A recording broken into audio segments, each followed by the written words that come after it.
Script-a-PALOOZA 2023 is in the books and was a success thanks to you. And thanks to Phil M. Jones, author of Exactly What to Say, who was our co-host, and to our 12 amazing speakers who not only provided amazing value directly themselves, but were also humble and willing to have Phil sharpen them in front of all of you. The feedback has been amazing. I'm Todd Bookspan, the founder of Win by Noon and co-founder of Script-a-PALOOZA. And on behalf of myself and Dave Savage and the whole Trust Engine team, thanks again for watching this replay. We've had so many people reach out about all the different offers that were made. So I want to make this super easy real quick before the video starts and just show you. If you go here to toddbookspan.me, just click that QR code. It'll show you all the things that we talked about. It's got a link to all the Phil M. Jones, Exactly What to Say, certifications that are coming up. Imagine spending 2 full days, happy hour, dinner with Phil and a small group of people, 15 to 20, and learning exactly what to say. It's also got a link to a few other things. Here is the Trust Engine QR code that Dave threw up. It's got access to all their free training, all the information you would want on Sales Boomerang and Mortgage Coach, as well as the trainings that Dave, myself, and Deborah Byrd do each week within the Trust Engine community. Offered up the free Win by Noon trial, winbynoon.com, enter the code SCRIPTS23. Now, if you're a lot like me, you really need somewhere to record the activities you do and track your results, figure out your conversion rates. And this is a great tool for that. It can be overwhelming. So we're going to give you some free training so that you can come on board. And then if for some reason you're one of the very, very few people who's like, it's too much, you can cancel the subscription before you ever get charged. So we'd love to have you as part of our community. Would appreciate you giving Win by Noon a shot. Deborah Byrd, queen of social media, CEO of Plug and Play SM, offered up a free webinar. Now, if you're watching this after June 6th, just click that QR code and she'll have whatever upcoming event she has hooked to it so that you can continue to do that. We also showed up our cool Win by Noon, no borrower left behind mortgage coach gear. If you just click here, the Win by Noon shop has all of those clothing, and proceeds go to First Home IQ, the nonprofit that Dave Savage, myself, and Kristen Messerly co-founded, which is really helping bring the wealth conversation and home ownership to youth from ages 16 to 25. Exactly What to Say with Phil Jones. We actually put him on the spot. He said he would agree to do a follow-up event that we'll send out information on. Just email EWTS to todd@winbynoon.com. Stands for Exactly What to Say. You may have heard or may have seen in the show that both Deborah and I are Exactly What to Say guides, and we'll be working with Phil more in the future, but we convinced him that maybe we could do a little more deep dive follow-up for free with all of you on Zoom. That's how to get information on that. So again, here's the information. You can always join my text community where I try to keep people up to date, not too much spam in there. And again, there's that QR code, toddbookspan.me, where you can really find out about all the different things that we've got going on in the world that we would love to share with you. Thanks for watching. Enjoy the show. All right, everybody. Welcome to Script-a-PALOOZA 2023. This is the 6th time we're doing this event. So this is number 6. There is a playlist in the Mortgage Coach YouTube channel where you can see all the Script-a-PALOOZAs in their entirety. I'll show that at some point, and I'll share a link. But Todd Bookspan, can you believe it's been 6 years? You know, it is just flown by, right? You and I started the now called Trust Engine Mastermind Group about 7 years ago. And the fact that we get to do this, year after year is just a great honor. And I'm super grateful for you and for this community. Right on. Well, we've got a co-host today that we've had for the first time on Script-a-PALOOZA.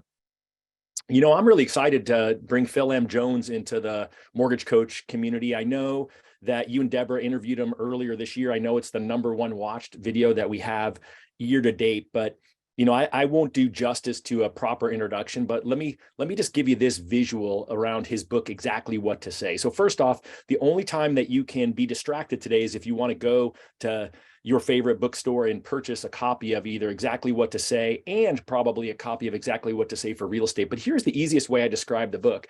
Besides the fact that last I heard it was 2.2 million copies sold, which Phil will probably correct, it's probably close to 2.5 million now.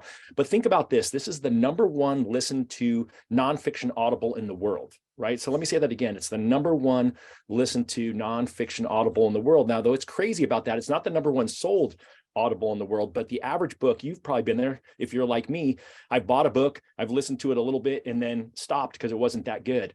The average audible's listened to 0.4 times, and Phil's books, Exactly What to Say, the average person who's bought it listened to it over 7.5 times. So super excited to have you, Phil, here as our co-host, and welcome again to the Trust Engine community. Oh, thank you for having me here. It's a joy to be here. I feel like I've got this huge privilege. I've been let inside this inner circle, and I'm still not sure what role I'm playing here. Is it like a Paul Hollywood on Great British Baking Show type role? Am I here as a Simon Cowell, America's Got Talent kind of role, or am I just like a sports commentator? I don't know. These are all things I had aspirations to be able to step towards in my life, and instead I'm here in conversation with loan officers, mortgage professionals, helping them to be able to navigate how they can have more effective conversations in the moment that matter. And I know this is the best of the best of the best, correct? That's what I'm told, that this is the best in class at moment in time. Is this what we're going to experience today? Absolutely. The folks we have on stage are the best in the business. They all do a tremendous amount of production. And from our perspective, when Todd and I invite people to this, they represent the future of lending. And I want to share a couple stats before, Phil, you come back on and prep us for Script-a-PALOOZA. So guys, I've been in mortgage now for 37 years. This is actually my 38th year in mortgage. And when I started in mortgage, rates were, my first loan was 10.26% at 2 points. And for my entire career, rates have gone down. And another thing for my entire career, I've masterminded with the most successful mortgage professionals in the business. So that's why I love doing masterminds like this, where we get all these amazing professionals on stage. But this year, it's a different market. It's like no other market we've had. I've been in high interest rate markets. I've been in high competition markets. Anytime you have a pivot market, you have less loans and you have less teammates. But I've never been in a market where there's this much demand. According to NerdWallet, 28 million people want to buy a home. Like right now, people want to buy homes, but only 3 to 4 million will buy homes. Also, I've never seen this much Gen Z opportunity. Like the pent-up demand between Gen Z, millennials is mind-boggling. Also, there's a lot of people that think it's a bad time to get a mortgage. When I interviewed Shayla Gifford, she shared a Gallup poll where people are confused. Like, should I buy now or should I wait? But guys, here's what's most different is never in the history of mortgage have rates gone down to 2%. And it was a $4 trillion year. And then the following year, it was another $4 trillion year, and rates were in the 2s and the 3s. So literally 63% of every homeowner in America has an interest rate that starts with 2 or 3%, and 80% are under 4%, almost double what rates are today. So this is creating a new challenge and a new opportunity, and we're bringing on the best of the best to share scripts on how to help household hostages move up, accidental landlords rent out their home and move up, and how to connect with the next generation of next gen home buyers. Literally, there's a tsunami coming when you look at Gen Z, millennials. Like, this is not just another year in mortgage. So, Phil, with that said, what are some opening thoughts? And then we'll bring on our first speaker of the day. I mean, we have a session lined up today that is full of some people that have been there and done it and are still doing it. I think that's one of the most exciting things for people to plug into today. These are experienced practitioners that are still practicing and delivering results in this market and have been doing so in all sorts of different markets. We mentioned those words, though, about that this is the best of the best of the best. And I have a fear around that sometimes, is that our belief that there is a best practice or a best standard results in us believing that that looks down on everybody else.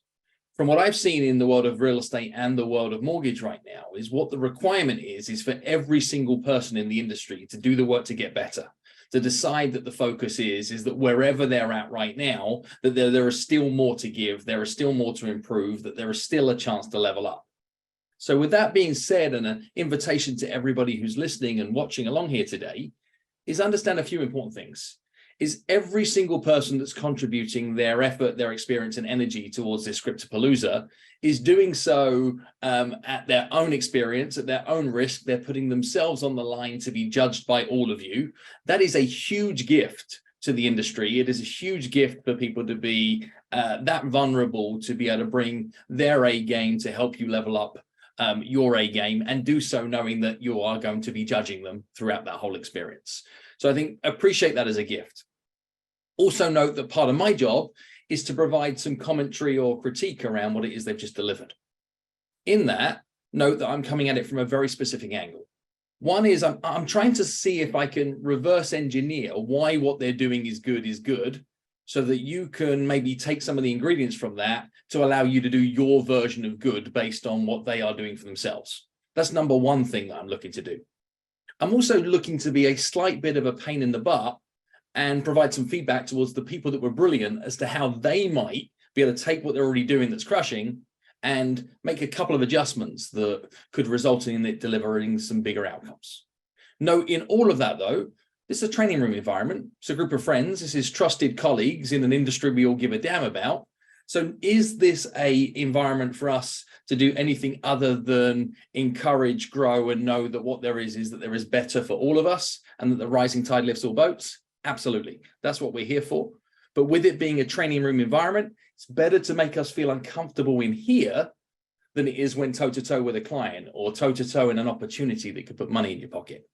So if I say anything that makes anybody feel uncomfortable, I'm not saying it to one person, I'm saying it to all of you with kindness under an expectation that says we can all get better together. That's why I'm showing up today. And Dave, I hope that's useful just to preface where my role sits in the short 3, 4, however many hours we're spending together this afternoon. No, that's absolutely perfect. Todd, anything you want to say before we get things rolling? Well, I like it that that we started off, Phil, with the Paul Hollywood reference. I'm not sure that half the group here has watched the Great British Bake Off Championship, but I'm hoping that someone gets a handshake through the screen today from you for the. Well, I was really here to try and help promote baking shows from my native country. That's really why I showed up today. But well, you know, the books thanks for calling out. We've watched every season, and we've watched I don't know what it's called, like the Great Pottery Show too, where the guy cries when he likes your work. You know, we've seen it all. We're big supporters, and I love your heart, right?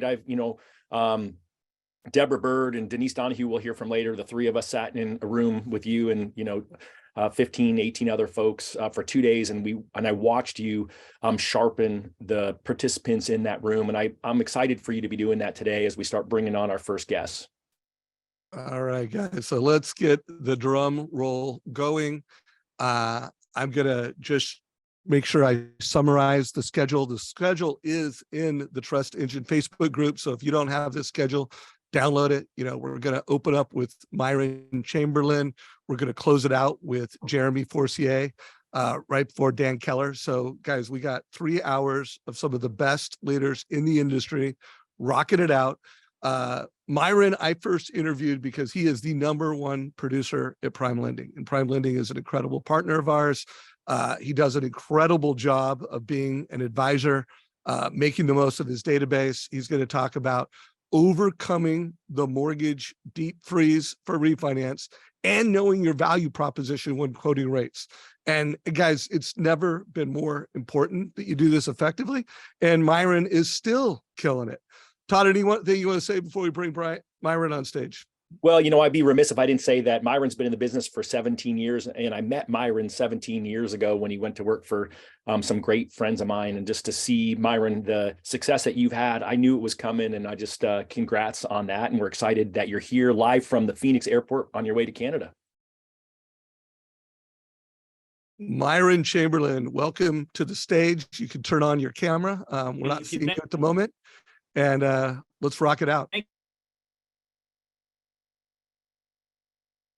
you. We're not hearing you or seeing you, Myron. So gotta love it. We had Myron on camera during prep. I saw him until about 30 seconds ago when he disappeared. So welcome to a live show in mortgage. I think if we don't get Myron within seconds, we're going to call an audible and bring on our #2 speaker, who is always ready. But I am going to give it just a second to see if Myron can figure this out. I see him calling back in from a different number. And remember, guys, we've got these cool reactions. If you like something that one of the speakers says, use one of the reactions down below. Myron, we hear you. We don't see you, though.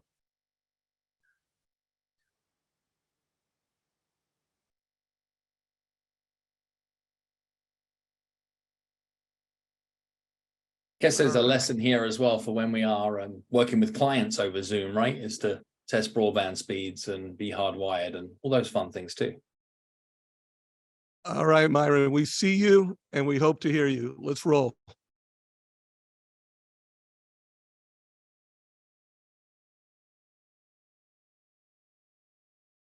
Okay, so glad to be with you guys. Thanks for having me, Dave. Myron, we see you. I can hear you. So go ahead, Myron, with your script. All right. So good to be with you guys, Dave. Thank you. And then a favorite book. Hey, Myron, we're going to have to call an audible. Your internet is not working good enough for the show, bro. If you could get a better internet connection, let's get it. And for everyone that is tuned into the show, we will get a script from Myron. Just as a reminder, we do have a playlist with all this content, and I will have Myron's script. We're just not going to have it in the live show unless his internet gets fixed. So I don't know that Denise Donahue needs much of an introduction because she's so well known in this community, the mortgage nerd. Todd, anything you want to say before we bring in Denise Donahue, the mortgage nerd?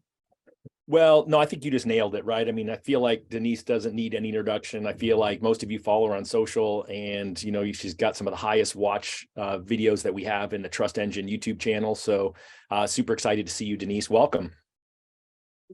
Hey, thank you guys. My favorite group. We got Dave, Todd, Phil, Deborah. I'm excited to be here. All right. So Deborah, what is your script and why did you pick this script? Because everyone gets to pick what they want to share. I mean, we couldn't start out without Dave calling me Deborah because it's an identical twin thing. It happens, but it is all good. The nerd, I am sharing with you guys today exactly what to say when approaching a meeting or trying to get a meeting with a big real estate agent. And I purposely use the words exactly what to say because I had the privilege to go to Phil's certification a month ago. And I will tell you guys that, and when I think of one word going into that and leaving it, it was humbled. And I know, Dave, that you invited me here to speak, and I'm going to share my script with you guys in just a second. But up until about a month ago, I thought that I was a good communicator. I think my husband might tell you different, but in my mind, I thought I was a pretty good communicator. I communicate a lot on video. I communicate a lot with clients. And that is typically a compliment that I get, is that I have the ability to dumb things down, if you will. And then I went to the certification of exactly what to say. I had already read the book a couple of times. And I was like, wow, the small differences in the way we phrase things and the way that we word things and the true, genuine curiosity that we have about a human soul is so important. But I'd argue it's more important than ever right now, because in the interview that Dave and I had last week, where I was sharing that as a loan originator right now, it's a challenging market. I kind of get tired of hearing the challenging market, but it's a challenging market, and our conversations with our clients and with our real estate agents are more important than ever. And so truly being a student, I'm a student. I have definitely not mastered this. I'm 4 weeks post the event, and I still struggle with the curiosity standpoint, but I think the way that you guys set the Script-a-PALOOZA up is this is a safe space for us to learn, to grow together, to thrive together, and be curious together. So I welcome any constructive criticism. It helps me get better. But that's what I'll be bringing to you guys today, Dave, is how to land an appointment or a meeting with an agent.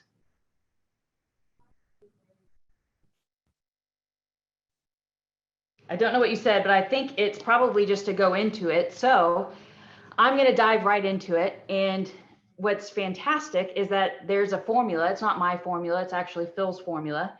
And Phil's formula is one of the best ways to open a conversation or a dialogue with a partner, whatever kind of partner that it is with the formula of OFQ.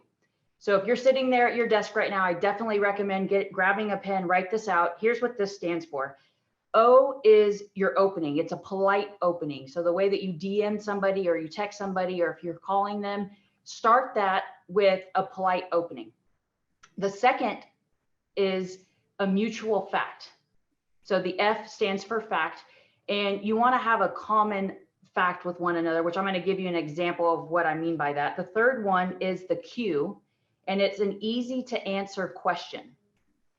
Emphasis on easy, which you think is easier said than done, but I'm going to give you my example script that I've been using over the last 4 weeks, and y'all can, Phil's probably going to give me a lot of coaching on it, but this is what I have been using, and it's been working really, really well.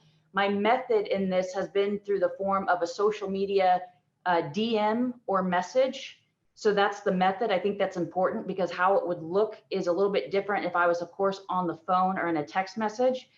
And so I'm usually responding to a real estate agent's post that they may have made, or a Instagram story that they may have made. Maybe they just had a big closing or they had a record-breaking month. And so my polite opening is, congrats, I see that you're killing it. That's my polite opening. My mutual fact is, we don't know each other much other than here socially. So that's my mutual fact that we have in common. And so I was wondering if you're still growing a team here locally in DFW. To me, that's an easy to answer question. Now, before I went to the certification, my word vomit was about a paragraph long, and it was too much words. It wasn't easy, and I would get ghosted. But when I keep it really short and brief like this, I get a response back almost always. And they typically just respond with, yes, I am. And this is so vague that what it's doing is it's setting the stage for curiosity, which is the first most important thing that we need to have, is genuinely being curious enough to, why is she asking me this? You know, does she have a lead? Is she trying to solicit my business? There's so many questions at this point. Here's where it gets tough, and where I failed constantly, and where I still fail, to be honest, is I have this knee-jerk reaction to go in for the kill to get the appointment. And really what that means is I don't dance long enough. And so I'm trying to get better at it. So here's my dance. Rather than going straight in for the appointment, like, hey, let's get together and meet, I say, so after I've said, I was wondering if you're still growing a team, I say, okay. And are you looking to add more agents to your team, like newer agents or seasoned agents? And I normally get a response back, and usually it's still brief, like, yeah, both, or yeah, newer agents, you know, whatever. And I'm like, okay, got it. And I bet you have some sort of training that you provide to help with like lead generation or marketing. Is that typically done weekly, monthly, virtually? What does that look like in your office? And I'm using voice inflection now, and I'm pausing now. The way that it looks in the DMs is it's ... And that's intentional. It's so I can't show you that in my DM, but I want you guys to get the message that I'm purposely adding pauses there. And so they'll typically respond like, yeah, we get together weekly. Typically it's virtual, whatever they respond with. And so here's going in for the kill. And so I say, so if you want, I just ran a chat GPT course for a local group, and the feedback was incredible. Maybe I could possibly come by your next meeting and teach the same course to your group. In fact, you could invite some of the recruits that you're looking to add to your team. How does that sound? Or would that be okay? And so the OFQ is what I've learned, that when I am trying to go after that big fish, I don't lead with, wow, great job on a closing. Do you want to go have coffee? Or, wow, I've got this great loan program and I'd love to show it to you. That is going in for the kill right away. It creates no curiosity. You're not doing any kind of dance. It's kind of putting a period at the end of the conversation. It's why some of you might be getting ghosted. They don't care to respond. You just sound like everybody else. But how you do the opening, how you have the mutual fact, how you have an easy to answer question. And then I will tell you guys, the hardest part is the dance. I still struggle with it. I was just practicing this with Deborah the other day, and she was like, dude, you just asked me to go, straight for the kill. And I'm like, oh, it's so hard. But use that formula when you're trying to court the big fish. And I would say, if you're doing it on social media, please do a little bit of research on who you're courting. I had somebody, I don't know if they've read Phil's stuff, but they came to me and they said, hey, Denise, and they did an opener and they said, are you still doing mortgages in DFW? And quite honestly, I was offended, because if you follow me or pay any kind of attention to me, I eat, sleep, and breathe mortgages in DFW. So you're not paying attention to me, which now you just insulted me. So I will say that when you're using this formula, do some research on the person. Don't lead with something that could come across as insulting, but use that formula. You won't get ghosted. Practice it, share it with your teams. It's awesome. And it's definitely helped me book appointments with big fish. I'm talking about like the big producers that have teams. It's helped me get into their meetings and present. And I use ChatGPT, but y'all, I switch it up all the time. It might be an LLPA presentation. It might be an interest rate presentation. It might be cold call, like whatever it is, use your ammo that you have in your bag. Whatever your ammo is, use it. But you got to do the dance, and you got to do that OFQ in order to even get a seat at the table. Love that. It is a market share market, guys. And the way you get market share is you get meetings with realtors. Phil, what are your thoughts?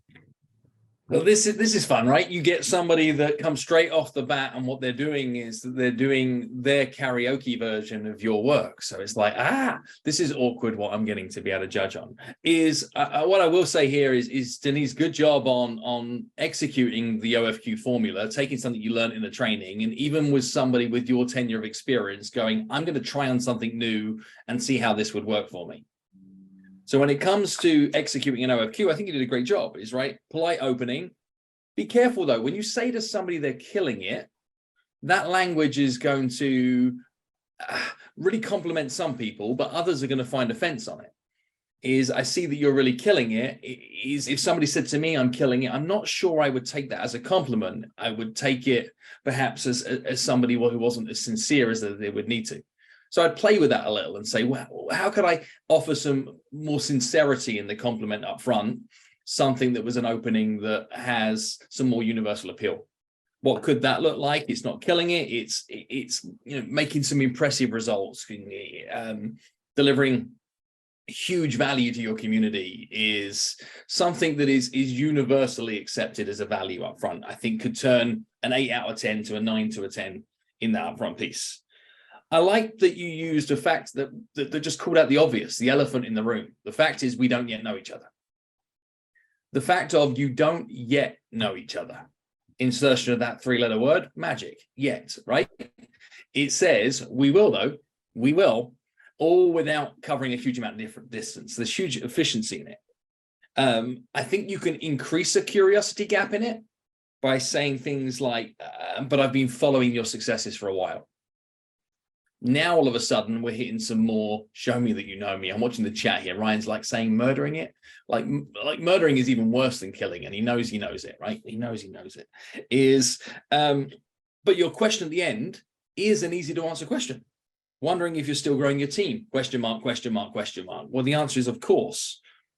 What you're doing from there is you are creating a dance backwards and forwards, such elegant use of saying, well, there needs to be pauses. There needs to be curiosity gaps. There needs to be some ways for us to be able to work it.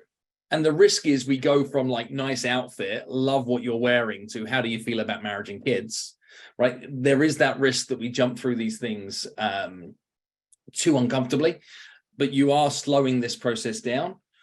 I think what you can do though, when you get into that dance is to consider a meaningful arc. And the arc I would consider as past, present, future. So that could quite simply be, so how long have you been supported home buyers in the ABC area? They're like, I know this one, right? Further building on the past. Well, I've been doing this here since 2012. Okay. And I know you say you're growing your team. Where are you at right now? We're at 17 agents, but we were at 25, and we had to let a few go because they were finding it difficult, right? This context is really helpful. And where are you looking to grow to? We're still in a real safe place here, right? Super safe. And they're like, I'm telling you, well, we're looking to be able to be at 35 by the year end. Okay. And what are some of the things that you're doing to be able to grow your team? Well, what we're doing is we're recruiting, we're running events, we're running trainings. Okay, so you run trainings. What kind of trainings have you run that you found your team have found beneficial? They like to understand more about what's hot right now. They like to understand more about how they can acquire more clients for themselves. Hey, have any of them been asking questions about things like ChatGPT? Yeah, a number of them have been looking at how they can use AI and tools in order to be able to achieve more success. They're like, yeah, that works. And you go, well, would it help if you knew that we've been running some successful ChatGPT trainings with brokerages and leaders just like you in competing areas that have been remarkably successful? They're like, yeah, it would be. You're like, well, I'm not sure if it's for you, but we have space to run 2 more of these programs in the next 6 weeks. Would that be the kind of thing that you might be interested in? And when you delivered your line there, you put so much ambiguity around it, but like might, maybe, could be interested in, which salts the oats a little for them to want to be able to lean in and say more. So I think you did an excellent job. What I'm trying to be able to put in this is the chance to be able to say, how do we level up? And even the best in the business can sharpen further. What we are seeing here, though, is that you can take a structure, you can use it and run with it. And there's comments here in the chat that are like, well, some of this is culturally different, etc. Of course it is. Of course it is. Those things are relevant. And what everybody is looking at when you're trying to influence their behavior is, can you hit the show me that you know me button? And when you play safer, you risk not missing. Whereas I think sometimes what we do is we go, I've got some bait, like, let me not lose it. Keep it going like a game of tennis, where it's progressing and peeling back a layer and peeling back a layer, particularly in Insta DMs, etc. And you'll win the relationship, and you'll show you that you care, and that you'll show that you can like them. So I hope that was useful in constructive response, but I think you did a tremendous job. All right. Well, we want to keep it tight, 10 minutes per person. Denise, thank you so much. Do want to remind folks, if it's working for you, keep doing it. Todd, anything you want to say before I hit a couple show keeping notes and bring on our next guest? You know, I say we just keep it rolling, Dave. I know we're tight on time, and I want to keep us on track. You know me, I always have lots to say, but let's keep going. All right. So one, I am going to put a link to a little 5-minute video that's like a micro lesson on OFQ. So stay tuned. Check that out in just a second. It is now time to bring on our next guest. Hopefully, Shayla Gifford will turn on her camera in just a second. There she is. Shayla Gifford, multiple years, has been north of $100 million producer. Her and her team are the market leader in Reno, Nevada. She leads north of $1 billion region for Guild. Multiple times she's been among the top 3 most viewed videos in mortgage coach land. And actually, my first interview with her a few years, when she first jumped into the community and started using mortgage coach, you were #1. Welcome to the show, Shayla. Hey, thank you so much. And I love the format today. I love that it's live and it's full of feedback and glitches. And Phil, it's amazing to have you live with this feedback in real time too. I think all of us, like you said, are putting ourselves out there. We're being vulnerable, and we're also like, you know, on America's Got Talent, waiting to be judged on what we have to say. So it's really interesting to look at the feedback, Phil. And you know, I've been following your work and love what you do. And thank you to Dave Savage and Todd and Deb for exposing you to us in the mortgage industry. I'm excited for you to come to Reno in July and do all the things that we're doing. But you know, I think there's a lot of chat going on right now about, you know, but how do I be more powerfully present? And I don't think that's the words people are using. But this is something that I feel like I specialize in and have been speaking on stages about for a long time, is how to be bold, how to really go for it. And what I love about what we've already discussed here is that it is about your intent. It's about your curiosity, your sincerity, and your authenticity. Like, how do you show up to those meetings? How do you show up even to your chats? Because we can get a sense for people and who they are and what they care about. And are they about themselves, or are they about the other? Are they about me, or are they about themselves? And so, I wanted to just go further on what we did at the Modern Mortgage Summit, where I said, look, it's time for us to be pleasantly aggressive. I've even said to my team, it's time for us to be relentlessly aggressive, because here's what I know. We all are thinking about this thing called a personal brand. What do people say about you when you're not in the room? Phil, they're saying about you that you're extremely humble, and I've spent time with you. You are. What are they saying about you? When you have a meeting, was it, she was nice. I just coached one of my loan officers who's blonde like I am, who's fit, who's younger, who's, attractive. And I go, I don't want you to leave a meeting going, God, she's cute. She seems smart. That's I want them to leave with their heart being squeezed. I want them to leave with like, wow, I'm pleasantly surprised. That person really made me feel amazing, got me thinking. I can't not do business with that person. I need to do business with this person. I need to figure out a way to align myself with you. That's what I want people to feel from you. So how do you stand out? How do you leave that impression? And how do you show up authentically you? I think we all want to be Denise, but the reality is you have to be you.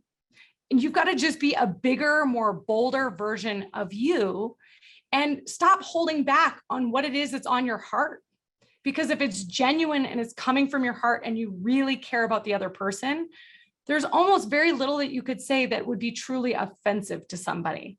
Okay. Most of you cannot be cheesy if you tried, because you're so far over here going, I don't want to be cheesy. I don't want to be salesy. I don't whatever, that if I push you to be bold, you're going to still be over here.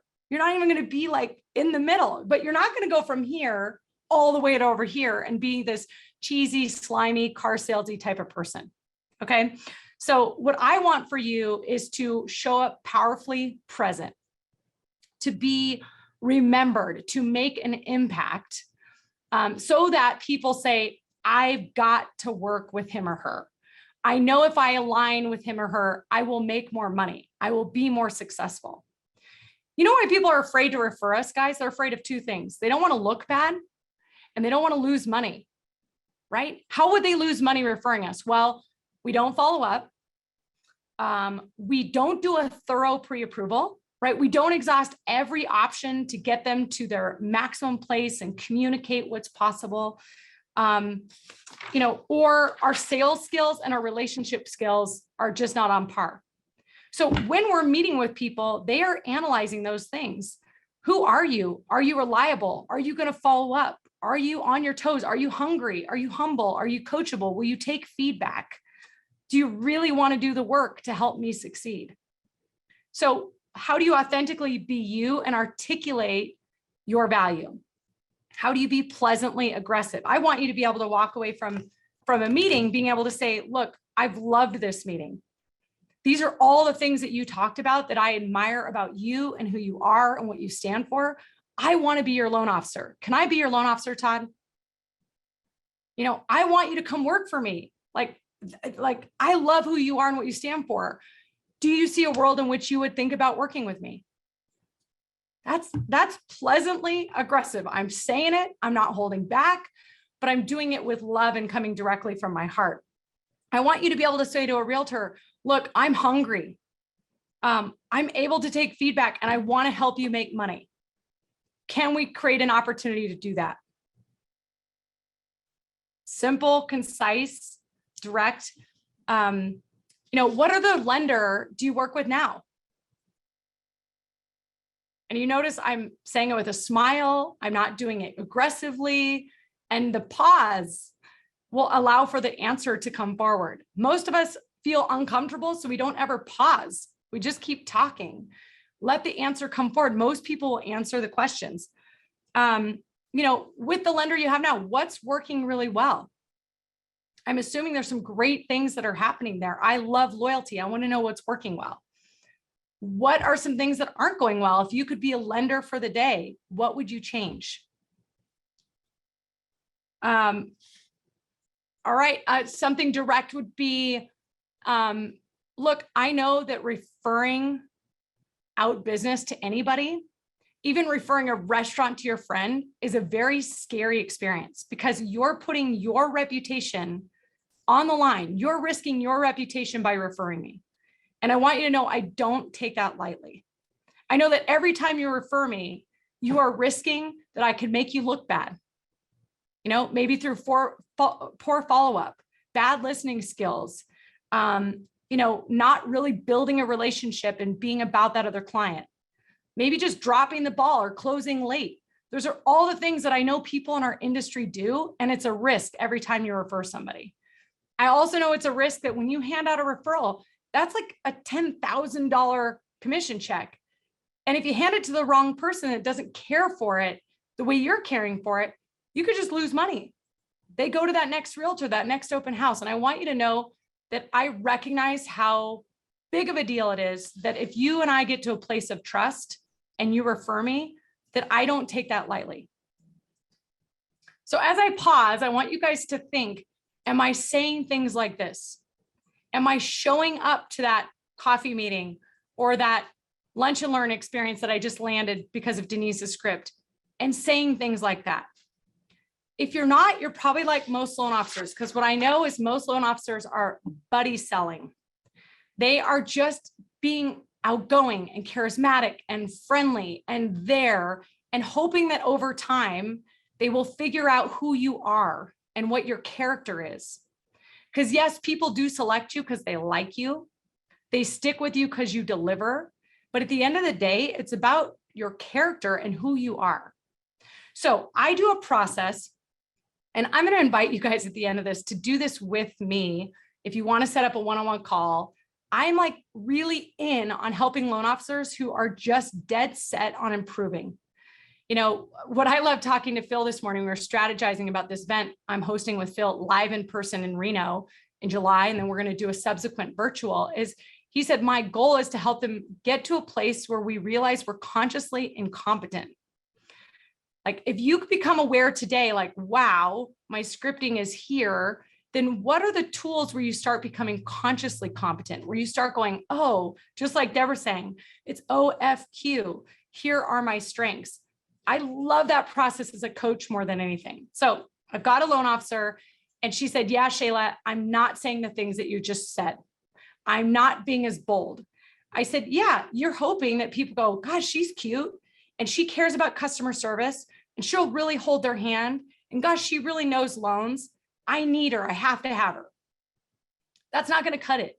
I would hope that if you're a professional in this industry, you really, really care about your clients. Otherwise, get out.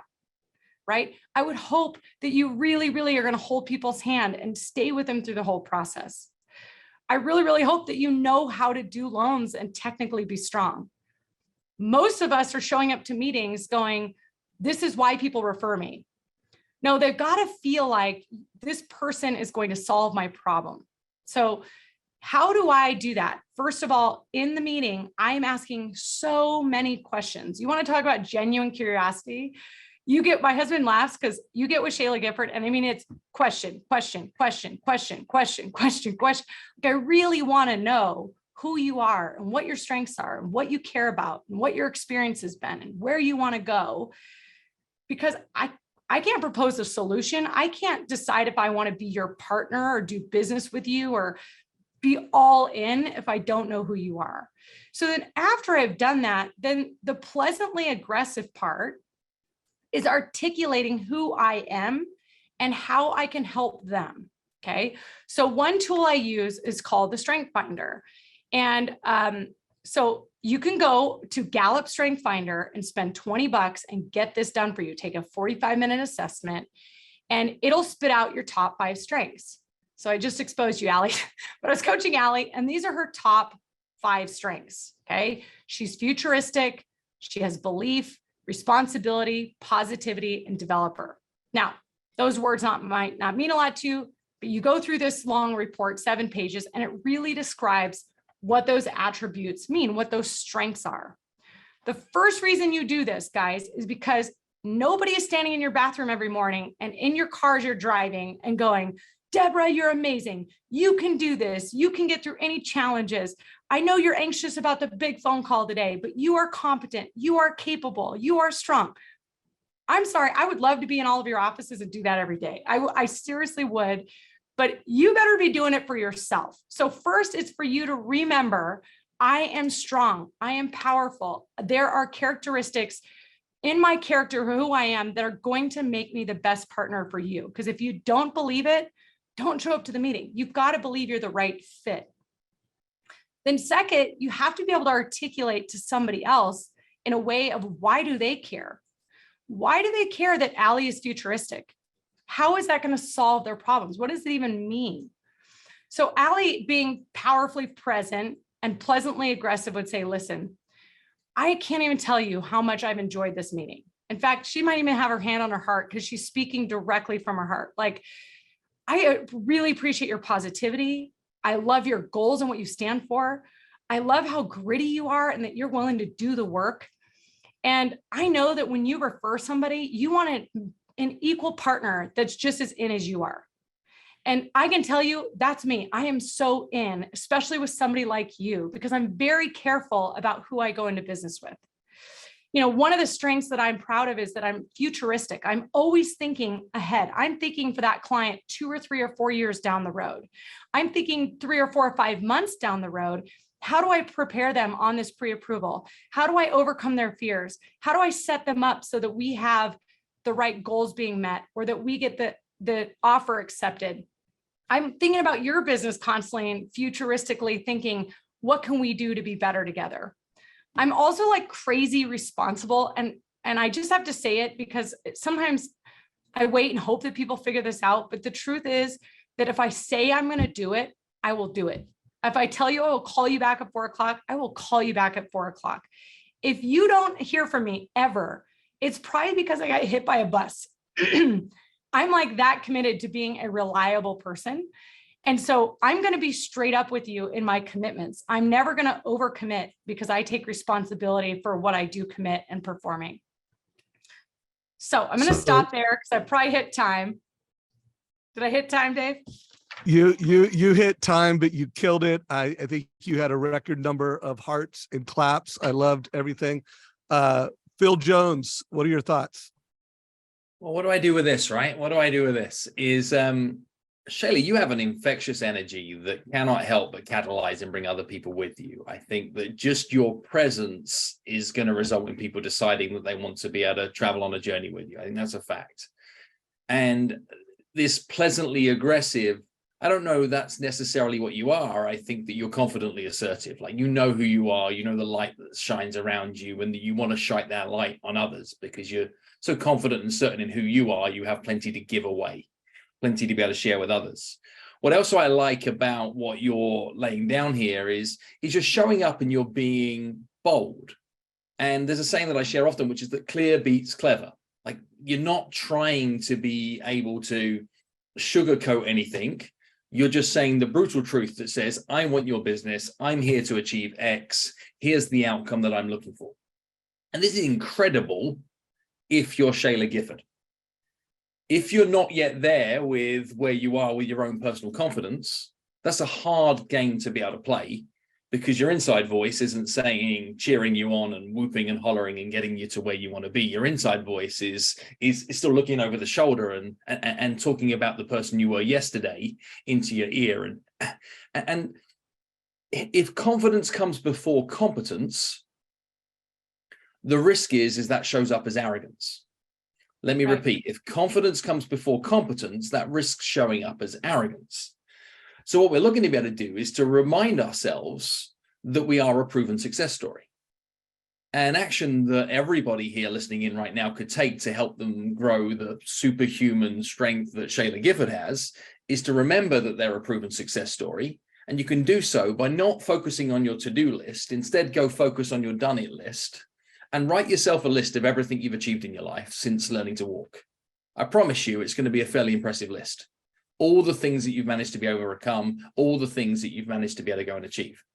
Be brave and bold about just how much of a badass that you are at this moment in time, and watch how that starts to be able to feed you, use you, being able to be more like Shayla. There's a lot of talk about saying, how do you be yourself? How do you be more like yourself? How do you be authentic? For some of you that actually aren't where you want to be right now, the person you shouldn't show up as is yourself. You should think about showing up as the future you, the person that you want to be able to grow into, the person that was born out of the existing version of yourself that gives you the ability to reinvent. And as humans, we have the ability to be able to do that. You can be a better version of yourself tomorrow than you are today. You can decide to be able to level up over the next 6 months and step into a new character of yourself, not somebody new character of self. And you have to borrow Shayla's voice screaming in your ear in order to be able to achieve that outcome. Then go do it until that what you can do is train your inside voice to be more like Shayla's voice. Do that for starters. So many great things in what you laid down, but you need that juju to be able to deliver at that level. Some of the ways you can soften some of the bold asks is by removing certainty and inserting curiosity. So when Shayla shows up and says, I want, that can be delivered from your vantage point. That's harder to deliver from somebody that's newer in the business. If they swapped I want with what would it take to, Yes. now all of a sudden what we've got is leverage. We've got the ability to be able to have them map out a path. And for newer agents, sometimes you might be able to say things to the likes of a Todd Bookspan and say, what would it take to win your business? And now he might just tell you. Might just tell you is that if you can do blank and blank and blank and blank and blank and blank and blank and blank and blank and prove that to me over the next 18 months, then we can talk. So you know the roadmap for growth. And that still means you can reach high and just know that sometimes it might take some time to get there. Some other quick things that I'll add to this as well is let's know the risk of the game that we're playing. Is Shayla pulled out a fact that is people don't want to look bad and they don't want to lose money. And she said the importance of being able to make introductions sometimes can be scary. All of this is true. I don't know if I'd reach for the word scary. I'd probably replace it with the word risky or important. Yeah. Now all of a sudden, like we didn't have to call something scary. We can label it more cleanly, knowing that clear beats clever. It's risky. It's your reputation on the line. It's not necessarily scary. It's important. It's your reputation on the line. It's not necessarily scary. But the thing that people are really, really concerned about, if you want to show you care for them, isn't that you care about their mortgage and isn't that you care about what's happened with their day. It's you care about the bigger picture. You do know that nobody wants to buy a house, correct? Right? Everybody listening in. Nobody wants to buy a house and nobody wants to sell a house. People want to buy a house because people want to sell a house because. If you can get crystal clear about what their because is, so you can see it in 4D and that you can become a servant to helping them realize their because, that's how you stay in long-term conversations and in long-term relationships. I've had numerous conversations through all of my property dealings globally with loan officers that have been helpful, remarkably pleasant in a fragment moment in time where they've delivered me either a proof of funds or a pre-approval or some insights about rates and payments for a particular idea I had at a time that then never realized itself and then never heard from that person again without them actually really knowing what I was trying to do big picture. They thought I was trying to buy this one house. What I was trying to do was to work on something that was more significant than that. Learn the bigger picture, and then you can learn the role you play in the play, not the role you play in the moment, and you can play the longer game. And if you try to explain to somebody that you have the right solution for them, what sometimes they'll do is they'll try to explain to you that they don't have that problem. Right. Think about this from an agent to agent, right? You've got all the solutions for them. Every agent doesn't have those problems. If you can show a real estate agent that you understand their problem, then they'll trust you with the solution. And I think that's what you're doing here, Shayla, on repeat, is you're showing up, and the same was true with Denise, is that you're aware of what is happening with the emotional intelligence of the person you're looking to influence. So you're just a micro moment ahead of them, suggesting that you have the answer to the problem that they have in the front of their field of vision. That's the nuance through all of this. And, you know, everybody who's showing up right now, I'm like, who do I choose for my next mortgage? You're all a bunch of superstars. Is quite clearly not only passionate about the profession, but passionate about the people that you serve as well. So that's what I have to share on what Shayla had to say. Love all of that. I hope everybody wrote down clever Let's just clear your beats page of clever. notes. Yeah, clear beats clever. I loved when Shayla said, "Don't buddy sell." You got to be valuable, guys. And one of the ways you show that you care is you make sure you deliver a total cost analysis. So you ask great questions, you connect, and then you deliver something of extreme value. Now, guys, we know we're running behind, but it's not every day you have Phil available to do this kind of coaching. So we're gonna still try to bring Myron back in. Myron is gonna do one script, and then we'll bring on Shashank. Myron, you get one more chance. How's the internet coming there, buddy? And you're on mute if you're talking.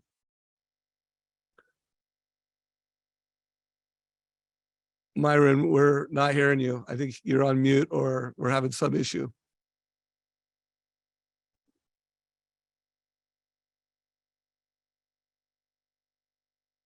Well, we gotta make sure we tell Myron how much we appreciate everyone who knows him. I will get his script record. Or Myron, are you there? One more chance? No, it's not working. No sound. No sound. But hey, Myron, we will record this on Zoom. We will get this into the YouTube channel. Thank you so much for trying to make this work while you are on trip in an airport. Thank you, brother. All right, Todd, I'll hand it off to you to bring on our next speaker later. Well, if you haven't figured out why we were so excited to have Phil as our co-host, I'm sure you all figured it out by now. And I really love the whole idea of curiosity and that we all have a need for it. And as Phil said, learn bigger picture. I'm thinking, right, it's all about relationship, right? We're trying to connect. And so I'm super excited to bring on Shashank Shakur. Now, Shashank, I've had the pleasure years ago, pre-COVID, to speak on stage, and I've always been impressed with everything he's done. He recently won a Stevie Award, which is it's like winning like an Oscar for business. So welcome, Shashank. We're happy to have you here.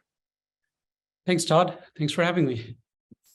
Oh, our pleasure. Our pleasure. All right. So why don't you just jump right in and start talking? Sure. Have you ever wondered why some scripts fail miserably while others work wonders? The answers might just lie in the principles of influence. Hi, my name is Shashank Shekhar. I'm the founder and CEO of InstaMortgage. And here I'm going to talk about 4 principles of persuasion that you can use with all the scripts that you're getting from all these rock stars. So you have gotten some scripts already. You will be getting some more as the show goes along. But really what I'm here to talk about is it's not just the scripts itself, but more, what are the principles of psychology? What are the principles of persuasion that you can use to get better results from those scripts? So there are several principles. Some of them Robert Cialdini talks about in his book, Psychology, Principles of Persuasion. I'll be talking about 4 out of those that I have used for years in my business to get to the level where I have. The number one principle that has really worked for me through years is the principle of reciprocity. Now, it may sound very basic, the fact that this principle is based on the idea that people feel obliged to give back when someone does something for them. By offering something of value or doing a favor for someone, you can increase the likelihood of them reciprocating. Now, there was a famous Mint experiment or a Mint survey that was done with restaurant waiters. So when waiters were giving the final check, and they were given, of course, some tips, that was one. And then they actually gave the check with some mint with it. And that significantly increased the tips that they were getting, which was surprising, is because mint by itself costs just pennies, but the increase in tips was quite significant. And that shows that the people who were receiving the mint had in some way thought that they had to reciprocate. And that's really the principle of reciprocation. So how do you use this in your business as a mortgage loan officer? Now, you could do that the same with borrowers. There have been tons of really good scripts about how to get people to work with you. But even before that, even before you deliver that script, if you were to give something of value, and that could be several things that we can do. You can give them free guides, you can give them free tools, you can give them free calculators, you can give them free consultation, anything and everything that can help them in their journey of home ownership or refinancing, whatever they're doing. Then it becomes really important for them to see that, okay, all of this is being given to me with no expectation. How do I reciprocate that? And your chances of working with them or them working with you increases significantly when you do that. It's same with real estate agents. Some of you might not know I got in the business in 2008 with $1,900 of savings and 3 people that I knew in the entire country, and then went on to become the top 200 in Scotsman 5 years later, and have been on that list. Last year was number 15 in the country on National Mortgage News top producers ranking. And a lot of that really has come from real estate agent referral business. And that was built on law of reciprocity, so to say, which is the fact that for me, it was always about how do I provide value before I ask for business. And again, it's the same thing for you, is that you can do that by giving them a book that they might find useful, notes from a conference that you attended, like something like this. Maybe you're taking notes already and then you are able to provide it to some of the real estate agents you want to work with. Invitation to a class that you might be doing, someone else is teaching, a recording of a class of videos. There are so many possible options and avenues that you can provide to a real estate agent before you ask for business. So that's your principle of reciprocity. Let's get to the second principle that I want to talk about, which is principle of commitment and consistency. Now, this principle says that people generally strive to be consistent with their words, beliefs, and actions. Once they make a public commitment to take a small step towards something, they are more likely to stay committed and take further steps in that direction. And you would have seen that example yourself when you book something on OpenTable or you book something with a restaurant. They send you 2 or 3 reminders on text saying, hey, are you going to show up for that appointment, for that reservation? Type yes if you're going to show up. By typing yes 2 or 3 times, you're kind of committing to the process. And by doing that, the restaurants minimize their chances of no-shows. And that's just getting you to commit to something. And again, with the mortgage example, the way you can use that with borrowers is that if you have an online form on your site, you start with easy questions. You get them to answer questions like, hey, what's your mortgage balance? What's your interest rate? Where are you thinking of buying? The more they get committed to the process of filling the form, as they come later to the later part of the form completion, where they have to give their name or they have to give their email, some of the more sensitive information, they are already more committed to the process. And so they will go ahead and complete that form. It's the same thing when you're trying to get business from real estate agents, whether they are listing agents or buyer agent. At the beginning of the loan process, if you were to ask them saying, hey, if I do a great job of this loan process, I close on time with no fires along the way, and the client is happy and your sellers are happy and everybody else is happy, would it be okay if we sat down for a coffee and I understood more about your business?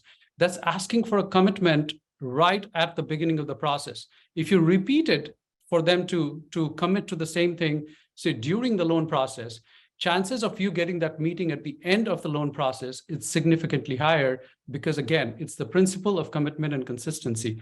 If people commit to something and if they repeat that commitment 2 or 3 times, chances of them meeting that commitment or delivering of that commitment, it's significantly higher.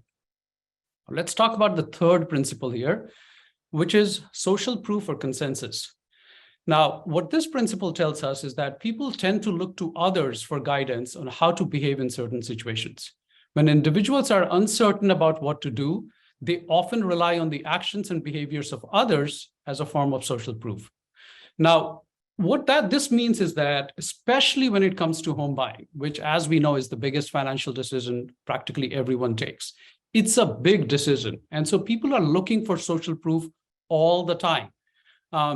So that's why having that online presence, when people are searching you on Google, having those online reviews where people are talking about the fact that, hey, I worked with Shashank and he was amazing, is great, is because that's what happens, is that they are looking for that social proof. Hey, I'm not making that mistake. Shayla, I think, was talking about this, is that when you're going to a realtor and asking for business, one thing in their head is running is that, am I making a mistake by giving them this referral? Is because potentially my entire reputation is at risk. Similarly, for borrowers or home buyers, I mean, it's almost their entire life is at risk. At least at that point of time, that's what they believe, is because that's a home that they're going to buy. And they don't want to trust or work with a loan officer where there's no social proof for them. So it's very important that you build that online presence. I'll give you an example of one time when a client reached out to me and said they wanted to refinance. And I gave them a really solid deal, and they were saving about $200 a month on that refinance.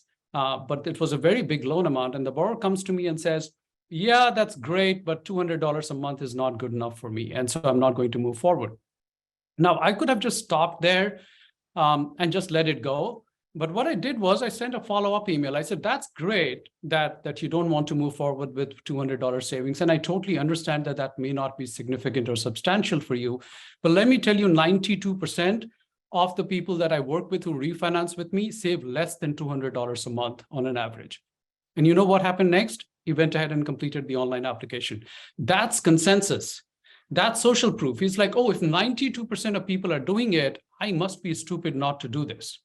That's the social proof consensus part of it. And that's something that you want to use in your favor when you're trying to get more business. You can do the same thing with real estate agents. When I talk to listing agents where my buyer has made an offer, I try to find a connection in the same office that I worked with some other real estate agents. If somebody is working at Berkshire Hathaway, I said, oh, you are with the Berkshire Hathaway Palo Alto office. I work with Susie in the same office. We have worked on a couple of transactions in the past. That's social proof. That's not just a general social proof saying I work with some realtor, someone in the neighborhood, but I actually work with a realtor who is in your office. That's a very precise and a specific kind of a social proof that I'm providing for them to really like or trust me, even though they don't know me from before. So that was a social proof or consensus principle. And that brings me to a really, really important part of scripting, which is who delivers this script really matters. Because you hear, again, some of these top loan officers talking about scripts, they get significantly higher results or better results than you are getting. And you're wondering, why is that? Why is that they are using the same script and getting better results while I'm using that script and not getting as good a result that I should have? And that's because who delivers the script matters. And you may not like it as because you're like, okay, I am not that person yet, and which is totally fine. But that brings me to the principle of authority. The principle of authority says that people have a natural tendency to obey figures of authority. By establishing and demonstrating expertise, credibility, and social status, individuals can leverage the principle of authority to influence others. And what that means is what's something that I have done practically all my life. Again, as I mentioned, that in 2008, I really have had nothing going for me. But in 2009, I started blogging. I was one of the only 5 or 6 mortgage bloggers in the industry back then.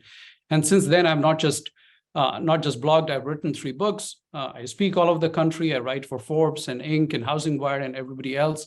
All of this brings principle of authority. When people want to work with someone, especially for a high ticket size, a high involvement transaction like buying a home, they are looking to work with somebody who has credibility, who has reputation.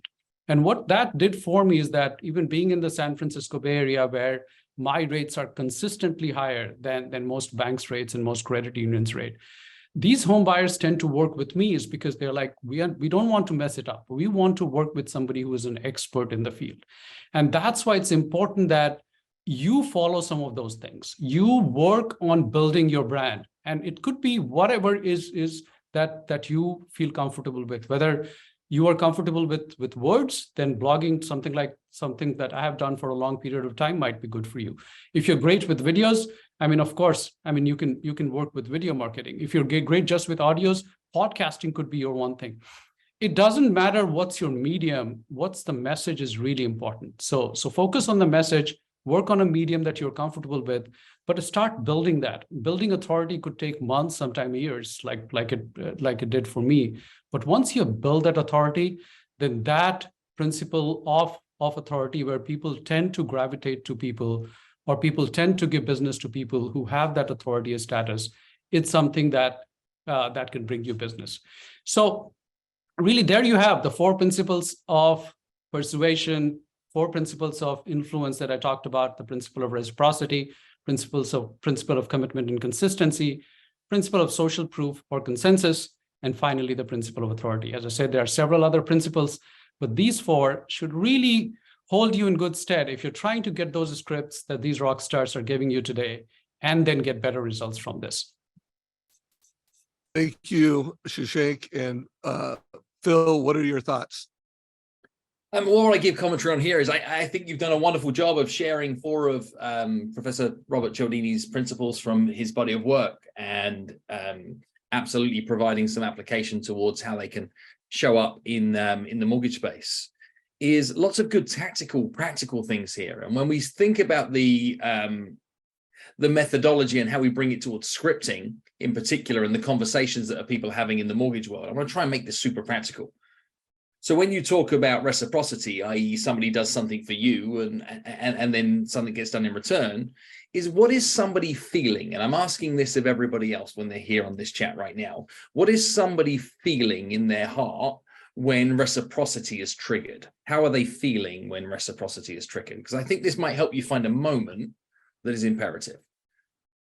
And I'm looking at the chat. How is somebody feeling?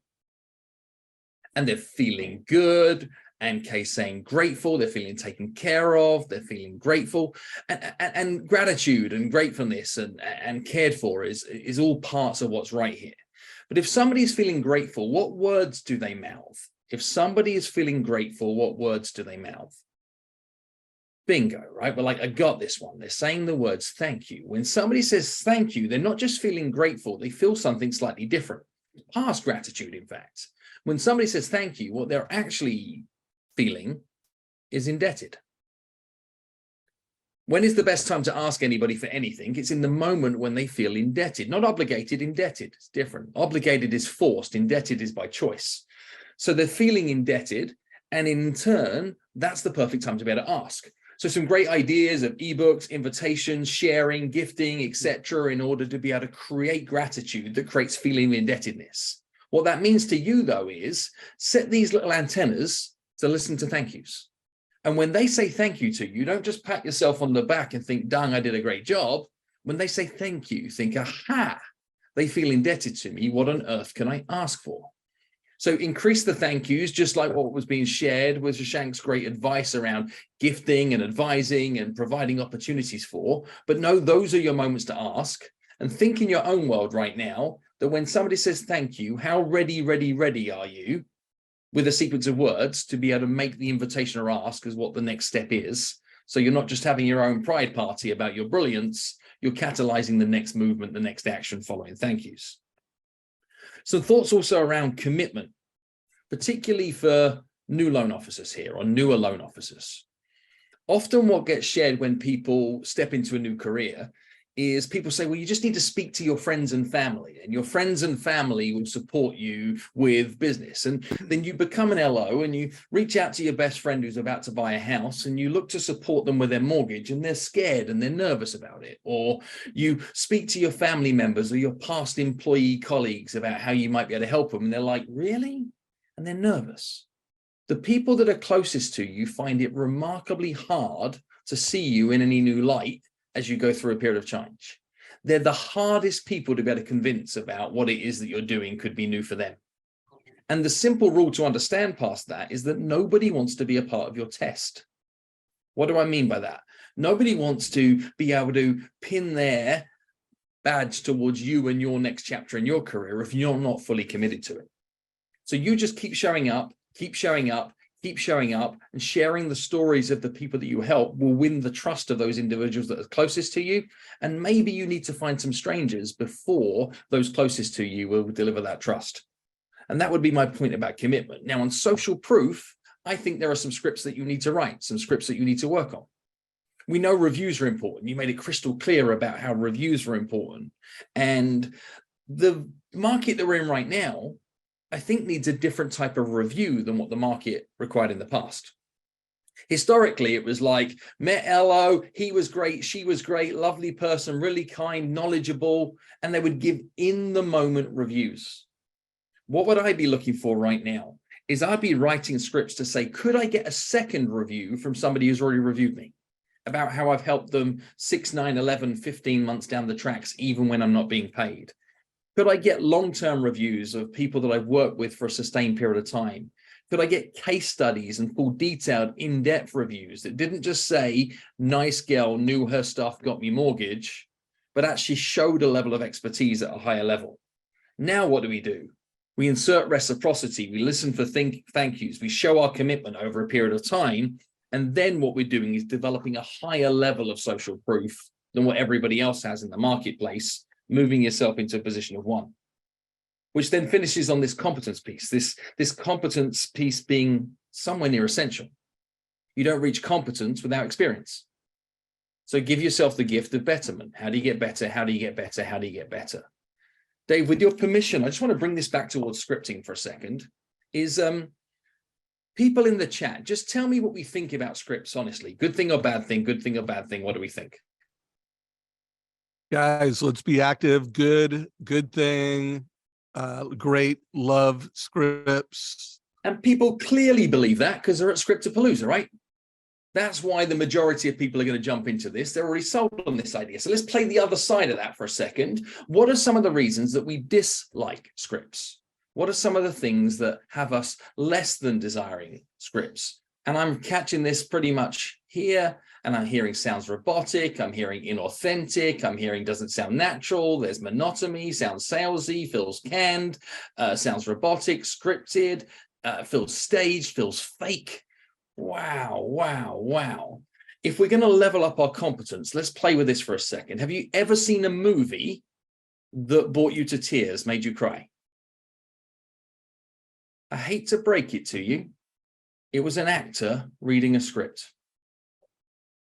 It wasn't though, right? It wasn't an actor reading a script. It was an actor performing a script. What were they performing a script as? They weren't performing as themselves. They were performing as somebody else. They were stepping into character. They were performing a script and they learned that script inside out. They understood the character because they understood the moment that the director was asking them to be able to show up for, because they were a pro at what they do. It's also, though, true in the movie business that some of the best movie moments in the planet have happened when the actor decided to do what? They decided to go off script. I repeat, they decided to go off script. They didn't decide to wing it. They didn't decide to make it up. They decided to go off script. Now, to decide to go off script, what needed to exist? A script. To make the decision to go off script, a script needs to exist. And to make the decision to go off script, you need to be pro enough to say, this moment requires something different of me than what I had pre-planned or what was pre-planned for me. That's what a professional actor does in that moment. They make a bold decision to go off script because they think it's going to serve the moment better. What else happens when you get to pro level is because you know what it is you're going to say, you stay in the moment. You don't go ahead of the moment, you don't go behind the moment. Did you know that the human brain cannot perform, write, and edit at the same time? It cannot perform, write, and edit at the same time. I repeat, it cannot perform, write, and edit at the same time. Yet what many of you here are doing when you're going into high-stakes moments is you're performing in the moment whilst writing for the moment, whilst editing what just happened in the moment. We wonder why we find it so hard. Be honest with yourself. Is how many of the moments do you step into are truly unique? How many are truly unique? Now, I know that they have differences, but they're not necessarily all different. And what a pro would do is they'd be ready to approach that moment with some form of readiness. And one of the key pieces in all of our work that we deliver at Exactly What to Say is our first cornerstone of conversational excellence, which is the worst time to think about the thing you're going to say is in the moment you're saying it. So if we're going to lean in here and say that competence is the answer, I think as an industry as a whole, we could have said that we were a 10 out of 10 at the old way of doing things, and we could well say we're a 4 out of 10 of the new way of doing things. We could well make that decision today and say, how do we level up? Because I'm certain that you have templated documents, correct? On your desktop, in your Dropbox, on your Google Drive for the moments you bump into on repeat, on repeat, on repeat. And we find ourselves in these moments with spoken word, thinking that we need to make it up as we go along. If we can get ready, then that's the level of competence that I think a LO professional is going to need to be able to level up to. And I think that's what's highlighted by Shashank's viewpoint around how to approach the whole process right now. Not a quick-witted, funky little script that's going to get you over the line. It's saying that what you have to be able to do is you have to show up and deliver value that reciprocates. You have to show up with a level of commitment that says that you're in it for the long game. And you have to show up knowing that you are proving you are what you say you are, not just saying you are something. And then having the level of competence to be able to excel at that over a sustained period of time. So maybe decide today that you're in this for the long term and not for a good time, and see what is required from what's been shared with all the excellent professionals that have delivered up until right now to say, how do you elevate to a new standard of professionalism? So sorry for my little sideline there as well. I just thought it was useful to get some viewpoint on scripting that Shashank just prompted in my thought process. On fire is what I'm seeing. Everybody is loving what you're doing. Amazing reactions. Mr. Bookspan, do you want to introduce Kelly Zitlo, our next guest, or you want me to? You know, I almost feel like Kelly needs no introduction. I think when we think about video, when we think about someone who just brings the fire every time, it is Kelly Zitlo. And I know we've got on a note on here that you're going to be talking about strategies with buyers before they buy on Instagram. So let's rock and roll, Kelly. Good to see you. Hey guys, how are you? Hey Kelly, it's so good to have you. So great to be here.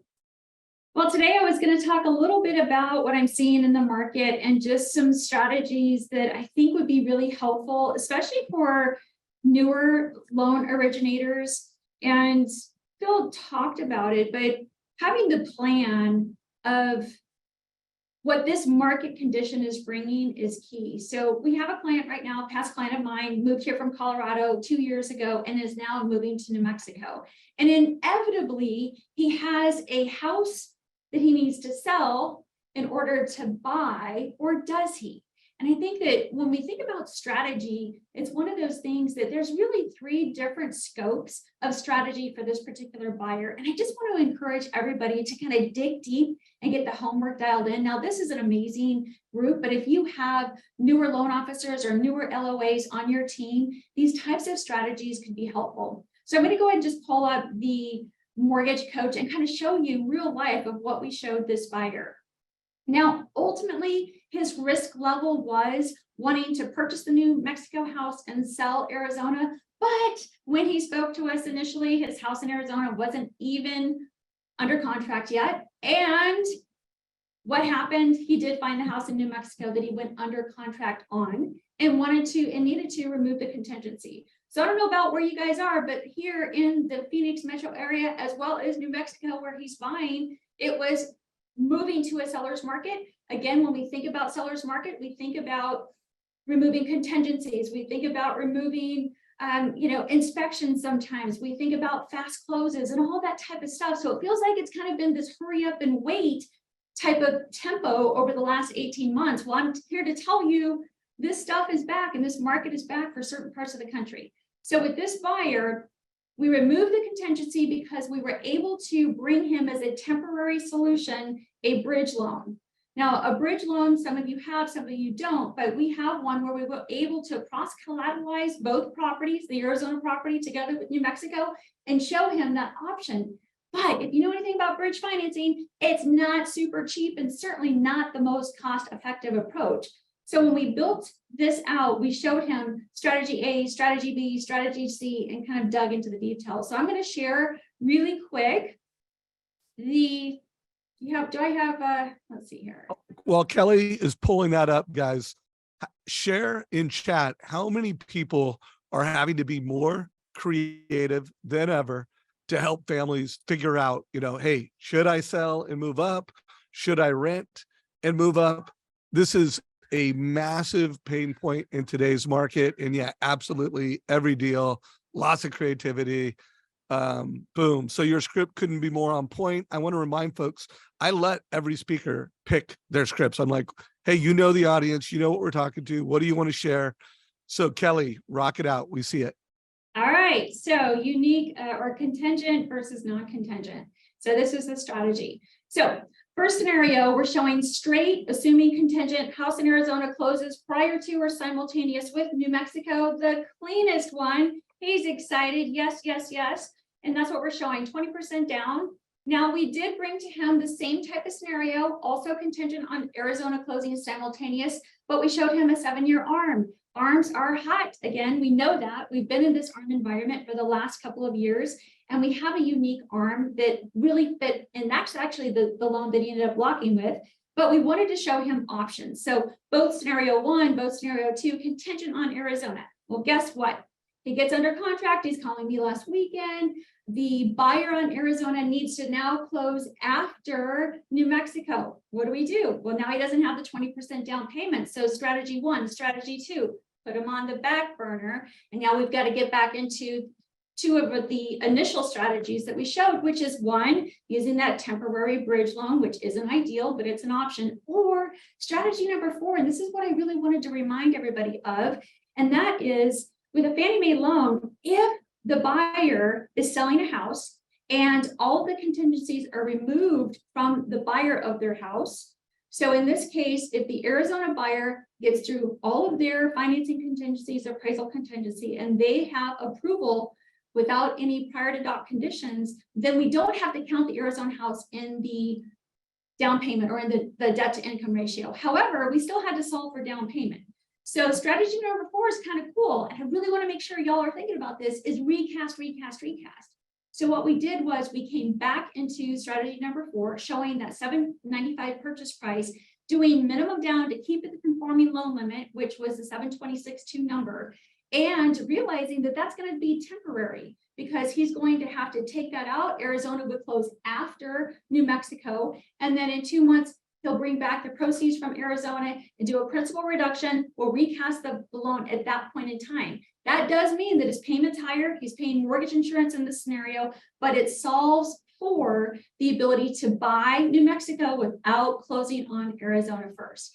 So lots of moving pieces here, but that recast option is bold for 2 scenarios. 1, if they have the down payment, which he did, to be able to do about a 9% down without selling the Arizona house. And 2, as long as that buyer was through all of their financing contingencies, because he cannot qualify without selling Arizona or without the contingencies being removed on the Arizona property, which means that our last and ultimate loan of last resort, but it's still available, is that bridge loan. So what we're doing is essentially, guys, we are running 3 different scenarios simultaneous, because we don't know exactly what's going to happen. So for example, the buyer on his Arizona property, we're getting weekly loan status updates from their lender. We are certainly monitoring, but y'all know how it works. I mean, sometimes you just get down to the end of the day, and if that buyer can't perform and remove the contingencies prior to New Mexico closing and close Arizona on time, we are back in the game with the bridge loan. So, right, I mean, just a lot of different strategies and thought that has to go into this type of market. You know, this buyer was so just like, there's so much emotion taking place. And when I spoke with him last week, and it just reminded me of, we are so much more than just mortgage advisors. Many times we're the people that are just helping them reset, refocus, reevaluate in the moment when tensions are high and emotions are high. And, you know, he wasn't even, he was questioning whether his real estate agent was giving him the best advice, because not because he didn't trust him, but because you guys know how it is when emotions run that high, you're just like looking for answers, and to be able to pull up the cost analysis and walk him through it again and just, hey, Richard, from the beginning, here were our strategies. We still have all of these options. It's okay. Let's kind of go through that. And just to kind of be that sounding board is such an important part of what we do as an industry. And I just want to remind everybody that this is so much more than just loans. This is truly about giving that confidence in the education and the guidance that buyers need now more than ever, because we are in that limited inventory environment, which means seller's market, which means we're going to see more and more of these types of scenarios. Bravo, Kelly. Great creativity. Mr. Phil Jones, what are your thoughts? Well, this one's complex, right? This one's complex. And I enjoyed listening to that, Kelly, as well. And super job on just being prepared to get into the mess with a client as well. And I think that's part of the job that people look to avoid, right? Is sometimes people will just deliver them the information and then go into hiding, expecting that the client can do all of the decision making themselves. And what you're doing here is you're being prepared to say, this is ugly, it's challenging, it's complex. And when you look at all of those scenarios mapped out, many of them look like, well, do you want a punch in the face, a knee in the groin, an elbow to the ribs? Like, which of these versions of difficult and challenging is the one that you're looking to be able to run down? And you started to be able to explain that to people with huge competence and huge confidence and huge calmness, which I think would be very, very reassuring to somebody who's on the receiving end of it, which is what people are looking for in markets like right now, right? They're looking for clarity, and clarity with confidence, and your ability to be able to deliver that was huge. Thank you for bringing something very real, not hypothetical. Thank you for bringing something that is ridiculously relevant right now. And thank you for reminding everybody that this is a people business, trying to help people solve real life dilemmas that are challenging them or standing in their way. In our world, I appreciate that, Phil. I do want to make a note in the chat. Everybody is kind of chiming in about recast. Absolutely, without a doubt, make sure you have the details of the investor you're selling to. In our case, it's 2 payments, and we can recast any dollar amount, but not every investor is going to have that. So I love the fact that you all are engaging and throwing that out there. So be sure you know the detail. There are some risks when you come up with these answers, right? Because what you look at sometimes is you think there's a puzzle, and then through your creativity and your knowledge of the mortgage world is that you're like, I think I can figure it out. I've got it. And then you can jump straight into the client scenario, and it can feel like it's overwhelmed. It can feel like it's drinking from a fire hose, and it can create chaos and confusion. What Kelly executed so brilliantly here was practice through the fact that slowing the process down can speed the outcome up. Remarkably patient, remarkably detailed in being able to map out what each of the other options are, all personified by the fact that you had detached yourself from any of those outcomes. There was no, here's what I think you should do is. There was an explanation of pros and cons, and very much personifying that clear beats clever. We've got some complexities in all of these, but you made it seem very, very simple for people to be able to work through. And also reminded us that people make decisions based on emotion and not logic. So the risk is here is that what we can do is that we can get too excited about getting to the solution or getting to the outcome. But if the person doesn't come with you, then what we've got is more chaos to be able to undo. How do we just make this a little tighter for people? I think sometimes is that we can create funnels to help lead people through that decision-making process. What I believe our job is that we are professional mind maker uppers, or that we are decision catalysts. Is indecision is the enemy. People spinning on the spot is what stands in our way. We could build a question stack even out of our work at Exactly What to Say here, where you can gain control in a conversation. When somebody presents you a problem, you could say, for example, well, what do you understand about all of your different options to be able to get this done? Instantly, the other person is going to say a version of, well, I don't understand all of my options. What you can then do is you can then probably break it down into 3 different categories, is that you can go this way, or this way, and start to be able to simplify. But before you do that, you might say, well, how would you feel if? And then we can start to be able to present some good news, some bad news, and some emotional responses. So how would you feel if you lost out in the property in New Mexico because you weren't clear to close? A man would be devastated. We need this house. This is the next chapter of our life. Our family dependent upon it, right? So, it matters. Okay, this matters. And how would you feel if we could maybe get you to a position of close without it being contingent upon the sale of your house in Phoenix? Oh, you could do that? Okay. And how would you feel if we could make that all happen so you could meet the existing timeline, so you could be living in New Mexico as early as August? Wow, that would be amazing. Our family would love that. Right now we've got it's worth it. Then you present, well, the way I see it is you have 3 options. Is what you could do is that you could still hustle to be able to make up a meaningful down payment. What you could do is look for a riskier bridge loan, or what you could do is you could come here and you'd have a reduced amount to be able to close, and you'd still be able to do this, and you could recast and blah, blah, blah, blah, blah, blah, blah. Out of those 3 options, which one do you think is going to give you the most confidence? Well, I'm probably going to go here. So still think about that, although that what you've got is all of this different, really creative, really intelligent work about solving a client's problem, presented patiently and beautifully and with grace, is still how do you sharpen the sword to make those paths very much easier to pick?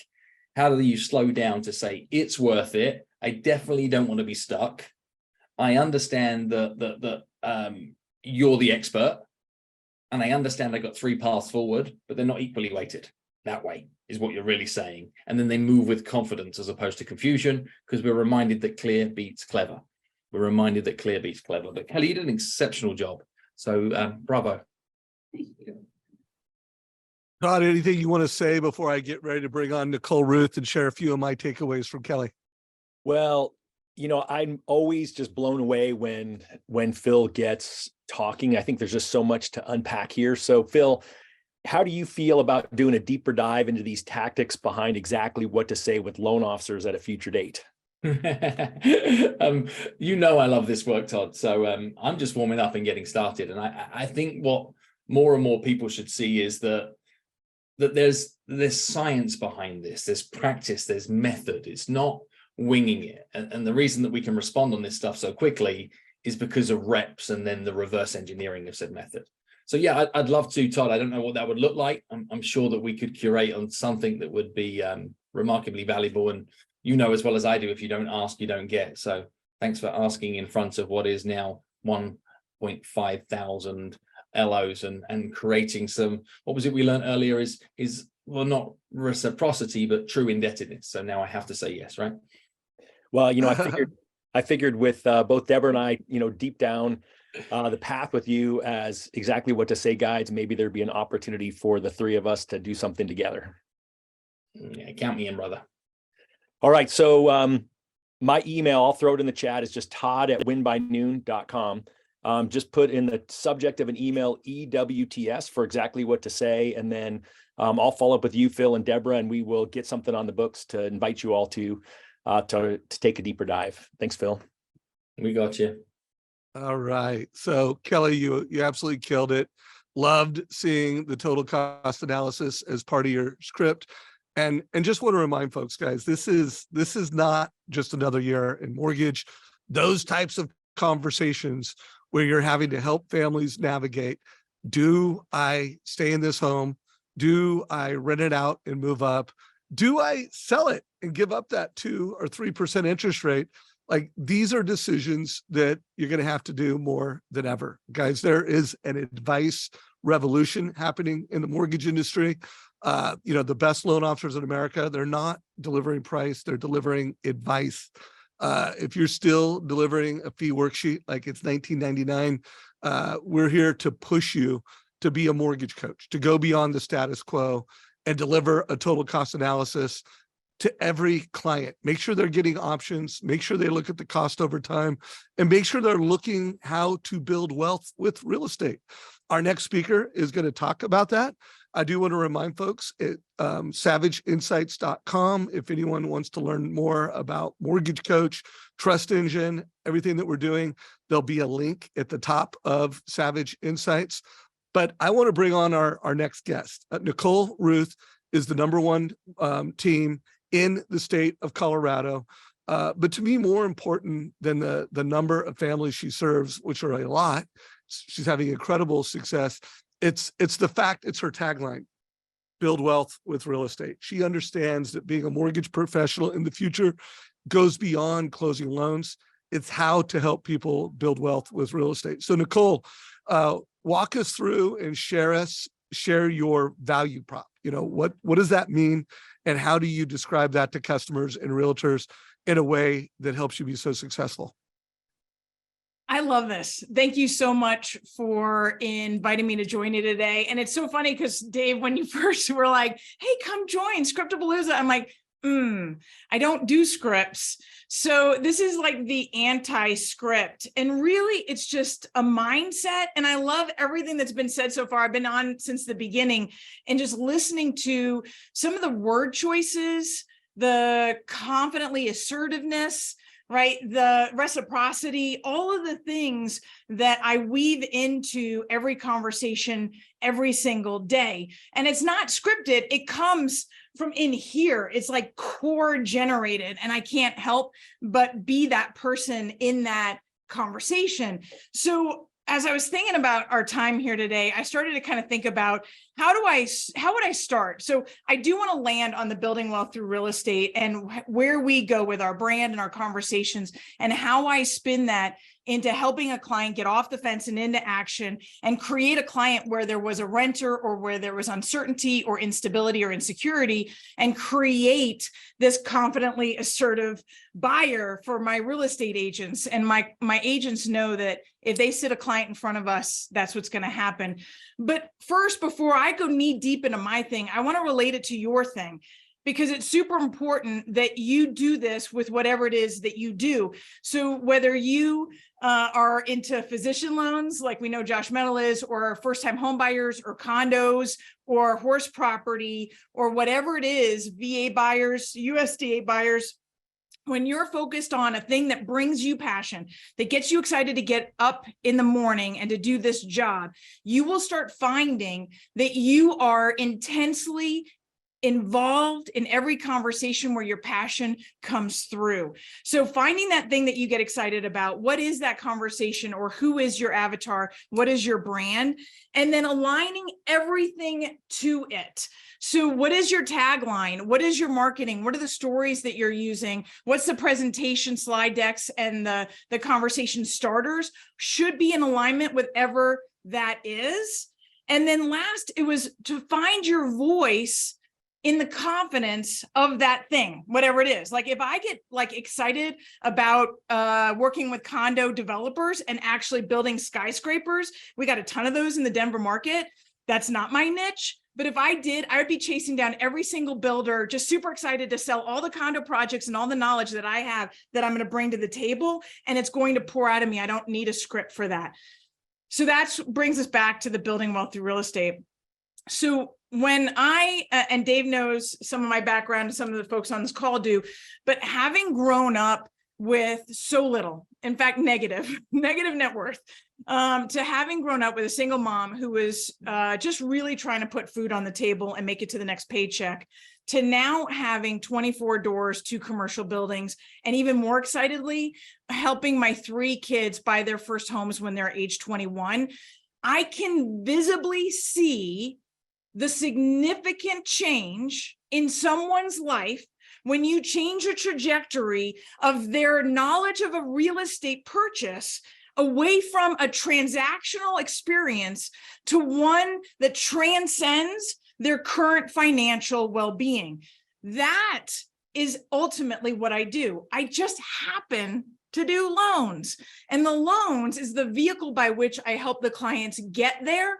But I'm so passionate because I know that this year, it's been slow for all of us, and you're saying it's not, you're lying. It's been slow for all of us. And I know that coming off of some of the best years we've ever had and getting used to the income, luckily during that period of time, I was investing like crazy. I bought my mom a home. I bought my daughter a home. I bought one of the commercial properties, and I invested in other developments. And I did that because I knew it couldn't last for forever. Now, it went a little shorter than I thought it would. But ultimately, when the volume's down now, I sleep well at night. Like, I'm really secure in the fact that I know that I've got multiple streams of income and that I can continue to support my mom. I can continue. My oldest son is 25 years old. He has $270,000 in net wealth. $270,000 in net wealth. So what I'm talking isn't about a script. It's about a passion. And if I don't get into your life, and if I don't transcend the conversation with the real estate agent and know the real estate agent knows my passion so strong that they want to introduce me to their clients, if I don't weave my way into your life and explain to you what real estate can actually do and how it can change that, then I'm empty inside. Like, that is the passion. And if I get to do a mortgage for you, well, that's a bonus. That's not my goal, right? My goal isn't to do a mortgage for you, because if I come in just passionate to educate, to give, to provide a path. People just don't even, I was sitting down with a client right before this, about an hour before we started, and she was a teacher and now she's making $25 an hour. And but you know what she's got? She's got 2 homes. She's got a home that she moved out of and turned into a rental, and she's got the home she lives in now. And now I got options. Now I'm sitting down and I got a strategy working and I got a whole game plan. She's 54 today. And by the time she's 70 years old, she's not only going to have this rental income, she's going to have $10,000 a month in rental income and probably be worth $2.5 million. And her eyes lit up. She went from a science teacher and now making $25 an hour to $10,000 a month. Guys, you don't have to think that everybody needs what you need. They just need a path, and they need their eyes to open up to the experience that they can have. So building wealth through real estate isn't my tagline. It's my life. And that's the kind of thing where once you figure out what you're so passionate about that you get up in the morning and you literally do this job for free. I say that lightly, not truly, but so if you would get out there, right, and work harder and not care so much about the specific outcome, like I need your loan. I will tell anybody that sits in my office, I don't need your loan. I don't need it. What I need is for you to get from where you are today, which is stuck without vision, to a position of where you have an unlimited capacity and abundance for a financial lifestyle and stability and security that you can't even see today because you're here. You're stuck in what you know to be true. And I can get you out here where all of that is broken apart. Then I've done my job. And you're going to tell everybody that we had that conversation and that they need to come see Nicole Ruth. And that's how I get to do mortgages. That's my script. Bam. I can't wait to have a Zoom session with you where we just make a case for how people of means can help their kids buy their first home, younger and faster. Love the value prop. Phil, what are your thoughts? You're a badass. Which is cool. It's so fun to hear somebody so passionate as much as what you are. And I feel that I owe a duty of some commentary and some thoughts around some of the things that you do that are so exceptional. I'm going to challenge something you said. Is you mentioned that this is not a script, it's just who you are. Yeah. Have you said some of the things that you've said here today more than twice? I'm sure I have. That, my friend, is called a script. Right? I just don't want to think think about words that you've worked on, that you found that have some efficacy in the way that you show up for others, and you're showing them again and again and again and again. Have you documented them to paper? Maybe not. Did you sit there ahead of time and say, I'm going to write these out and I'm going to rehearse them and then I'm going to learn them? Did you borrow them from somebody else? Probably not. Maybe where they were inspired by moments of incompetence and things you borrowed from others and the experience that you worked through in your real life to be able to get there to make it as concise and potent as that. Yet what I'm saying to you is that you do have a script. And I would urge you, if you found a point to be able to even take what you said today, run it through a transcription service, take a look at those words back, and welcome to your script right there. You might find a few moments that you can edit and evolve, a couple of things you're like, oh, I could say that very slightly differently and it would make a huge difference. You said something today, though, that was profound. You said that it's not my tagline, it's my life. Tell me where that's written in your marketing materials. It's not. Okay. Yeah. It almost like bowled me over today.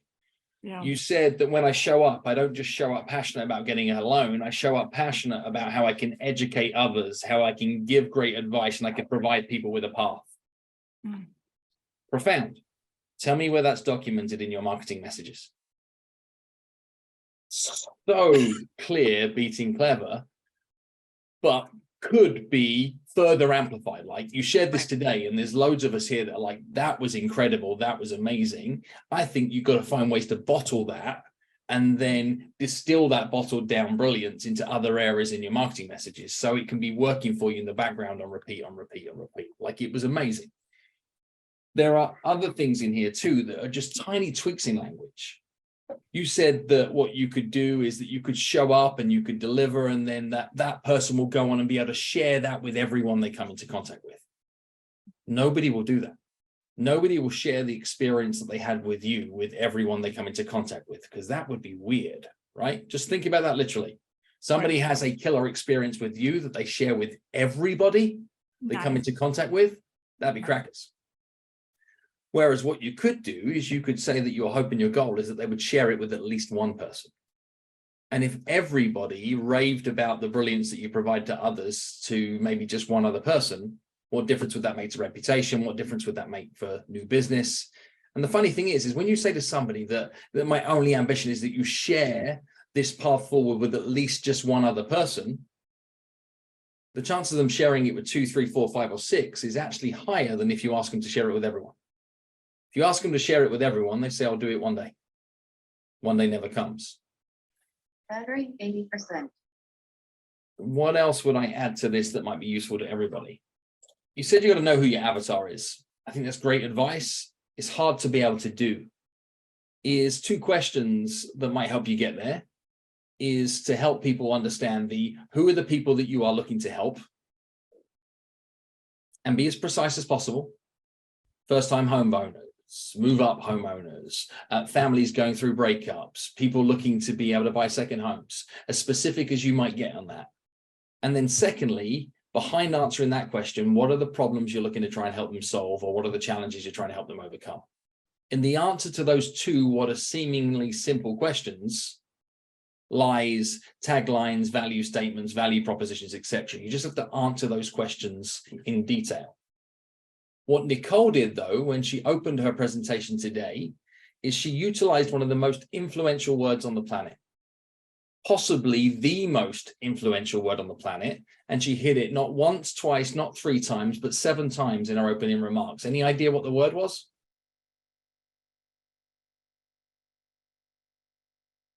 I believe. You. You. She spoke directly to all 1,500 people like they were individuals in the moment. She spoke directly to everybody as one, which is what everybody cares about most. I mean, if you are in any concern at this moment in time, who is the most important person in your life? The answer to that question is, of course, you.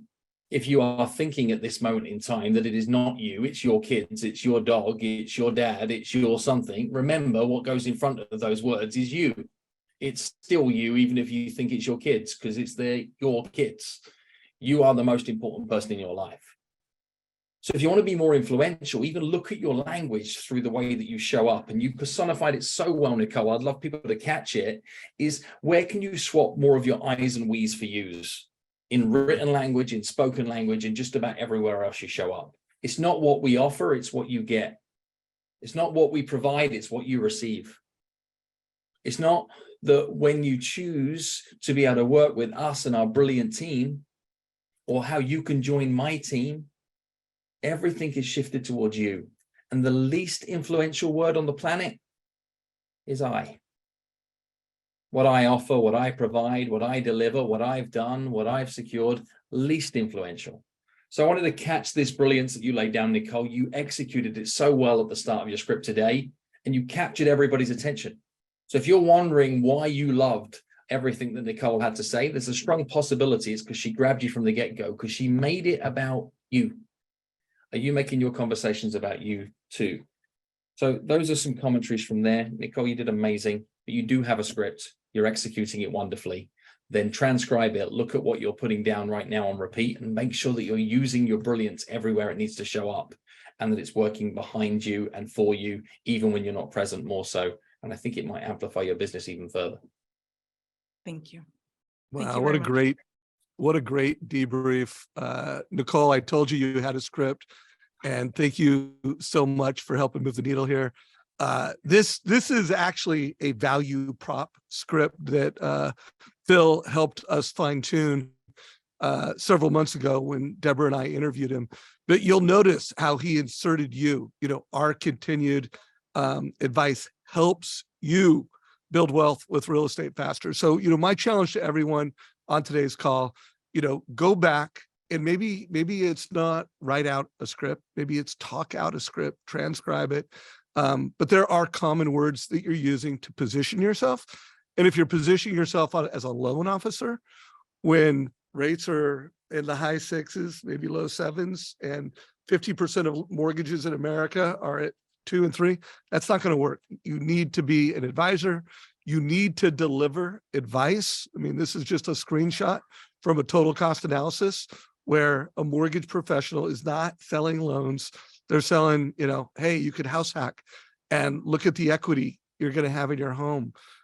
Did you hear how passionate Nicole was about helping people build equity, build net worth? Guys, you can't do that with a fee worksheet. And that's one of the reasons why for 15 years, I've been interviewing top loan officers. Todd and I have been doing this for 6 years. As I told you all, I'll put a link to the playlist for this. So this will now be our 6th year doing this. Todd, anything you want to say before we bring on our next guest? I just think that, Nicole brings so much passion, and I heard Nicole say, I don't have scripts, which is what I hear a lot of you say. And I believe that you all do have scripts. You have these building blocks of what you say. So I loved Phil's advice, and it would encourage you to listen, record what you're doing, use a free app like otter.ai. You can actually have that open. You can be recording your side of conversations you're having with clients, and then take a deep dive into what we're learning here today. So super excited, Dave, for you to introduce our next speaker. All right, guys. So this next speaker, we pre-recorded it. You won't even know the difference. In hindsight, I would have done this with Myron, but we've got 2 really tight scripts back to back. One is called the reverse leverage script to get meetings with builders and realtors. Let's check it out. Brian McCauley, one of the top producers with Fairway, a mortgage coach, grandmaster, and just an amazing mortgage professional. Let's check it out. My second script is one that I really, really like. This is how to land a meeting with any style of business partner using reverse leverage. So the example I like to use is, if outside of the agent component, if lenders are trying to get a builder, trying to get an accountant, what most lenders do is they call and they say like, hey, I want to be your lender. We should have a conversation. So my script is, let's just say it's a random builder on the side of the road. I drive by a subdivision. I call the sales rep and I say, hey, my name is Brian McCauley. I'm giving you guys a call because I've got a problem. I've got a ton of pre-approved buyers. There's no inventory. I just drove by your subdivision. It looks amazing. I'd like to come meet you, learn more about the subdivision, and see if this is a good fit for my people so I can push them over to you. Do you have some time to meet? They'll say yes. So the key on that is you want to make sure and get the meeting. In order to get the meeting, the reverse leverage is you have stuff for them.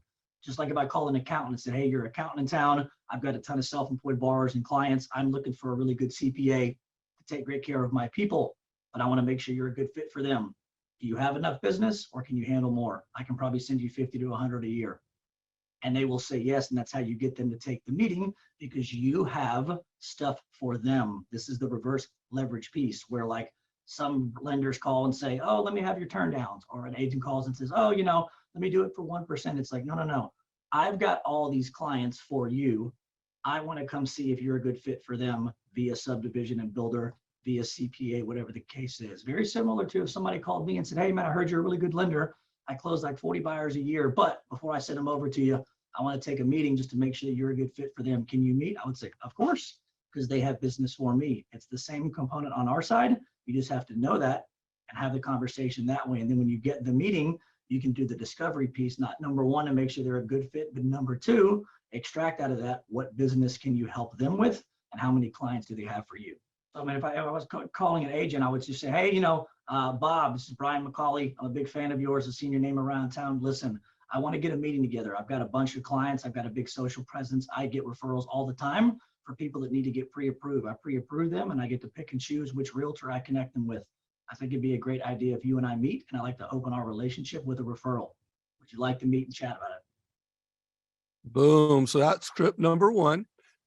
He does have a second script. So, and he was completely on time. So let's play his next script.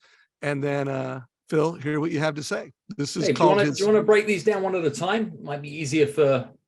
Okay, break it down. There's a lot of nuance in here as well. We could end up talking about something that happened 3 minutes ago that may challenge people. But I think there's a lot of merit in what Brian's doing, right? Is what Brian's doing remarkably well here is he's concisely putting the idea of us being able to get together to get some time to converse about future opportunities in a very concise period of time. He's also professional, yet casual, yet driven, yet like mildly aggressive and assertive without coming across as condescending. What he has even in his tone is like, well, actually, if you're not going to give me the time, then I'll go find somebody else. It's not flippant. It's just with enough abundance in the way that he's coming across that he's not desperately looking to be able to get face to face with that individual. He just believes that it could be of some form of mutual benefit. And I think that tonality in the way that he's showing up is that just south of arrogant position, that highest level of confidence that says, I got this, but not to a point where I'm going past it, which is testimony to probably one of the big reasons why he does so well.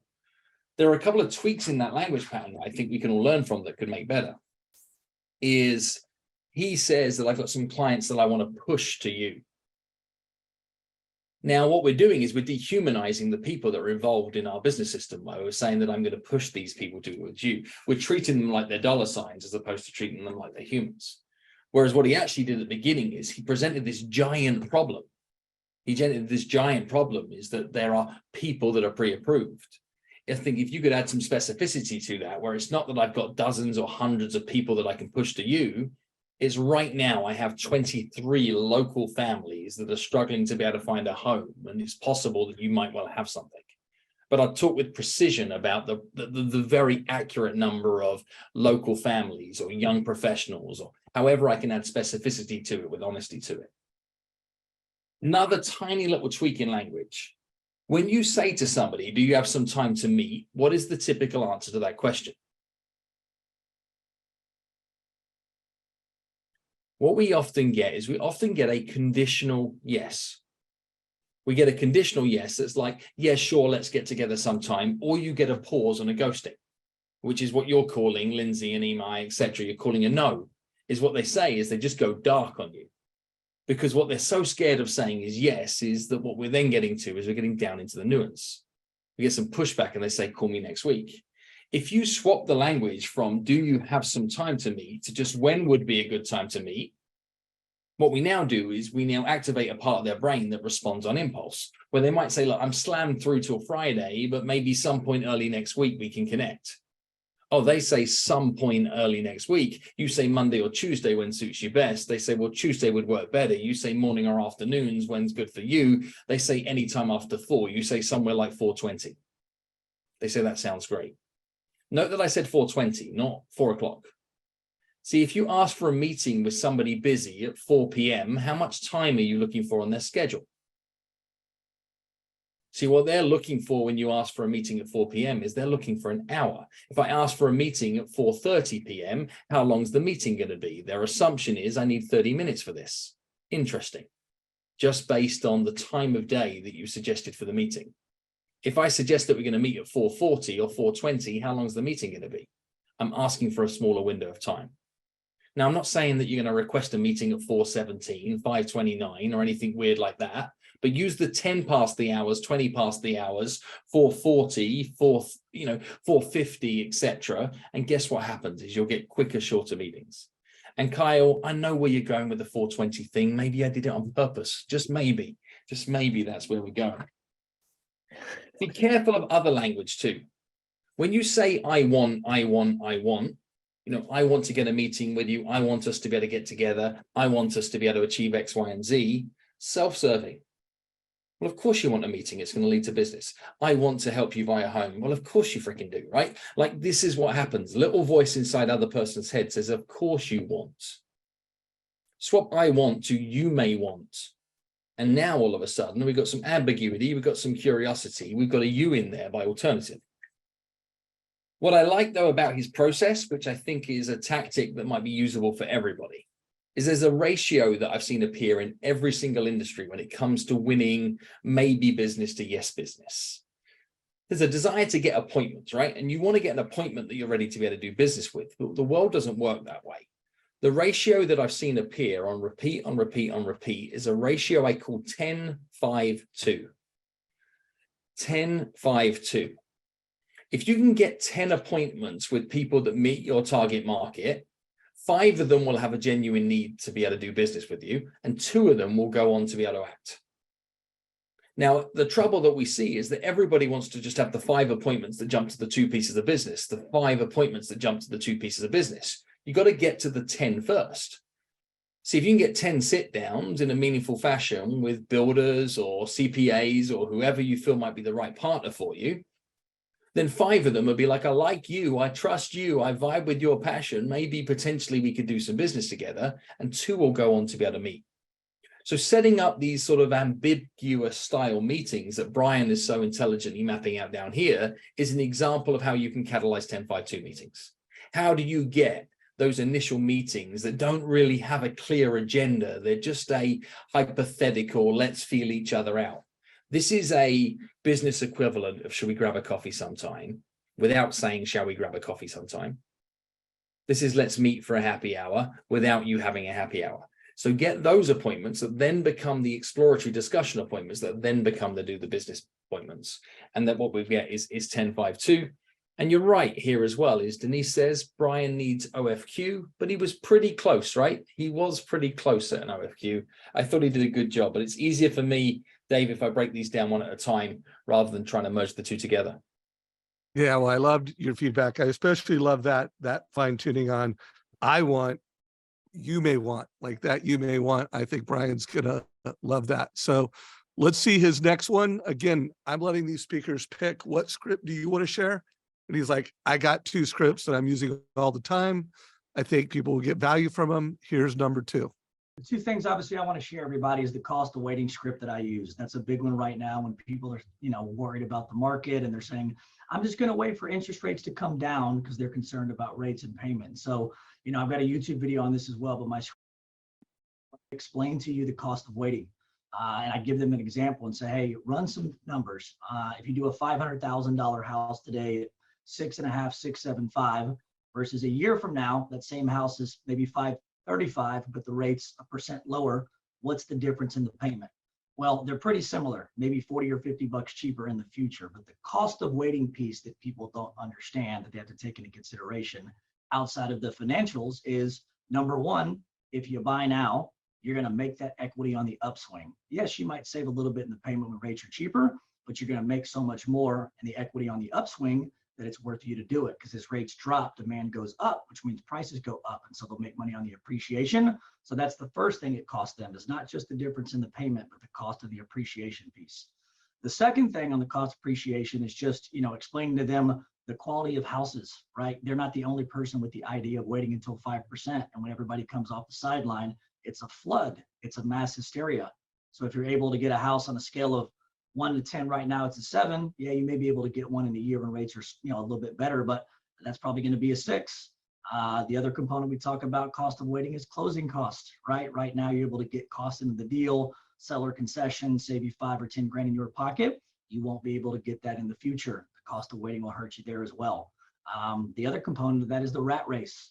We all remember when COVID happened, it was impossible to get a house, really, really hard to buy a house. And so you have to explain to them, hey, this maze that it's going to create a year from now when rates are 1% plus lower, you save a little bit in the payment, but you're going to have to be on the street 24/7.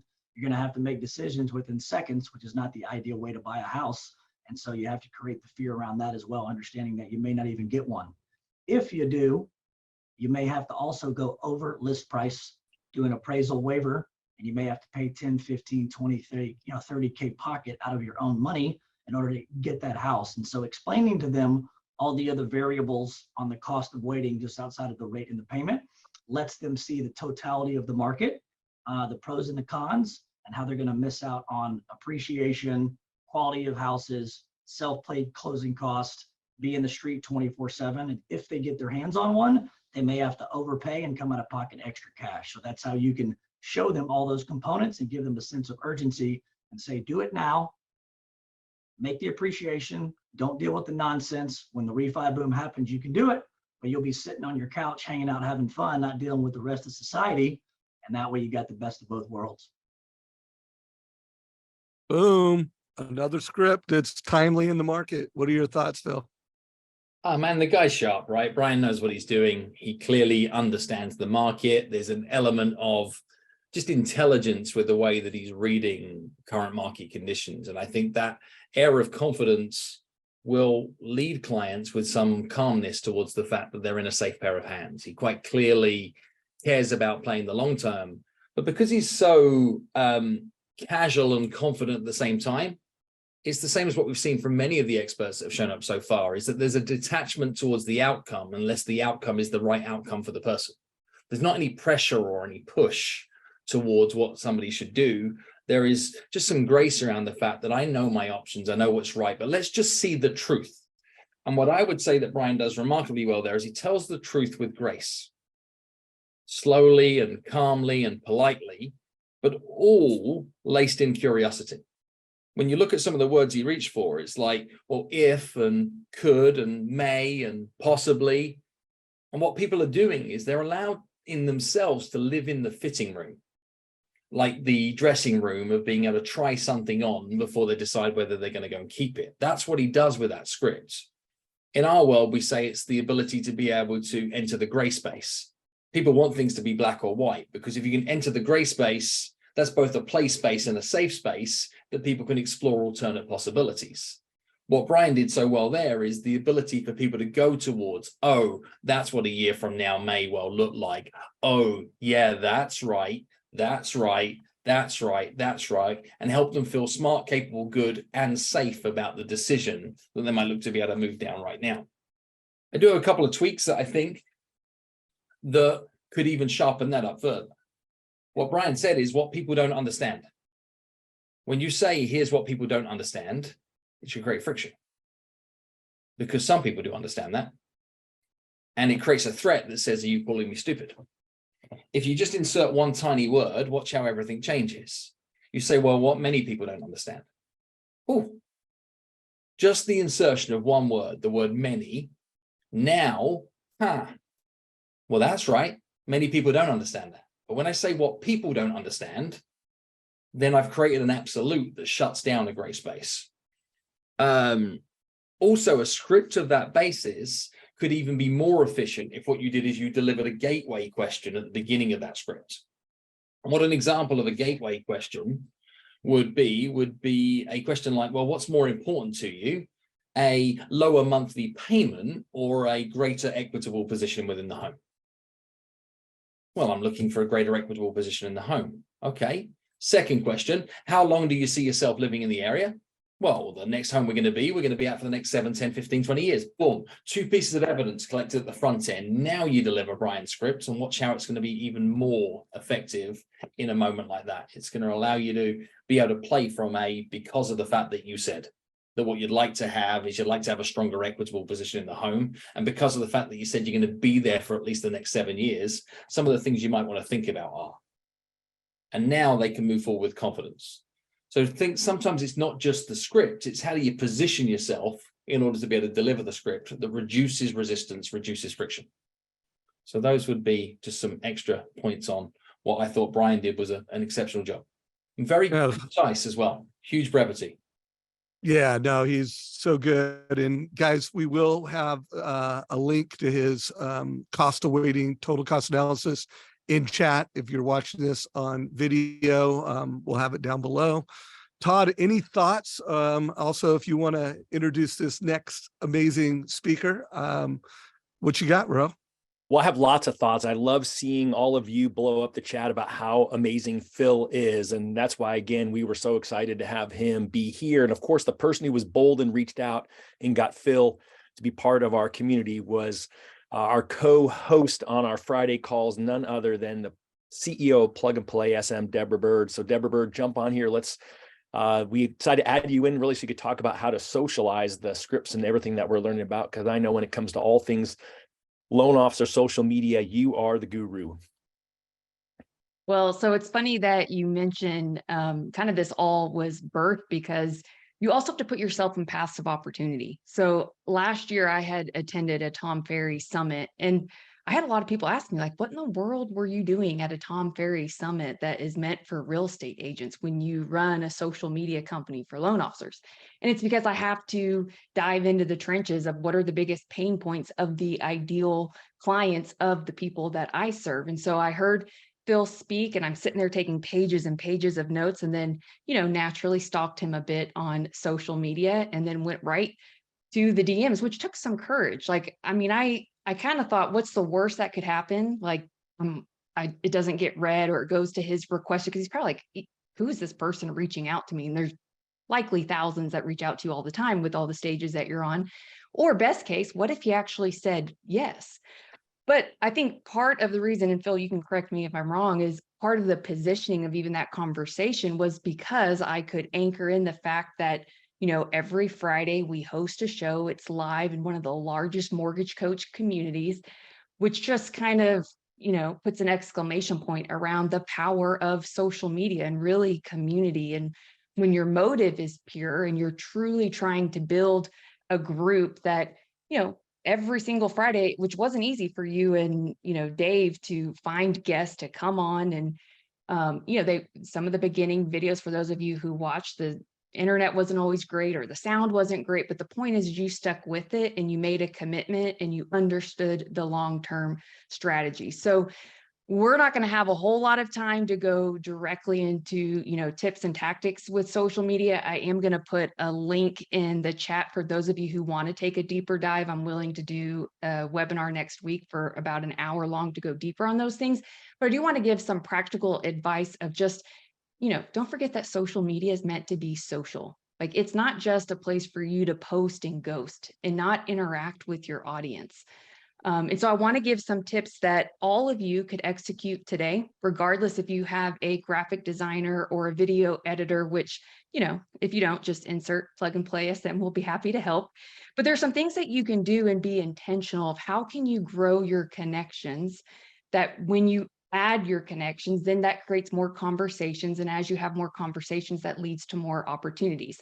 So some of the things that you guys can all do literally in your morning poo session. And for some of you men, you could like double these numbers. And yes, I said your morning poo session, you could accomplish some of these things. I know Todd is like shaking his head, but some of you don't know that you can set up what's called a favorites feed on Instagram and Facebook. And, you know, there's a max amount of connections that you can have in your favorites. Nobody knows, by the way, if they're in your favorites or not. And it's not like a group, but you can be really intentional with, how do I use social media for prospecting and nurturing and developing relationships, deepening relationships, and not just allow social to use you? And unfortunately, I feel like that's what a lot of people do, especially when we have discovery calls and people usually tell me, I don't have time, I don't know how, I don't know what.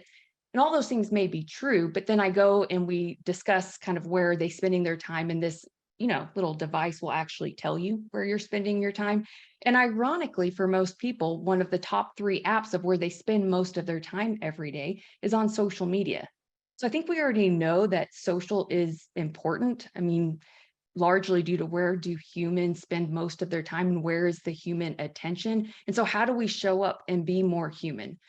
I recently gave a presentation about ChatGPT, and it was a room full of real estate agents, and a lot of them were really nervous, like, is AI going to take over my job and blah, blah, blah. And for all of you listening, I would just say, if you're worried about AI or robots taking your job, then how about just be a better human?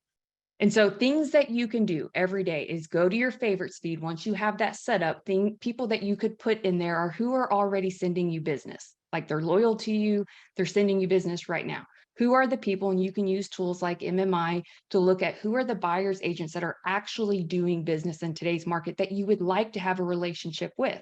Put them in your favorites feed. That way, when you go on social, you can sort your feed, and now you won't be distracted. You're being laser focused, super intentional of who I can interact with. Other people that you guys could include, and this is part of the daily commitments that, ironically, we created a win by noon version of incorporating these social media kind of daily commitments or standards, so to speak, where every day your goal should be, can I add 20 new accounts, 20 new people that I can choose to follow? So these are things that you are proactively going to do that, again, doesn't require any graphic design work, doesn't require social media strategy, but could you find 20 people every day that you could follow? Where are you going to find these people? Well, it could be listing agents on contracts. It could be divorce attorneys on divorce decrees that you get. Hell, it could be leads, guys. Like, a lot of you are like, well, I don't know who to follow. What if instead of you just putting your leads in a CRM where you're letting spam like market people, What if you add them to your social and you just continue to engage with them on the single platform that is socially acceptable for you to be their biggest champion? So leads, hopefully every lead that you add to your social platform, then it makes it a lot easier for them during the process, where if you create these phenomenal experiences, which if any of you are following Phil, go ahead and make sure you're following Phil on social, and you'll see a lot of his marketing is his customers, his audience, because he creates these magical experiences that people rave about. And guess what? When you invite them along the journey with you, your future marketing department could literally be your clients.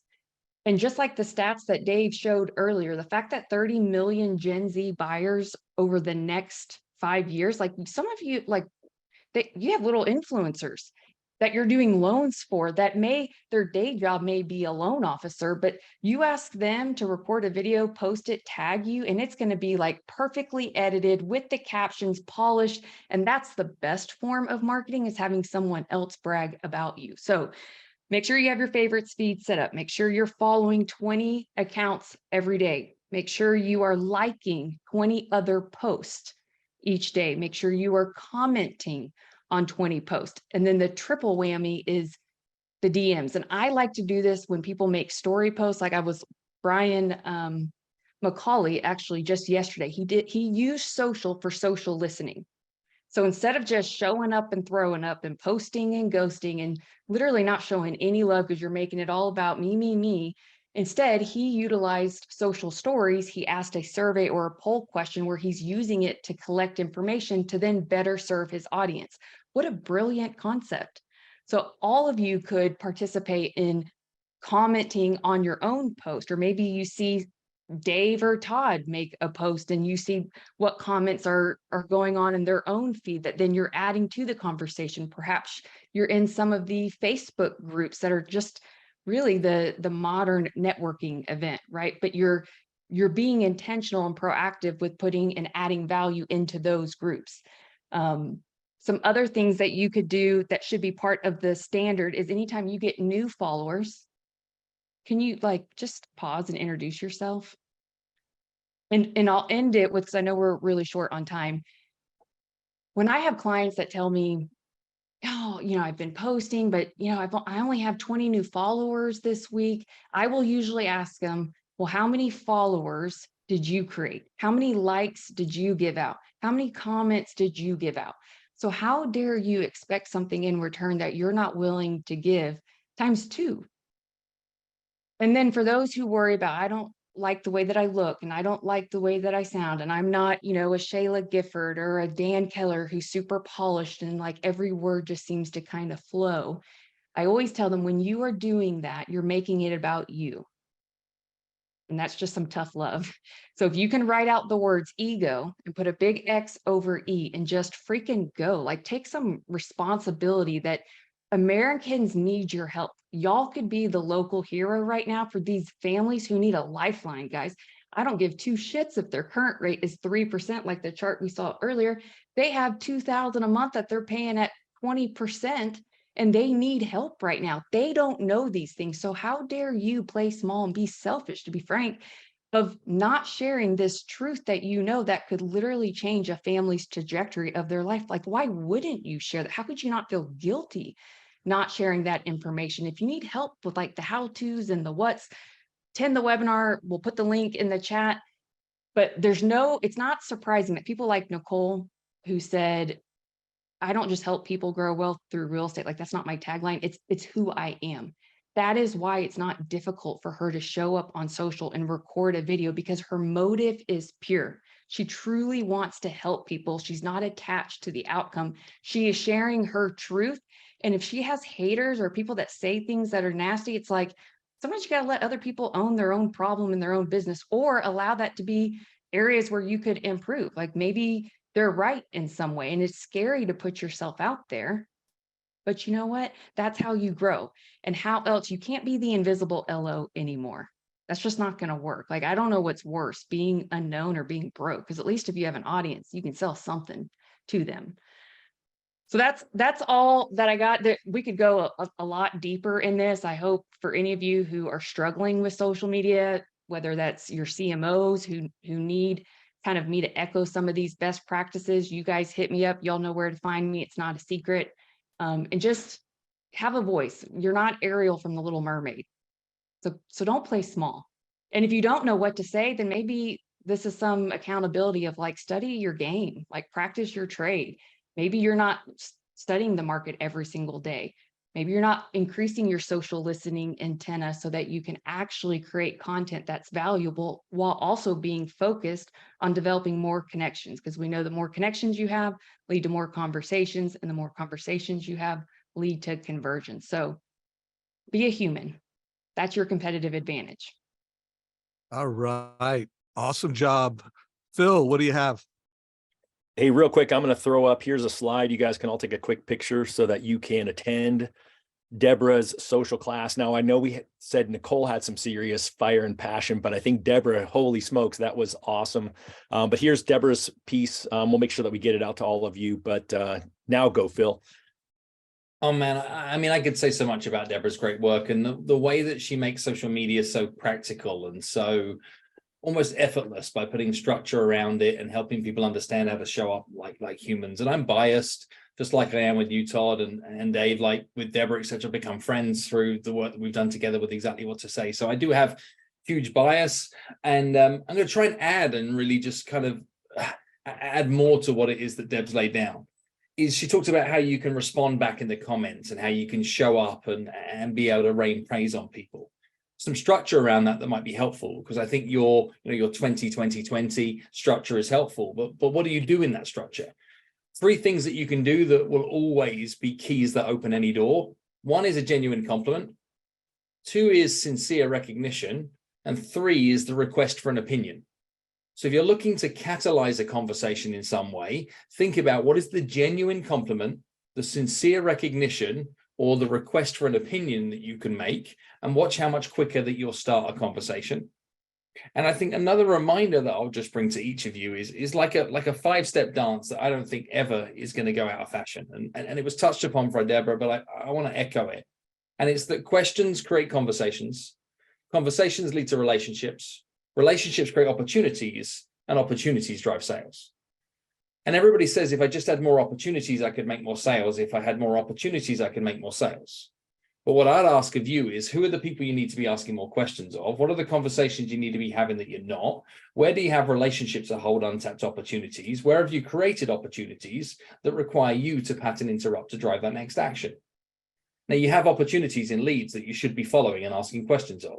You've developed relationships with lenders. You've developed relationships with real estate agents. You've developed relationships with construction partners, et cetera, et cetera, et cetera. Shouldn't we be asking more questions of those? Know the conversations you need to be having, know the questions you need to be asking, and then use social as a playful platform that what you can be able to do is that you can ask more questions, have more conversations, develop more relationships, create more opportunities, drive more action. It is that simple and it's that hard. And do it with humanity in mind. These are people, the other side of conversations. And we're not in the loans business, we're in the people business. And as somebody who's worked in over 800 different industries, I've learned that the similarities outweigh the differences. Although there are differences, and you folks are all expert in those differences, the common thread is this is people that want to feel heard, they want to feel important. They're saying, tell me about the part where it gets to me. And what I would add to that is that when you do get people outreach and light up your DMs or leave comments on your posts, are you starting conversations or are you shutting them down? And note that sometimes what people aren't looking for is an answer or a period.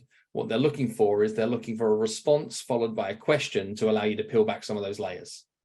So when people ask, like, how's the market? Or they say, thanks for that. Or they say, this was awesome. Please don't shut them down. See how what you can do is to open the conversation there to learn new context. And you might find that the opportunity is slightly bigger than you thought it was. All right, guys, this is, we're getting incredible feedback. We were gonna do a little halftime fireside chat, but we're way past, way over schedule. So I think we're gonna not do the fireside chat. We're gonna bring Josh Metal up in just a minute. Todd, anything you want to share before we bring up Mr. Josh Metal? I real quick, I'll throw up Deborah's slide, but I just wanted to give a quick Win by Noon free trial offer. I'm not sure if it's for you, but you've been hearing Phil talk about the 10-5-2 and Deborah talk about the 20-20-20. And I often find that if you're like me, that you are not taking the time to track these activities. And Win by Noon is a great way for you to do that. It's a great business planning tool. I won't go off on a big pitch, but all you need to do is try it for free. So I don't have to pitch it. Just go to winbynoon.com, use the code SCRIPTS with an S 23. And you'll be able to get a free subscription. Just do the monthly subscription option. It'll waive the cost so that you can get the product. We will get you trained on it. You will love it. And if for some reason you don't, then you'll be able to cancel your subscription before you ever get charged. So just go to winbynoon.com, scripts 23, and would love to have you as part of the Win by Noon community. So my add-on to that, guys, everyone on this stage was invited because they do a lot of business. They're incredibly successful, and they're advisors. They're part of this advice revolution. They're not delivering price, they're delivering price with advice. And you know what they all have in common? They all win by noon. I mean, I interview these folks. They have systems, they have structure, they consistently operate. They've done their prospecting by noon, they win by noon. So if you're not part of the Win by Noon community, make sure that you become part of that. Todd gave you an incredible special offer. You can go to winbynoon.com and get the planner and really invest. But you know what? You can also go to the store. You can get these amazing shirts at the store. You can get a planner at the store. And there's an amazing Facebook group, Win by Noon Mastermind or Win by Noon Facebook group. Make sure you're part of that. And we'll put the link down below. And there's some pictures of the shirts. We've even got the old school mortgage coach shirt for anyone who still wants it. So Todd, I think you and I both could introduce Josh Metal, but because I've got a little bit of a debrief on Mr. Metal, why don't you do the introduction? Again, I could talk for 15 minutes about why we have Josh here to share with all of you. I've known Josh for more than a decade, and I know all of you who have seen Josh before know he always adds tremendous value. You always all say he is the best scripted person in the community, and I know his leadership is one of the things that I admire the most. So rather me take more time and share with you, I'll let Josh Metal show you why we have him back for the 6th time at Script-a-PALOOZA. Thanks, Todd. Thanks, team Mortgage Coach community. It's great to be here with you. And, my socks are blown off. The quality of presenters today, as compared, I was thinking like the first Mortgage Coach video I did 10 years ago, and somebody was saying that the internet connections were bad and nobody could, the video was terrible. Like the quality of the people in this community are second to none. So I'm super grateful to be here. Thank you. And to your point, Todd, I do think my script is going to be one of the best today, but not because I created it. I actually completely poached it from Phil. I watched the first video he did with the Mortgage Coach community. I immediately transcribed the entire interview. I created a slide deck, which I started teaching my team, and I haven't been able to find anything better than the script that I pulled out of that. So I've added a few nuances and I added a bonus script behind it, but I'm going to share with you a script that I didn't create. It came from Phil. It's genius. We've used it and it's working phenomenally. What I do want to share with you, you're welcome, Phil. Thank you. What I do, and by the way, I don't know, those of you who haven't bought Phil's book, you're not recognizing all of the magic words that Todd's dropping in all of these sessions. So go out and buy that book. It's very impactful. What I wanted to focus in on is the why behind the script. Everybody saw the passion that Deborah had and the passion that Nicole brought forward. And I believe the best script comes from a really solid foundation of why. If you believe it, the person on the other side will feel it. So I'm going to start off by showing just a couple of really quick slides to give you the foundational why. Then we'll go into the script. And I would love to see you critique your own work here, Phil. That's going to be fun. So the first thing that everybody should be aware of, and this is something that Dave Savage taught me, is that only 18% of customers who used a mortgage advisor to buy their home uses the same mortgage advisor to refinance. That means that we are losing 82% of our past clients to other loan officers that are out marketing and out communicating us. So the biggest expense in any of our businesses, in my opinion, is lost opportunity. So let's walk through just a couple of things. And this is the way I like to orient myself before I go into a calling session. So this is called the transaction frequency spectrum. And I'm going to go over this really quickly. It was created by a guy named Vivek Kumar. He is a product engineer in the space of tech and real estate, and he's passionate about building brand loyalty between customers and infrequent products. What the hell is an infrequent product? Okay, so that's why he created the transaction frequency spectrum. On the left side, you have the habit zone in blue. These are services or products that we use daily, weekly, or monthly. I use my Outlook, I use Facebook, and I use my Apple phone every single day. And if you have a relationship with a product where you're using it on a daily, weekly, or monthly basis, the stickiness to that product, the chances that that customer is going to come back to Outlook to check their email or back to their iPhone or back to Facebook are insanely high. And as you move from left to right on the spectrum, you'll see that mortgage and real estate, we're talking 5, 7, 10 years. The only business that has less frequency of transaction than mortgage and real estate is the mortician. Now, the mortician they've never had a repeat client, by the way. So we're doing a little bit better than the morticians in terms of our repeat customer. But the takeaway from this, and when I watched Vivek present on this, I went, oh my gosh, I'm forgettable. You and I are forgettable. So we have to do something different in order to create this frequency of interaction. We can't dictate how frequent clients are going to transact, but we can dictate, and we do have agency over how often we interact. So let's get inside the minds of the consumer really quickly. We know that approximately 80% of all of our borrowers have a mortgage rate below 4%.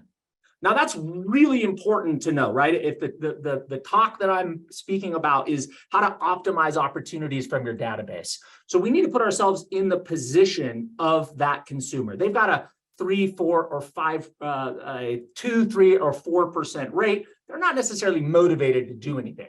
The other thing that is true about the average American homeowner is that they have 58% equity. So they're very comfortable. They have a ton of equity. They have a very low fixed mortgage rate. And that is why we are experiencing the real estate and mortgage deep freeze. That's why the number of transactions is slowing. And so if we have less transactions, if customers are going to transact less likely, it's incumbent on us to increase the frequency of interaction. And I'm going to give you the speech that I learned from Phil around that. Now, look, many people have done great in their real estate. Their values are up. They've locked in a 3% mortgage rate, but all is not well in the life of the American consumer. In fact, Americans are living off credit cards and depleting savings, right? We've seen inflation that continues to eat away at the budget of our fixed income households. We've seen the Federal Reserve push up short-term interest rates. Credit cards, average interest rate today, 20.62%. Home equity lines, average interest rate, 8.16%. New cars, 7.42%. Used cars, 12.39%. These are averages. These are not bad credit, folks. Personal loans, average rate, 12.5%. Buy now, pay later loans, between 19 and 23%. So not only is there record amounts of credit card debt and other debt that's stacking up, but the personal savings rate is really low, looking back over long periods of history. So the household blended debt ratios of our customers are blowing out in spite of the record low interest rates. Now, team, for me, that screams opportunity. And I see opportunity in 3 ways, just reflecting on those slides. Number one, we have agency and dominion over our ability to increase the frequency of interaction. Remind that customer that we are still valuable to them and we can still help them create wealth, even though they're in their home already. We didn't just sell them debt and walk away. The second thing is we can help educate them and teach them about their household blended debt ratio. Yeah, I know you don't want to leave your 3% mortgage, but would you like to leave your 20% credit card and your 19% buy now, pay later, and your 8% home equity line? We have to educate them about that blended household debt ratio. And then last but not least, we need to start talking to them about what an equity transition plan is. That previous customer of ours who has 58% equity, should they be putting 58% of that equity down on the next home? Should they be paying off consumer debt? Should they be leaving a nest egg so that they don't, next time that there's an emergency in their family, they don't have to rack up their credit cards again? So these are things of value that we can bring to our customers post-transaction that's going to remind them how valuable we are to them. Now, how do we have these conversations? And that brings us into the body of the script.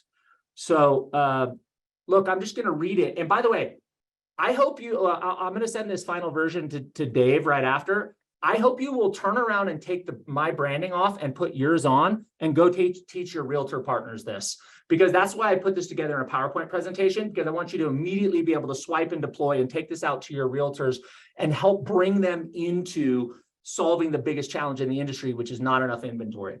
All right, so here's the script. Hey, Dave, it's Josh Metal from Neo Home Loans. We work together on the purchase of your beautiful new home on Easy Street. How's that beautiful pool treating you? Dave's going to say, great, I love my pool. I buy my pool right now. And I said, hey, Dave, is it a good time? Do you have just a few minutes to speak with me? I wanted to connect with you, Dave, because a lot's happening in the economy right now. And many of my clients have reached out to me with questions on how their home value may be impacted and how they can leverage the equity in their homes. Many of my clients, in fact, find themselves in one of three situations. One, they've outgrown their home. They'd like to move, but they feel trapped because of their ultra low mortgage rate. Or they want to access the incredible amount of equity that's built up in their home, pay off non-mortgage debts, potentially renovate their homes. But again, many of them are feeling stuck because of that ultra low first mortgage rate. And last but not least, some of my clients are actually considering cashing out. They're talking about selling their home while the market's at an all-time high, taking that equity and really using it as a vehicle to fuel their retirement. So Dave, out of curiosity, do you find yourself in any of these three situations? And then we just pause. And then we just listen. And I wrote the entire script out because I think you should say it a few times. But when I have these notes in front of me, all I would have is just a couple of words, right? I would just have a couple of stem cell reminders to help me of the direction that I want to go. I've practiced it enough time that I would just flow from the basic script. As Phil said, you have the script so you're prepared.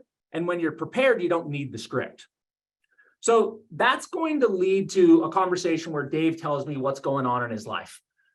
Yes, I need to pay off debt. Gosh, man, my wife got injured. She was out of work. We've racked up a bunch of credit cards. It opens up conversation. And then I would move on to some of the magic words that are inside Phil's book. Hey, Dave, I bet you're a bit like me in that you believe information affords you optionality. See, most people want options, so they know what's possible and they can take advantage of opportunities when they see them. Are you open-minded to my team creating an equity transition plan to show you what the numbers might look like if you were to consider selling your home and buying another one? Or if they gave me feedback that they're very happy with their home, they're still enjoying it, but they really have some non-mortgage debts that they have some energy or consideration around. And I'd say, hey, are you open-minded to my team calculating your household blended debt ratio? The hell is a household blended debt ratio? Well, that's where we take your mortgage rate, we plug it in with the rest of your debts, and we show you universally what is your household debt ratio that you're paying on all of your debts. And then I can present potential options to lower your outgoing expenses, create more monthly cash flow in your family budget. And ideally, I'd love to show you a way to accelerate your retirement savings. Is that something that you might be open to? So team, I'll provide these so you can take the scripts. But here's what I wanted to point out. Yesterday's clients are tomorrow's transactions.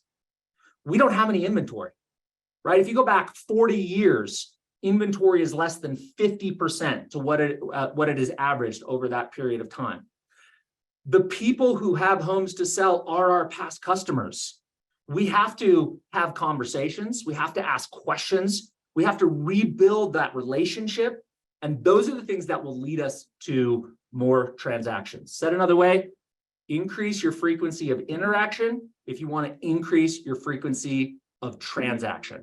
And then last script, and I'll turn my share off, because I know people are going to say, well, that's great, Josh, but how do you get people on the phone?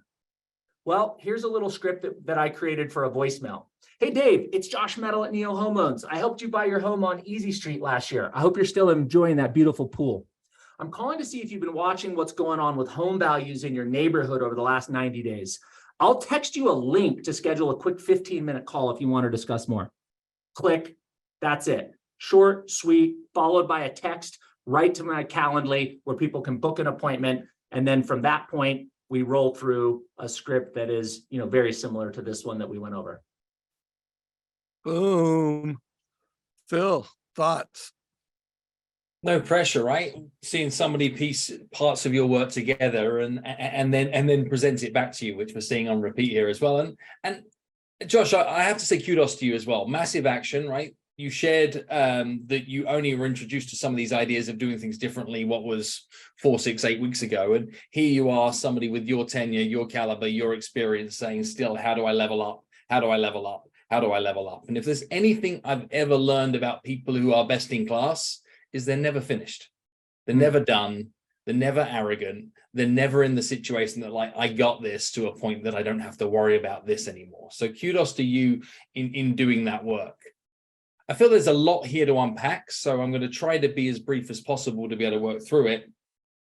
And one of the first points is the realization that you are currently calling people your client that aren't calling you their loan officer.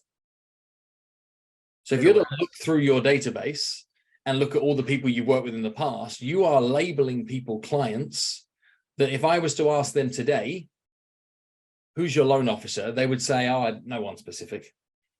So be careful with that. And Kevin Boyle, who's one of our certified guides, quite famously said that we've now repeated a number of times, is that it's amazing in the world of real estate how so many agents treat their clients like leads and leads like clients. I think the same is true within the mortgage space too, right? Is that we have to be aware of, are we treating the people that have the ability to be like an ATM machine and come back again, like they're an ATM machine that lives in your garage? What word would you use to replace clients, Phil? Any idea? We're going to get to that in a moment. And I think I could probably answer it specifically now that you added it as a question right now.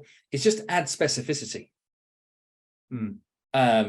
Families, local professionals, first-time home owners, it is look for being able to add specificity that people can see themselves in, because any other label is look like you've just tried to create a catch-all. We can say local people, it's just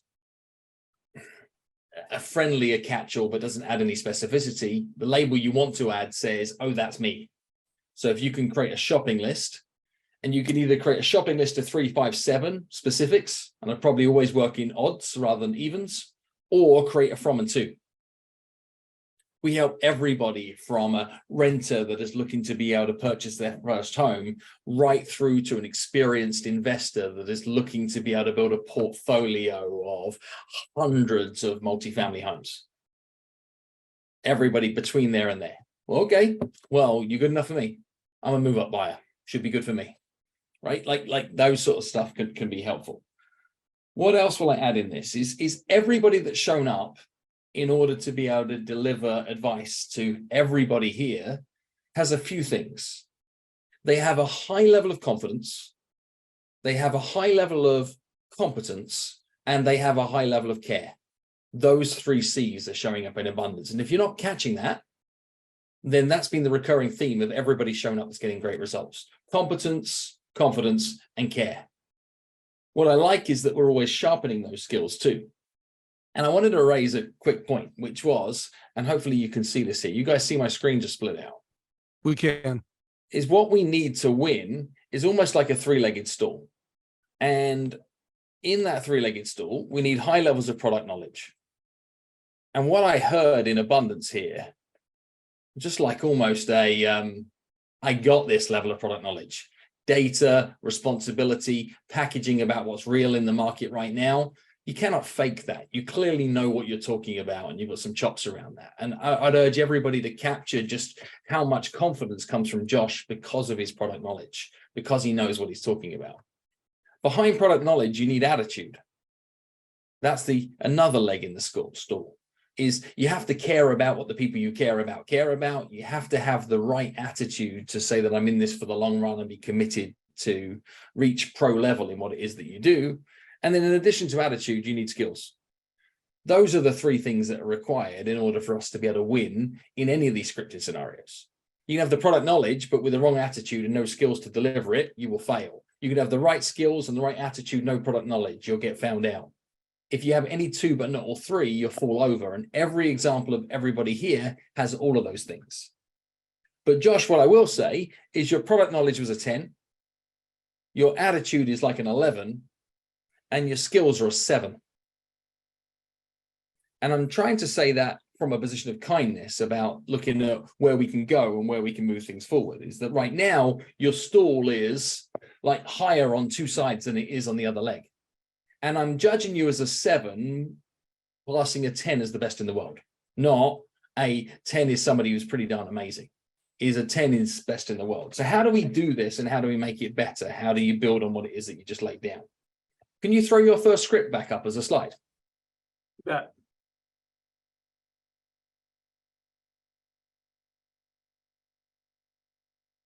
Because what we're looking at is positioning here.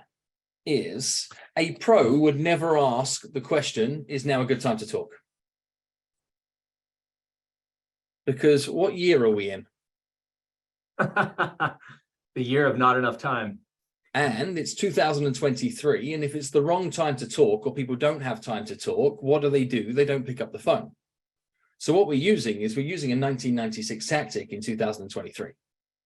No need to be able to do that. I'd remove that from the script. But what you actually said in a skill-based environment showed high levels of emotional intelligence. What you said to Dave was a question on the end of that gave you permission, is you asked about his pool. That's what you actually delivered. You actually demonstrated high levels of skill in what you said, but it isn't what you wrote. So I'd look to be able to remove the is now a good time to talk question that existed. Is what then I would add to this as well is the eyes. I want to connect with you because a lot of happening in the economy right now, and many of my clients have reached out to me with questions. Who's the hero of the story? Yep, I see it. Self-loving, right? And we're doing this in a training room environment on purpose because everybody is guilty of this. And I'm catching what I see commonly here and impact on how can leverage the equity in the home. To try and swap the me's and the my's out of this and turn it into something that's more you focused. I love the crafting of 3 options though. And instead of saying many of the clients I've served in the past find themselves in one of these 3 situations, is right now people like you are finding themselves in one of these 3 situations. They're either outgrowing their current home, would like to move, but feel trapped because of their ultra low mortgage rate. Or perhaps they want to access the incredible equity that they've built up in their home to pay off their non-mortgage debt, to renovate their home, perhaps again, often feeling stuck due to a slightly lower mortgage rate. I'd insert like slightly. Because if we label it a low mortgage rate, you never want to get away from that, slightly lower. I mean, it's only 2.5% lower, right? Only 2.5%. What's 2.5%? It's nothing. Or they're considering cashing out their equity by selling their home whilst the market is still significantly higher than it has been in the past. See, all-time high is like photograph. Like a low mortgage rate, photograph, no movement. Dave, out of curiosity, do you find yourself in any of these 3 situations? We get a yes, we hit a period. What would happen if by alternative we said, which of these 3 scenarios best describes you? We got no lose. Right now, there's an option of none. Give them the option of which one describes them best, and watch how what you've now got is a script that will work out with 6 out of 10 or 6.5 out of 10 will now lead to more of the conversations you're trying to have with 8 out of 10. Great. What I'm trying to get everybody to see at this moment in time is permanent refinement is the name of the game. Scripts should be written down. You do a great job of being able to write this down, yet they shouldn't be crystallized as PDFs. Google documents, Word documents, PowerPoints, and your mastery about your attitude and your product knowledge and the fact that you care about considerable growth is that you're editing this live at this moment in time tells me why you're a winner. And I think everybody can catch on that. Let's accept, though, that better is always possible. No best practices, because the market is always moving. You demonstrate product knowledge, you demonstrate emotional intelligence, you demonstrate high levels of attitude, yet let's keep refining the skill, and this can get even better. Great job, though, Josh, and I hope you don't mind me being a touch brutal on you, but largely to know that you're tough enough to be able to take it and realize the best can still keep getting better. Appreciate the coaching. Thanks a lot, Phil. And thanks for being a part of the community. Hey, Josh, you are amazing. I've got a few minutes to debrief, but we've got to get Dan Keller on here. He's got a hard stop at 2. Dan almost needs no introduction. He's always one of the top 10 most viewed videos of the year. Last year, he was Script-a-PALOOZA was number 1, but Dan was the most watched interview of 2022. Dan has, I remember, guys, I tell everybody, what script do you want to use? Dan's like, how to get a new realtor, a new realtor to you on the phone. So Dan Keller, what you got? Hey, thanks for having me, you guys. Again, is this number, I think this is number 6, right? 5 or 6? This is number 6. Wow. Okay. Like Josh said, it's funny going back and watching the first couple, because I'm sure we've gone through so much training and just personal growth and development. We're all a little bit more polished. And then, I'm sitting here listening to this all morning, listening to Phil. I was stoked to deliver some value to the mortgage coach community. Now I'm stoked to get my ass whooped. So Phil, bring it on. I mean, what you just did with Josh was just freaking rad. So I came across Phil. This may have been about a year ago. I was on a Tom Ferry podcast, and I made a recommitment to my business about a year ago, as the market was transitioning to really get better at sales, to focus in on just selling. And I was searching high and low, hired a couple of guys out in the marketplace, not in the mortgage or real estate space. And, as algorithms have it nowadays, I was heading to the gym and up pops this YouTube video of a recorded podcast with Tom Ferry and Phil Jones. And I'm like, yeah, and it was on selling. I stopped working out to sit down, to literally jot down notes, and to just get schooled in the gym after listening to Phil and Tom basically role play. And Phil whooped Tom. So Tom was like, I can't win here. You got me. And so I was like, I love this guy. I went out, bought a case of his books. I've handed these books out to numerous realtors in my community, and they all give me feedback that this is exactly what I need. This was so valuable. Thank you so much. So Phil, I'm excited to meet you, excited to get coached by you today. And mortgage coach community, this is a huge treat. So what I did back in, I believe it was March at the Modern Mortgage Summit, I talked about the phone call to whether it's a cold call or it's a lukewarm call to realtors to get the meeting. It wasn't necessarily about the script and what to say right away, but it was scripts and a mindset on how to handle objections. Okay, we can get good at handling the objections, knowing what they're going to say, and you get good at that, then we have a higher likelihood of then landing the meeting. So I want to encourage you, I'm not going to spend time on that, but this today is all about, we got the first meeting. Okay, so we got to deliver on our value proposition, the promises that we made on the phone call to get the meeting. And now today we got the meeting. Remember, my phone call script, my phone call dialogue to them is, we have 15 minutes. I want 15 minutes of your time because I have something I've got to get in front of you. And remember, it's about warm referrals. Okay, realtors love referrals and they love getting paid and they love seeing their name in shiny lights. So we've got the meeting. I'm going to start with a couple of things that you may want to write down some notes so you understand where I'm going with this. But 2 days prior to the meeting, I'm going to send out an email to them with my All About You form. Okay, the All About You form, we've talked about this before. It's a one-page survey to them, and it's all about them. It's some of their favorite things. Okay, I send this to the realtor. The other thing that I do, once I've made the call, we send out a calendar invite. So let's say that's 3 to 5 days in advance. Now, that morning of the meeting, I'm going to text them. And I'm going to text them, I'm excited to meet with you today. I'm really stoked to learn more about your business, but share how we're going to help increase your warm referrals in the next 3 to 6 months. What is your favorite energy drink? What is your favorite coffee? So I'm either going to meet them at their office or I'm going to meet them for coffee. So I think it's important to understand that. So they get there. I don't like small talk. I don't like going to social events because I really dislike small talk, but we've got to get through the small talk to get to the real stuff. So I always start off with a compliment. So I'm going to go back to just one that I had the other day with he was probably 28 to 30 years old. He walked into the coffee shop and he just had this energy around him. He had a smile on his face. He was fit. I thought he was good looking. And I said, man, Taylor, I don't know. I looked at you and I just found this amazing energy around you. It was like, I love how happy you are and you're fit. So that's super important in sales, isn't it? And we instantly had a conversation around where he goes. He's a CrossFitter and I'm not a CrossFitter, but I'm an old school pound the weights kind of guy. And so we kind of talked about that. That was our small talk, but it actually went somewhere. It meant something, something he was interested in, but I gave him a compliment. Okay.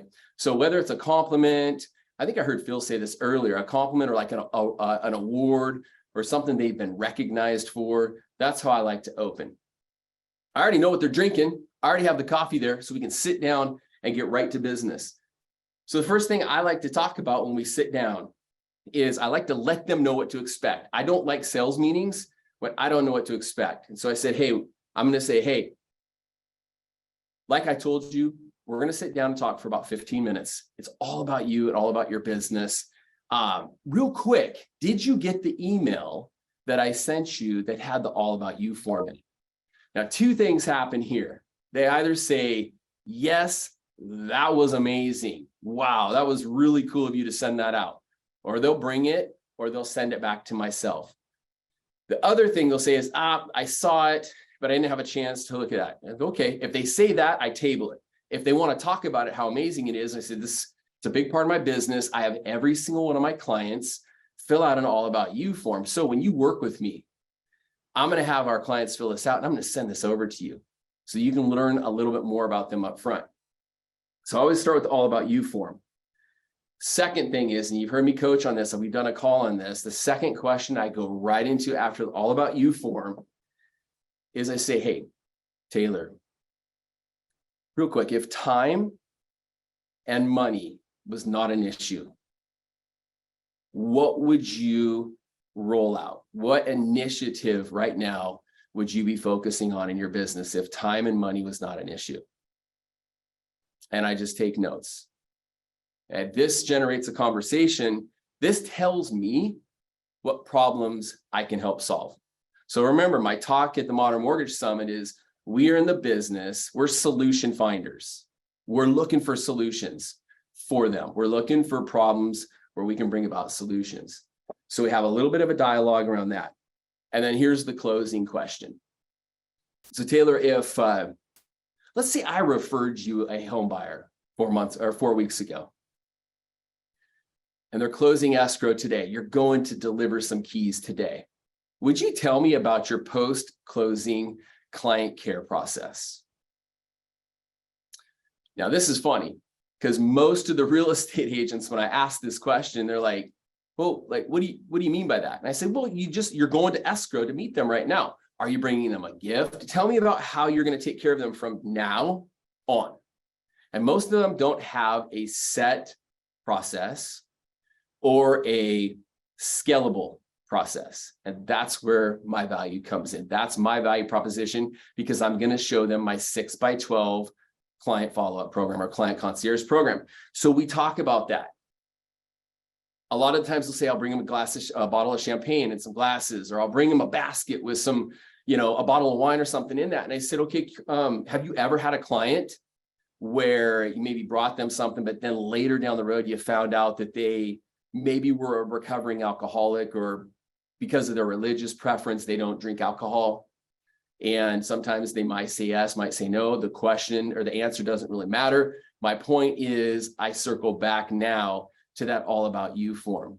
So you could customize your gifting if you had that all about you form up front, if you knew the exact kind of wine they drank, the exact kind of alcohol that they preferred, stuff like that. We talk about that. The other thing, and I like to interject little tips here.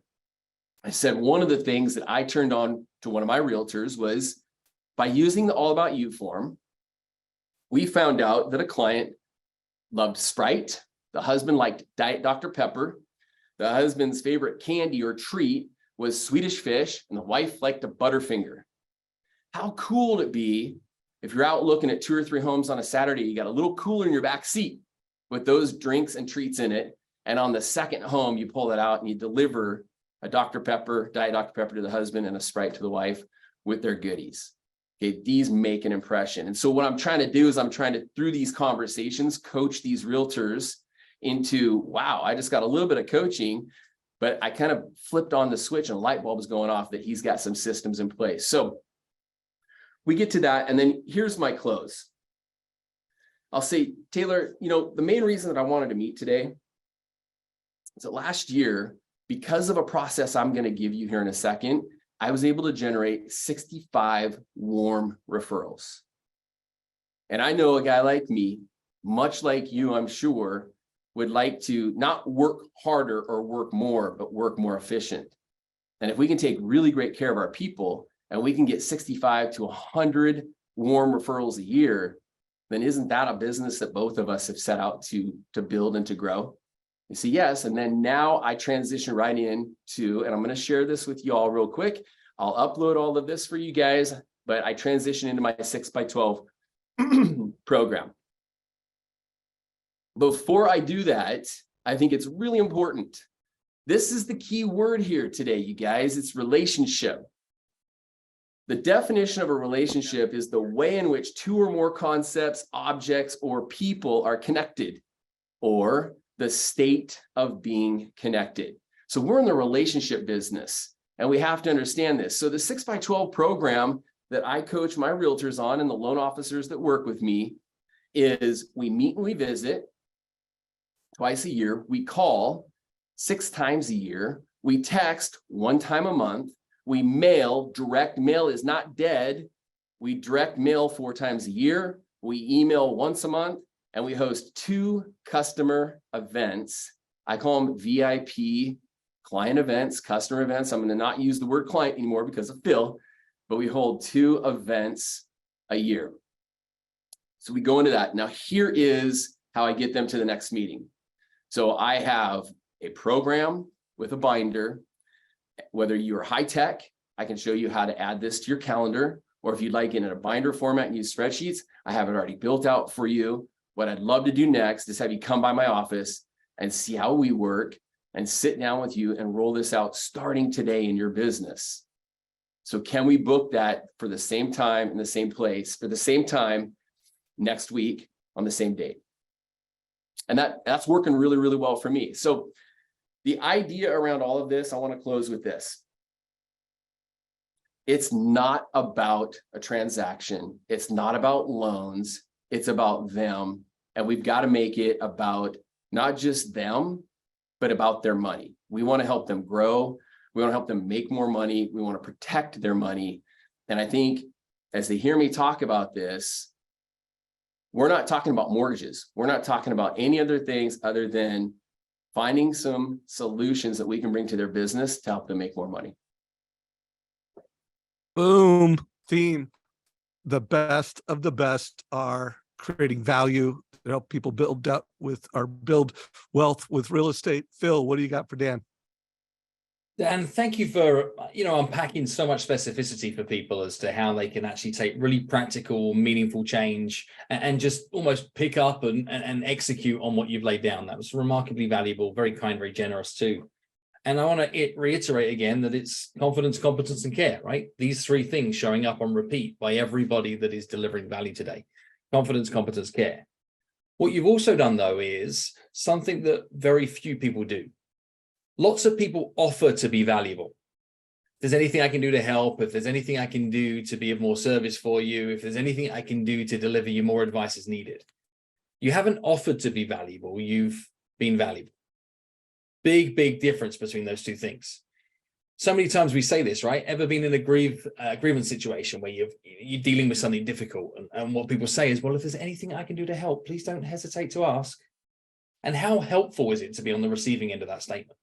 The opposite of helpful. It's like, I'm in a time of challenge and obstacle. When you're asking me to help you help me, you just made my life harder. What Dan's doing here is just being helpful. Just like if somebody was in a grievance scenario, you'd want somebody to be like, I'm just going to pick the kids up from school, or here's a lasagna, or I took care of the lawn for you, or something that was just done without any need for it to be, received with a well done, you're the hero. You're just delivering value. And people appreciate that. You've done it here for us. You're doing it for the real estate communities that you serve. You're doing it for your clients. So kudos for that. And there's a big lesson in the way that you shape that out. The specificity in your process to how your realtor partner is experiencing the same process that you deliver towards your clients is show, don't tell, right? They're on the receiving end of that, which creates all these curiosity gaps, which is magical. What I would say is the email 2 days prior is amazing to confirm the appointment. The text on the day of is amazing. The text on the day of could be amplified with a simple statement. This morning, I'm preparing for our meeting at 10:30 today, right? The minute you say, I'm preparing for our meeting, what do? We create reciprocity. We create, well, geez, I can't cancel. The dude's already putting time, effort, and energy in. And we show a level of professionalism, just a statement up front that says, I'm preparing for our meeting today.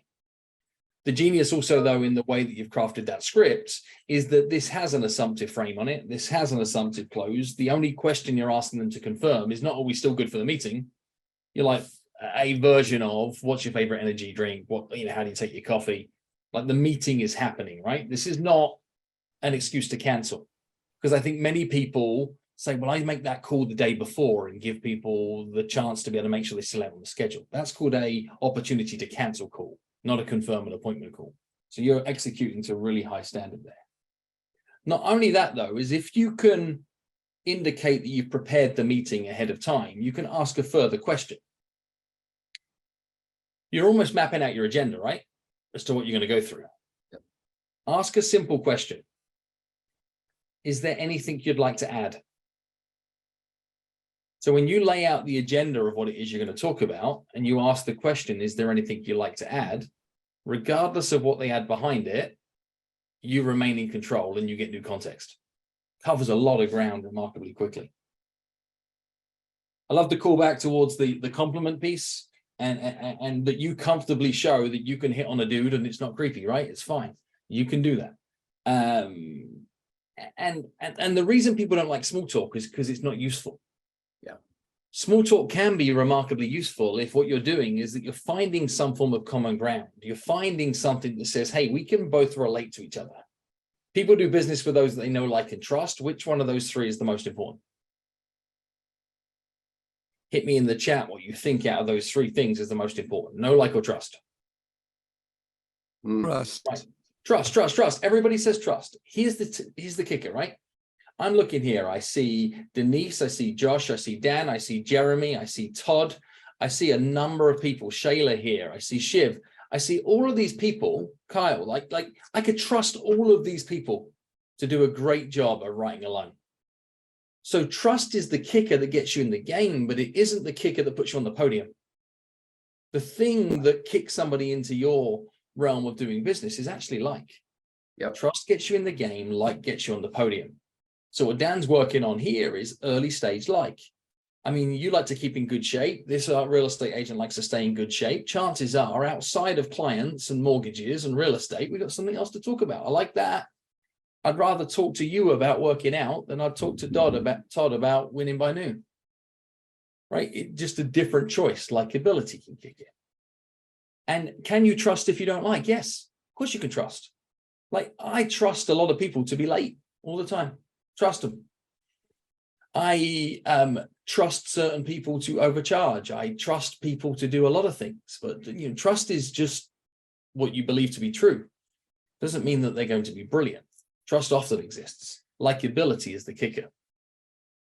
What else would I add into here is some intelligent use of the word when, my friend, is, when you decide to work with me. Oh, that's happening. Instant visualization. I guess we're doing this.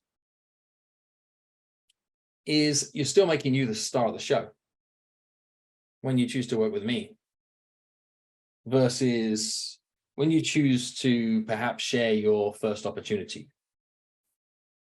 Add some ambiguity in, and now what we've done is we visualized it with the same level of strength. There is a questioning framework that might be useful to everybody here when we find ourselves in these 15-minute meetings with realtors. You went straight to planning for the future, straight to where do they want to go, which is where we want to get to. But that's an uncomfortable place for people to share with a new friend. It's exciting, but quite often I'm going to tell you what I think you want me to say rather than what's actually true.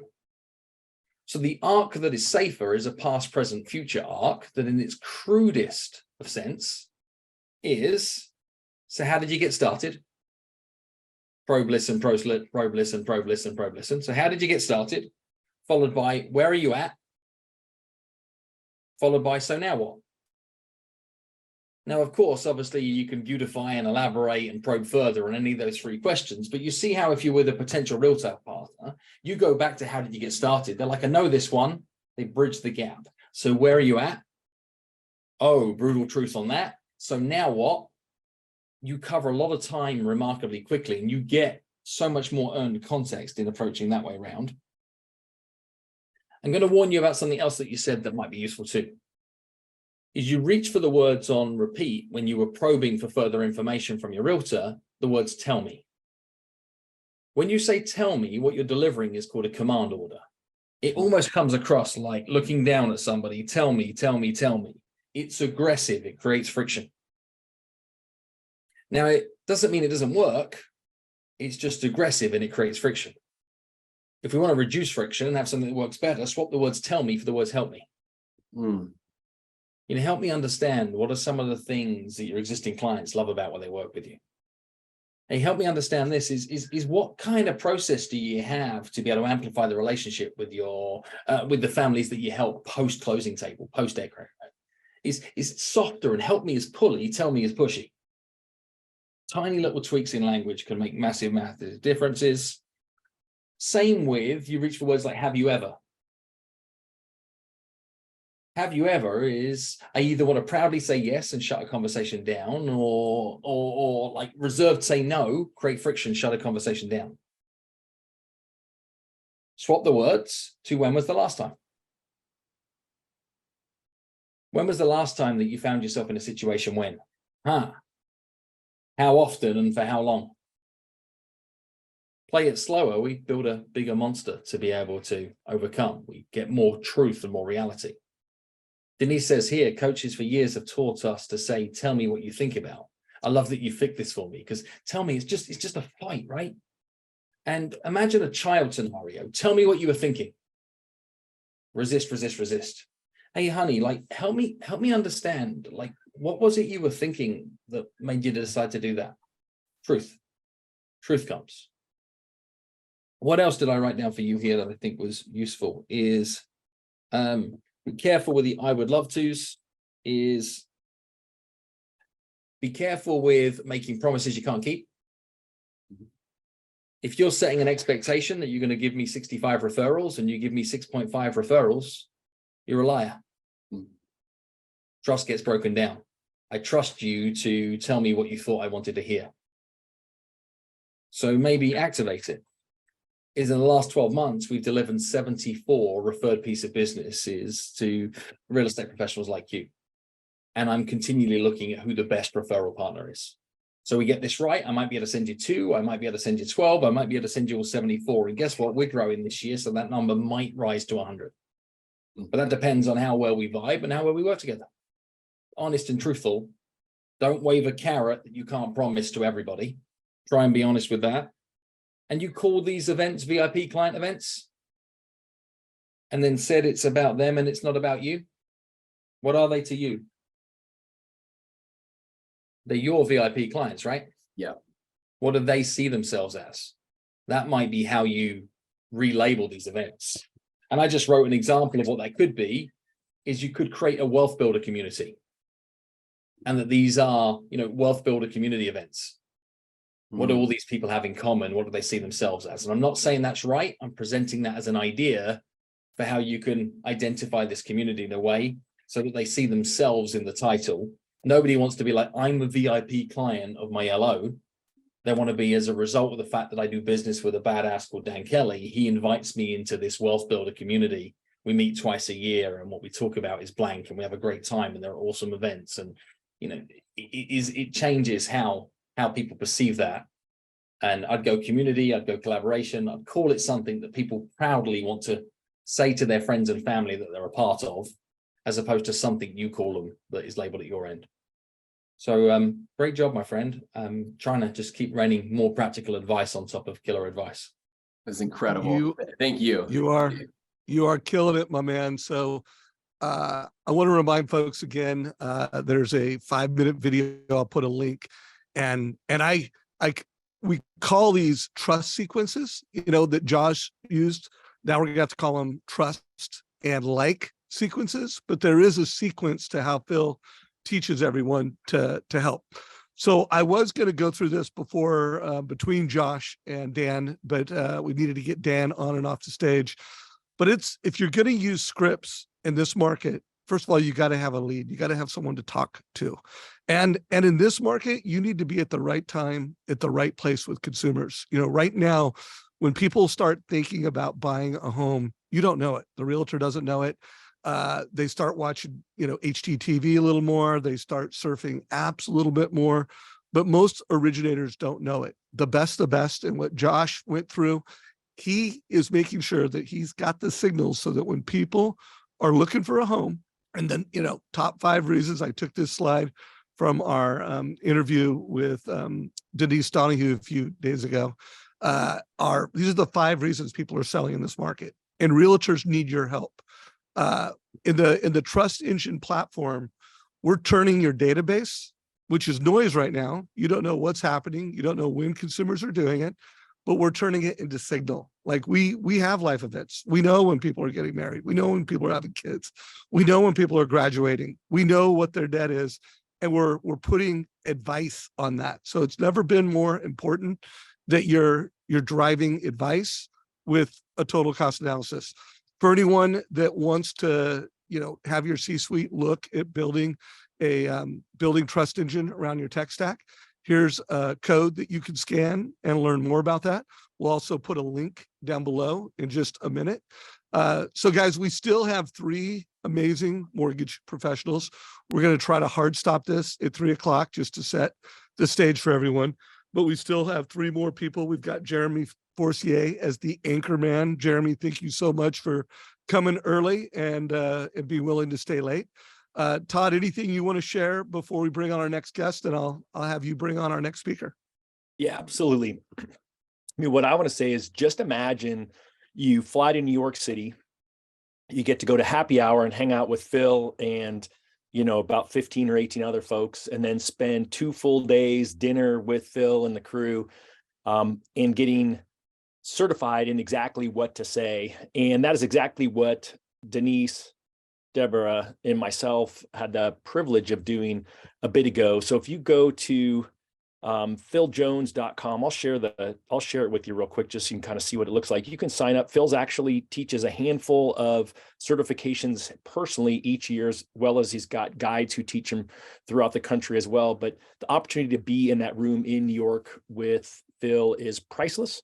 And if you just go to philmjones.com, you can do that. I also threw it onto my link tree, which is just toddbookspan.me, where I've got the Win by Noon Planner free trial. I've got the link to Phil's certifications. I've got the link to Deborah's social media deep dive that she's hosting next week. So if you just go to toddbookspan.me, you can check it all out there.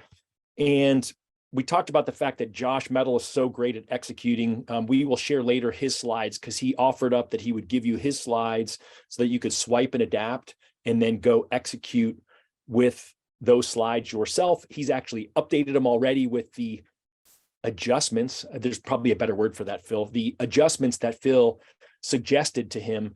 And that's one of the things I love about this community, everyone's willingness to share. So we will make sure we get those slides to you as well. Up next, and we do appreciate you guys all hanging around. I'm pulling out my schedule so I can make sure. Oh my gosh, I'm super excited. Shivani Peterson's up next. And those of you who were part of the Modern Mortgage Summit were just blown away with her presentation there. And she's going to talk about how to handle outside noise that your clients are hearing. So Shivani, you are up, although I don't see you on Zoom right now. So I'm here. There she is right there. It says the host has to let me on. But if I could do this to a blank screen too, that would be great. Makes me we less would much rather see. Yeah, let's try to get you on screen there. What's the problem you're having, Shivani? It just says you cannot start your video because your host has stopped it. There you are. There. Okay, here goes. Phil, take mercy. So I'm sure everybody who's on the call so far has heard that saying about loan officers who did really well in 2020 and 2021, and that we were just order takers back then. And now is when the market's going to differentiate and weed out the people who aren't really great at this business. But I want to offer an alternative perspective here. I want to say I was proud to be an order taker in 2020 and 2021. I took a lot of orders. It was pretty sweet, like 300 each year. And I know a lot of other loan officers who didn't take that many orders. They didn't have the brand for people to know that they could take their order in the first place, or they didn't have the systems in place to push through that kind of volume, or they weren't using Mortgage Coach to differentiate themselves from other order takers. So before I dive into my script, I want to bring your attention to the fact that this is a foundation laying year where you get your business right and you get it tight so that when market conditions shift, you're ready to be the best order taker ever. You're ready to have big wins. That's what I did from 2017 to 2020. And I can tell you it's very rewarding when that shift happens.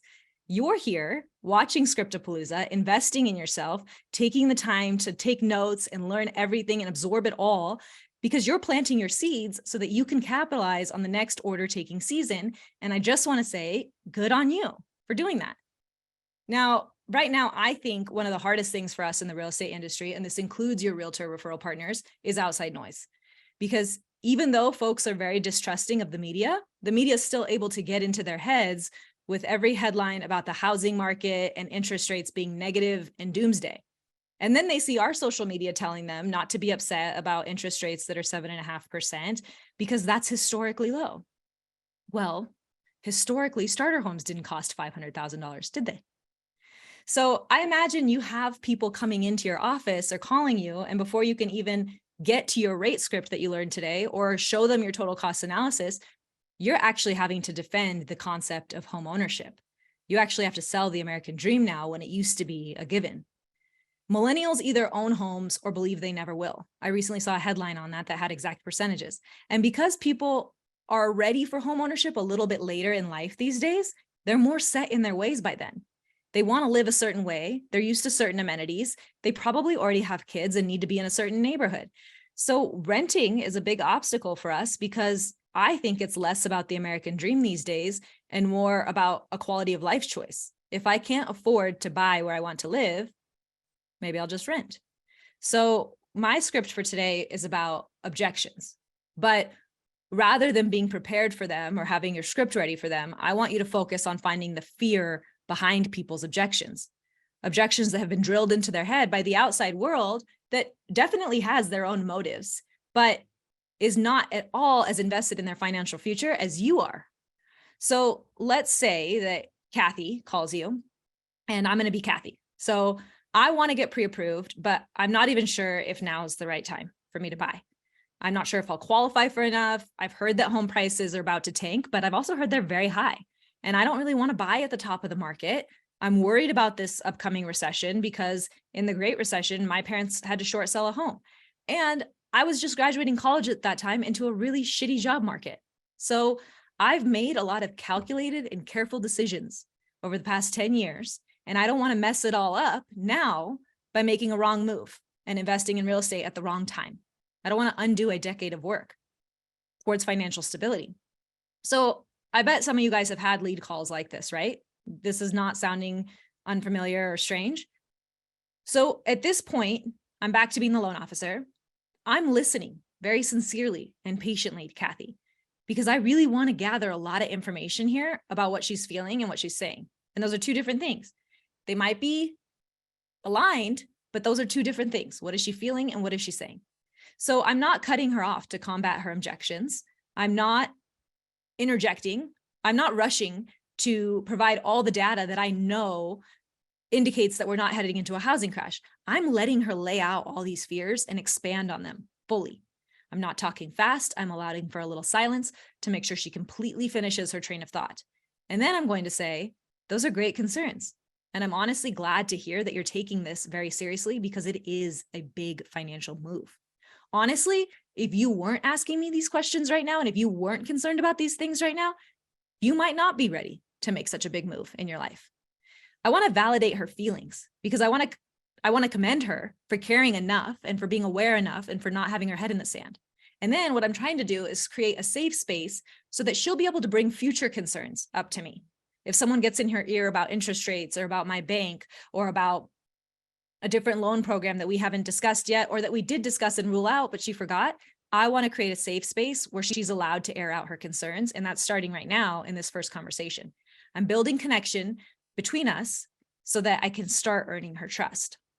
So then I'm going to ask her, what do these concerns mean to you specifically? And she might be caught off guard, and it might be a little bit awkward here. And I think, hopefully Phil thinks so too, that that's okay, because we want to find out why she's worried about a housing crash. And it's okay to prompt her. You could say, Kathy, you mentioned your parents had a short sale and that you don't want to buy and have home values go down. Can you expand on that for me? Can you help me understand? And she will go on about how it would be terrible to buy a home and then have the value go down right after she made her investment. And then you will explain that that's not likely to happen based on market data or rates of forecasted appreciation, supply and demand. You'll go over a return on investment scenario with her. But then you would say, what about the potential of your home value going down after you purchase scares you the most, if it were to actually happen? I think she probably doesn't know. And that's what I've encountered most of the time in my conversations with clients. They probably haven't thought that far. They got so scared about the concept of their home value tanking or about a housing crash or about being upside down that they don't even really know, like, well, what happens to me if that happens? And so this is where you can come in and educate them that just because your home value goes down doesn't mean the bank automatically comes in and takes away your home.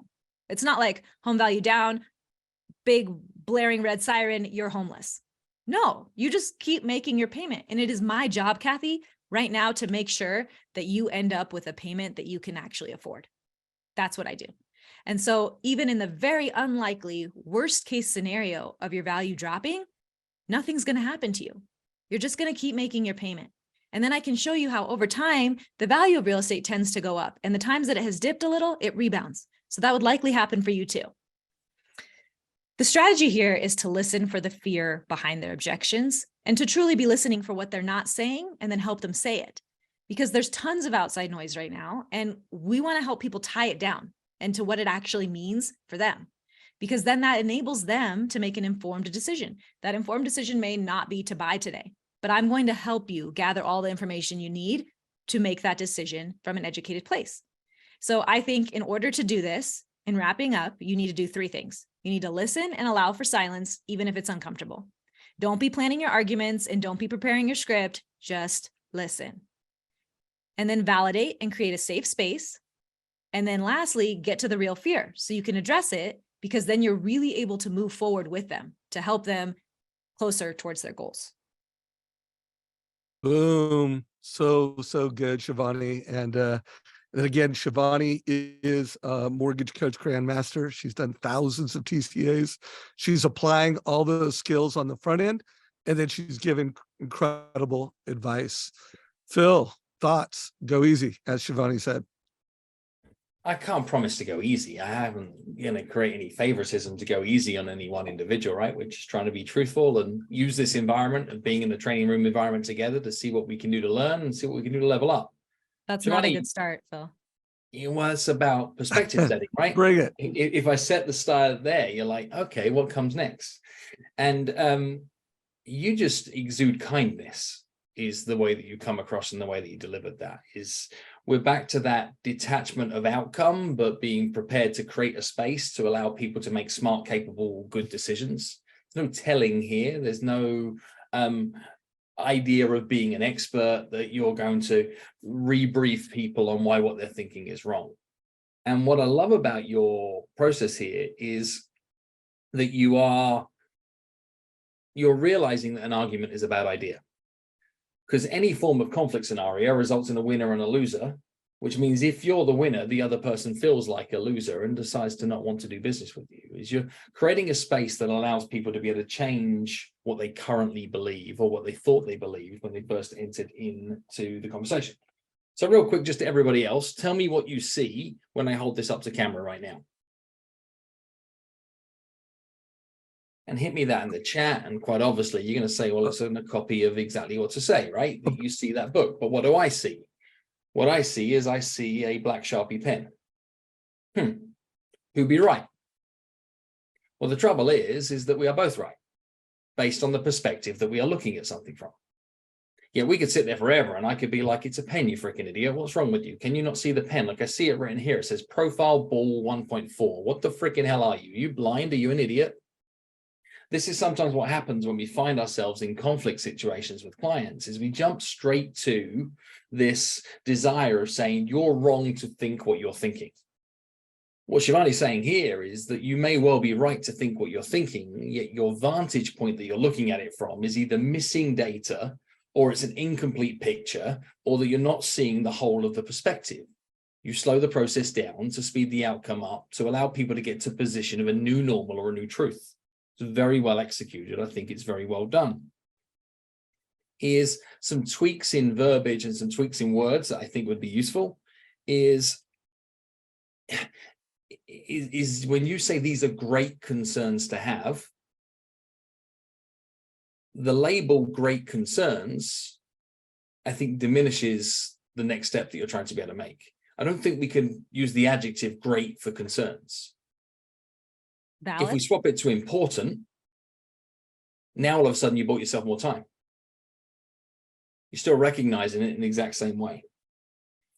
You're remarkably complex, you're remarkably graceful at how you tackle complex questions. You ask a big, bold, obnoxious question without it sounding big, bold, or obnoxious, which was the question where you were getting them to be able to share more information about what their real fears were there. And can you remind me the precise language? You mentioned that your parents had a short sale and then you don't want to buy and have home values go down. Can you expand on that for me? Can you help me understand? Right. So you're asking for brutal truth, but you're padding it in a way that is laced in curiosity that they cannot not tell you. Catch that, right? They cannot not tell you the bigger structure of the story. When you start to be able to get the truth, when even they're mouthing it out loud, they're doing their own work. That's what they're doing, right? They're starting to realize that what they're thinking might not be as scary as they thought it was. You're asking them to stare the monster in the face. They're describing the monster and they're like, the monster's a pussycat. As they're saying it out loud, they're like, this isn't a lion. This is like a Siamese little beauty. It's not anywhere near as scary. It might scratch me, but it won't beat me, right? That's what they're starting to be able to see. Stephanie puts in the chat, when I relabeled great concerns to important concerns, could you say common concerns? Now, common concerns is now making it not about you and your unique circumstances. We now just made it about everybody else. We now just turned this into a commentary about the market as opposed to the decision-making of the individual. Important says, let's slow down. And then every action that you took next, slowed down. I said, let's get to a position of understanding. Your questions got towards that. You're so curious in your tone. Some people will struggle to be as curious as you are with tone, which means that we might have to insert curiosity. It's funny, you can ask a big, bold question without sounding rude or obnoxious if you preface it with the words, just out of curiosity. That slows you down. Help me understand, slows you down. It helps somebody understand that you're puzzled or you're confused about what they're thinking. I think there's then some skill and grace we can level up on how you achieve the same outcome with more consistency, more confidence, and in a shorter period of time. You up for hearing how you could do that?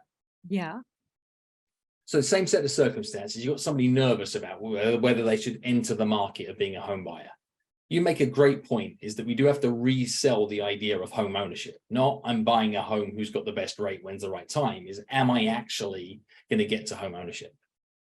So we start with a bigger, broader, wider question. How important is it to you that at some point in time that you actually own your own home and you control your own living expenses? How important is it to you? At some point that you actually. Now they're going to say, well, at some point, I want to be able to control my own living expenses. I do want to be able to own a home, that it's imperative that I do this at some point, because what I don't want is the escalating expense of things going up and up and up and up. They're going to say at some point. So now what they've just said is, I'd like to buy a home one day. Yeah, but on a scale of 1 to 10, with 10 being this needs to happen and 1 being it's a cute idea, how important is it to you that you become a homeowner and that you control your expenses at some point? Well, I guess it's like a 9. Okay, now we got context. Well, how long do you see yourself living in your next home? Look what happens now. When you say how long do you see yourself living in your next home, they're likely to be able to give an answer of 3 years, 5 years, 7 years, 9 years. They're not talking to you about the home they might live in for the weekend, right? They're talking to you about this idea of purchasing the next home with some longevity to it. Yet there's magic in that question. When I say how long do you see yourself, what just happened? They just saw themselves in their mind's eye moving into a home. Front door happened, 15 Thanksgiving dinners happens, presents at birthday time happened, cooking in the kitchen happened, playing in the yard happened. It all happened in a nanosecond, all in their subconscious brain. They went boom, boom, boom, boom. They just moved in. Now all of a sudden their want and desire to be a homeowner just turned up. How long do you see yourself? You've got a new piece of evidence again, right? They'd like to be a homeowner. It's important they do it at some time. What else is true is the next move they're planning to make is for a sustained period of time in the future. We then throw a third question in, is what do you understand about the potential consequences of perhaps being a long-term renter? Oh, we just built a monster in the room that was bigger than the one they were previously scared of, right? The long-term renter scenario is actually the big ugly monster that nobody's talking about. Well, I don't understand much about the potential consequences of being a long-term renter. Now you've got complete control to be able to educate. That is so good. Way you're educating. 3 moves though, right? 3 simple moves, and now we got an evolution where we took your solid 8 out of 10 approach to avoid and deal with objections to just say we ain't going to get that objection anymore. What does this person now feel? They feel smarter than everybody else in the same set of circumstances.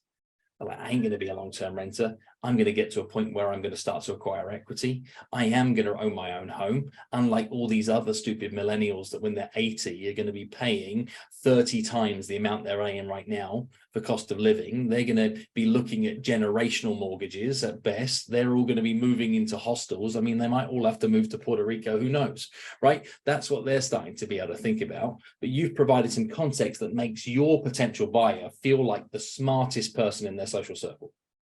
It's the same as what you said, it's just marginally different. And I built that on the fly, but can you see how that would evolve what it is you're doing? That's game changing. You're welcome. Get to the same outcome slightly quicker and with more confidence and more certainty, using the same methodology of being patient, delivering kindness, and listening with more intent. It's just now what you're listening to is like, thank you, thank you, thank you. And the only path that makes the most sense is we probably should be in the market now, looking to be able to write offers yesterday, securing a mortgage in what's available at this moment in time with the ability to refinance at a future date if needed. Boom. So much value. So guys, I know we're going long, but it's really game-changing value that everybody's getting. When we put this, we'll have the full recording in our playlist. We'll also break down each script and have each one uploaded individually for homework. So Jeremy is closing us out, but before we have Jeremy, we have Kyle Wright. Kyle is the #1 loan officer with American Pacific Mortgage. I interviewed Kyle the first time, I don't know, it's been a couple months ago, and he was amazing. I first interviewed him because he was doing such an incredible job of how he was calling all the database scripts from sales boomerang alerts at American Pacific. But now he's become a mortgage coach, #1 loan officer at American Pacific. I think he's going to hit 140-ish million this year. Kyle, welcome to Script-a-PALOOZA. What do you got? Yeah, thanks for having me on here. So my script that we're going over is how to get realtor partners to refer you business and how you get them to do it the way that you want. And at the beginning of my career, it was one of my biggest problems that I ran across is that all these realtors, they had terrible habits about how to refer someone. I'd get calls left and right, like on a Thursday, be like, hey, did Bob call you? I sent him your information on Tuesday. No, Bob did not call me on Tuesday. Didn't call me on Wednesday. Now it's Thursday. And Bob most likely has talked to 4 other mortgage lenders in that time frame. So I really took a deep dive in helping educate my realtor partners on why it was so important to get me the contact information. And we all do this. Every lender wants that information up front from the client. We want to be responsible for reaching out to that client and not having that client reach out to us. And what I focused mostly on was educating them first, and then I gave them the scripts. Education was one, why is it important that your lender is on the deal with you while you're out looking for homes? That was important because let's say that you don't jive well with the other lender that's on there, but that lender just happens to be friends with that client or has a better connection with that client than you do. That lender is in an opportunity to, the minute you say one thing, even though it might be true or might not be true, you say one thing, that client's like, man, he said this, Dave said this thing the other day that was weird. I come in and say, oh, he did? Man, that is kind of weird. How about you talk to my guy, Greg? He's a great realtor that can help you. And lenders are doing this left and right. I mean, it's happening all the time. I still lose deals this way. And my realtor partners, help me gain deals this way. But it's important that when we are talking to our realtor partners, that we're explaining the importance of having me on the deal. So let's say, Dave, you're my real estate agent and your client calls me up and says, man, Dave said this really weird thing. And, we couldn't get this done on the request for repair items. Since we're working together, I'm going to back you up. I'm going to say, yeah, right now it's just a tough market. And right now sellers aren't wanting to do as many repairs, or they're just wanting to give you a credit instead of doing the repairs or whatever it may be. But now I'm backing you up. Whereas if you weren't my realtor partner, I was trying to get the deal away from you, I'd be doing the opposite. Man, I can't believe he said something that sellers should be doing the repairs, or they should be doing that. And realtors are doing that, on the phone. And so you want to make sure that these realtors are understanding that the importance of having you on the deal they're less likely to leave you. There's a statistic out there that says that 70% of clients don't leave the first realtor or lender that they pair up with.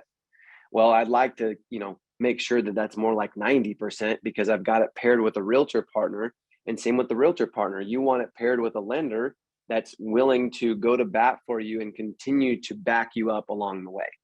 So educating them on why that's important, right? They're less likely to have a client leave them because there's not going to be a lender bad-mouthing them or throwing them under the bus during the transaction or out while they're out showing houses or whatever it may be. So you educate them. And you just, when you're talking to the client or when you're talking to the real estate agent, I tell them, I say, hey, when you're on the phone with a client, you just say, hey, are you working with a real estate agent or are you working with a lender? And most of them will say yes or no. If they say yes, you just say, that's great. I'd love for you to talk to my loan officer, and that way he can get some information from you and we can see where we go from there. They say no. It's great. I'd love for you to talk to my loan officer and see where we can go from there. And a lot of the realtors be like, well, they said they had someone. Yeah, but so what does it matter if they have someone? You're telling them that they're working with you, and part of that process, whether they have someone or don't have someone, is talking to me. So when you're talking to them, you want to make sure that they are in that position to know that my lender is going to reach out. And what you don't do is you don't say, hey, is it okay if I give my information to my lender? No, you don't ever ask that. You say, my lender's going to reach out to you. He's amazing.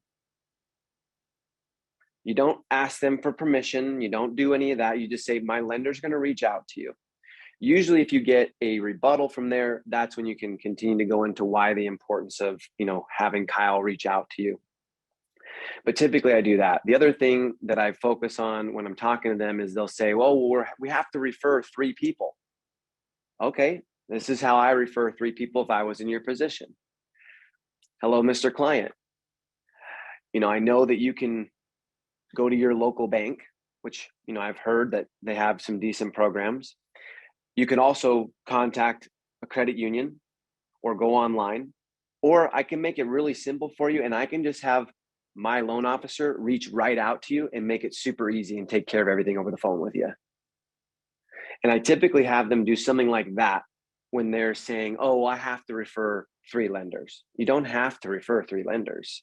You can mention 3 lenders and you can refer someone that you prefer to work with because you know that they take care of business and they will get your deal done on time. Or if something goes sideways, you know that they'll take care of it. And you want to make sure you do that. And so when I'm talking to my realtor partners, it's all about educating them on why it's important to have me on the transaction and then what they can do on those rebuttals. Usually it's, oh, well, I don't know how to, hand off a lead. Well, here's how you hand off a lead. Or I'm supposed to refer 3 lenders. Well, here's how you can refer 3 lenders without, actually referring 3 lenders. You can refer just your one guy, but you can mention the 2 other banks. And so that's kind of typically how I go through that. But I make sure that they understand the importance of having me on the transaction with them and what it does as far as keeping the retention of that client.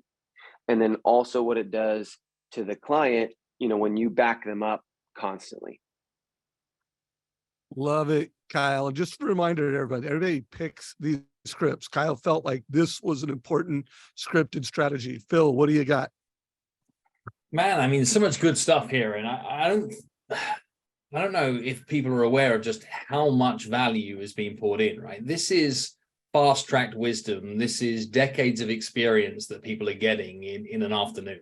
Like, you've just picked up literally decades of advanced level experience from Kyle and everybody else who's come before them that are mapping out exactly how they do things. Kyle, you do a great job.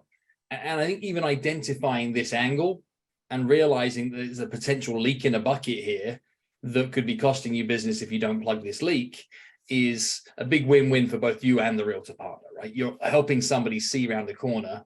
You're showing a level of competence. You're showing a level of confidence. You're showing that you care about the results for both the client and the realtor partner, that you're proving that you are in this for partnership, not just in this for short-term gain. So there's great gold in all of that. Be careful of the my's and the me's, though. I'm here to educate my realtor partners to give me the details. Be careful of being the hero of your own story. When you're speaking to realtors, make them the hero. When you're speaking to clients, make them the smartest person in the room, and allow that positioning to exist on repeat, on repeat, on repeat. And you'll find that it becomes even more effective.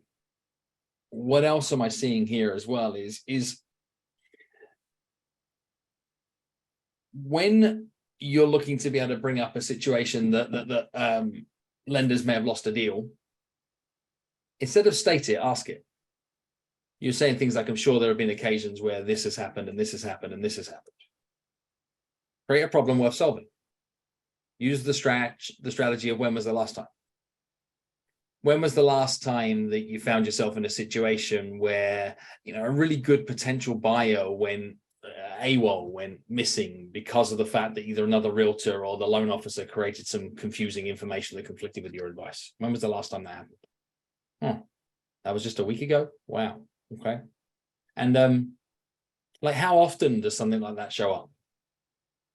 Funnily enough, It can happen as like weekly, monthly, whatever. Okay. And for how long has that been an issue to you? Well, it's been as long as I've been in the industry. There's been somebody saying something that confuses the client so they don't go on to be able to move forward. Boom, big body of evidence, right? Same outcome that you've achieved. We just got there quicker and with more certainty. What you're doing that is super intelligent, though, is you're building a team with your realtor partner. Most decisions are made by individuals or pairs. And if there's an individual or a pair versus you are highly likely to be outnumbered. What you're building here in partnerships is your worst case scenario going to be like 2 on 2. But quite often, you're now the 2 and you could be against one decision maker. And these 2 people are saying one version of truth. This person over here is confused. These 2 people are winning the argument significantly better. The story math is adding up really well with your strategy. And you're giving people a huge edge by partnering with you. You're taking what is a generic value proposition that everybody else offers. You narrow in on a really important problem that shows up that is rarely talked about, and you're making that the tip of your arrow of your value prop. You're going to win business. You're going to bring people in your direction. There are people like, yeah, that's right. That happens way too often. It's a beautiful angle to be able to play. What I'd build on this, though, is a few tiny little subtle changes, if you're up for it, that I think could add even increased efficacy to what it is you're doing. If you ask the question, are you working with a lender? Typical answer is yes. I love your that's great, and that you introduce, well, do this, or they say that's great, and you introduce the same thing, but you're getting huge efficiency out of that. We still don't need the friction. If you swap the are you with a who are you planning on writing your mortgage with? Who are you planning on funding the home through? Who are you planning on partner with?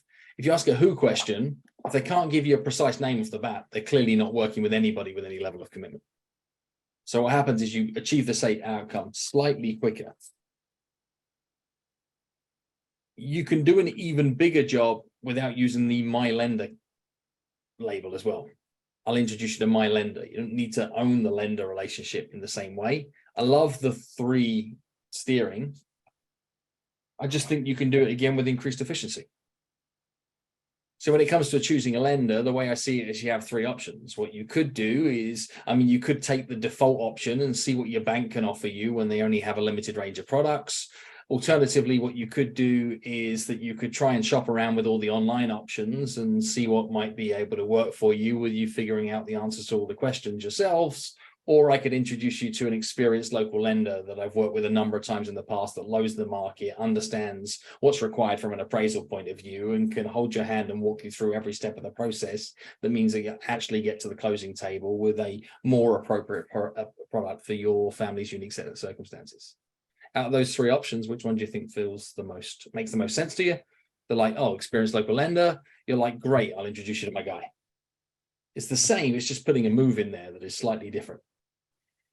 So what we've got here is Kyle doing stuff that is crushing, and I'm just trying to polish. I think Todd said earlier is, what's the word? It's not adjustments. We're not adjusting. We're just polishing brilliance. These are people that are achieving fantastic results. My job in this training environment is to say, can we just tweak it up a little? And Kyle, could you see some of those polishing moments, just reducing some friction, getting you to the same outcome slightly quicker? Yeah, obviously, wording it in a little different way. And it's hard also when, you're trying to explain it right here on camera with everyone and not actually doing it. Doesn't get harder than this, right? Doing it live with a realtor partner, there's a lot less me's and I's and things like that. When you're trying to explain it, a couple more add in there, but for sure, absolutely making sure that you make it more about them, because at the end of the day, that's what I'm here for, is I'm here to help them, create and expand and have a bigger return on the clients that they are currently working with. Because it is a problem where lots of realtor partners, they talk to someone and then boom, they're gone. What happened? Right. They create chaos when you were trying to create order. Yeah. And another thing that, when I'm having these conversations, I use this almost word for word on every transaction that I do. And I tell realtor partners that they need to do the same thing when they're talking to their clients as well. And I say, if you want to use it, you can steal it from me. You can do whatever you need to do. But one of the biggest things, and when you touched on this with someone else, is that there was, misinformation, and they're hearing from other people or whatever, and with someone else's script. But usually how I combat that with, referring lenders and stuff like that is I say, this is just me saying it to my clients, and I tell realtors they can use this on the front end as well. But I tell them buying a home is stressful. There's no way around this, that buying a home is stressful. It's one of the biggest purchases that you're going to make in your entire life. You don't do this every single day like I do. And so because of that, I, Kyle, have prepared for myself for you to emotionally freak out 6 to 10 times. If we get to 11, we might need to call in a professional. And I say it just like that. Amazing. Every single time. And what I'm trying to— some greatness for the end, right? They say save the best for last. And anyone who has, all of you been part of this community for so long, know that Jeremy Forcier always brings the magic. And without further ado, Jeremy's going to talk about how to get realtor meetings, which is something all of you want more of in this market. What is a meeting? Hey, we don't see on your camera, Jeremy. Jeremy's unavailable. He was scheduled for 1:43. It's just he couldn't make it today. So, the thing is, people wrestle with asking for realtor appointments all the time. And it's a huge issue, in my opinion. It really is. They struggle with it. They grapple with it. They're like, what do I say? What do I do? What's the script? Someone tell me the script, please. Tell me the script. Listen, man, here's what scripts are. They're just conversations, and you got to have some fun. Like, if you're not having any fun with it, you're going to suck at it. So you got to practice at having a little bit of fun, bringing some energy to it. You don't have to wear a mask like this. I was just having a good time while I was waiting my turn. I'm all sweaty because of it. But the reality is that you just have to have a good time. So here's what we're going to talk about. How am I getting appointments with realtors right now? What's working and what will work for you? Okay, so here's the context of a script that you can create for yourself. So I'll tell you what I'm doing, but let's give you the outline so you can create your own as well. So I just simply follow the 3 Ps. It's very, very, very simple, right? So if I can predict what someone is going to say or respond, what their response is going to be with my ask, then I can preempt, right? I can preempt in advance, and then I can prevent them from saying no or objecting in a way that will not make me feel good. Okay, so that is the sequence of events when I'm asking for any type of appointment meeting with new realtors. And I do think that this is probably the easiest time to get appointments with agents that I've personally ever experienced in my career. Okay, so let me give you a couple examples. Script number 1, and context is important, by the way. So context is like, the realtor and you work with them. That's easy. I'm not going to do that today, right? You know the realtor, or they may know of you, but you don't work with them, right? Or you don't know the realtor, you just looked them up online, checked out their numbers, and you have no idea if they know you. They probably don't know you at all. Okay, so those are slightly different conversations each time. So let's start with, hey, they might know who I am, I know who they are, right? So the script is really, really simple. Dave, would you do me the honor and pleasure of role-playing with me, please? Sure. Because, it's Script-a-PALOOZA, isn't it? Let's go. All right, cool. So, ring, ring, ring. Hello. Hello, is this Dave? This is. Hey, Dave, it's Jeremy Forcier, Cross Country Mortgage. Okay. Hey, the purpose of my call today is that I noticed you have 3 listings that are sitting on the market for over 31 days. And I would love to go over a solution where I can help you sell those homes and not have to reduce the price by 10% to get an offer accepted. Sounds interesting. Great. Are you available tomorrow at 10, Tuesday at 11, or Friday at 4? 3. Great, whatever. It's not that easy, just so you know. Right? I was going to say, I didn't know where to. I think maybe we should put Deborah Byrd on the role play. She's a little tough. Let's get Phil to role play with Bring me. it. Right. Here's the deal, right? Is that I'm being serious now, wrestling mask off. Sometimes it actually is that easy, just so you know. I swear, it really is. I've had so many people interact with me. Jennifer P, I won't use her last name, right? Big agent here where I am. Knows who I am. I know who she is. We've done random transactions where she's listing agent, right? But we've never really worked together. So I called and used this script with her, and she was like, yeah, sure. You know what? I don't really take appointments, and I'd be happy to meet with you. So it can be that easy, but usually it's not, right? Usually there's a lot more objections, right, to it. But it can be that easy. So don't let the fear of rejection get in the way of just asking. But you have to provide some type of value to them, right? And you can't go in with some bullshit. All right, like that you're going to give them 100 leads and $1 million. And hey, this is my favorite, by the way. And if you do this, it's okay. By the way, I'm not talking crap. I used to do this my first 7 years of my career, and I'm horrified that I did it for the first 7 years. I'd meet with someone, I'd use a script. Listen, I'm looking to refer more realtors, right, in the area. Like, I would love to refer you some deals, right? You refer me and I refer you, and we'll do a 1-for-1 back and forth. It's the biggest lie on the planet. Right? It doesn't work that way, right? We don't have a downhill stream of leads. So make sure you're authentic in everything that you're presenting, that it solves a real issue to them. Now, what I was solving in that scenario was showing them how they can use the buy down strategy, temporary buy down, to help people get the payment that they need in order to purchase the house at a price that would be acceptable to a seller. So you get into strategy in the meeting, or you get to strategy in the meeting. Now, even if they don't ever use the strategy, doesn't matter. It's that you're providing something 100% for them. And you always want to use, I don't know what scripts are, by the way. I'm being serious. Ask Dave when he texts me, he's like, what scripts do you want to use? And I was like, I don't know, man. What do you want me to talk about? They're like, they're all conversations. That's what scripts are. It'll be so much easier for you to do yourself if you understand these are just conversations. What type of conversations am I having in the market? What type of issues are we having in the market to create solutions to? So that's one. Okay, here's a second one. And this one works too. It would be like this. I'm going to role play with myself. It's just easier and more fun. Okay. Ring, ring, ring. Hello. Yeah, hi. This is Jeremy Forcier with Cross Country Mortgage. How are you? Oh, hi, Jeremy. What do you need? That's typical too, by the way. What do you need, or what do you want? What do you want? What do you need?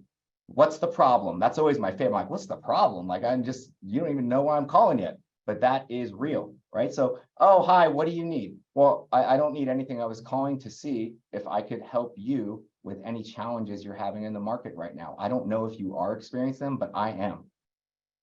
I'm having challenges in the market right now with getting buyers into contract because there's such little inventory. Are you having the same challenges? Ask them a real question and be a little vulnerable. Tell them what your challenges are. It doesn't matter if I closed 540 loans last year or the year before. I ain't closing that this year, y'all. Man, it is brutal out there. All right. It's just the truth. And I'm working really, really hard. And I'm willing to ask what are their challenges and share mine first. Right. This is what I'm struggling with. Are you seeing anything like this? Do you have any homes that are coming on the market that someone would want to sell off market? I'd be happy to take a look at my pre-approval list and see if I have a good fit for your house if your seller doesn't want to put it on the market. Okay, that's a script. It's a conversation. It's a way that you can share vulnerability and get them to share. They all have challenges, you guys. Every single one of them, the best of the best, the worst of the worst. So we have to help them solve those challenges, but you can't be a pompous you know what, and get up there and just be like, hey, yeah, I don't know if you know, but I made like 5 mil 2 years ago. Like, life was really good, but I don't really need to work right now. You can't do that. Like, we can't do that. We have to come with real solutions that are going to help them with any challenge they face, but you're never going to find out unless you can get them to open up and tell you what's going on. So that's another script that I'm using a lot. Like, do you have any homes that are not on the market yet?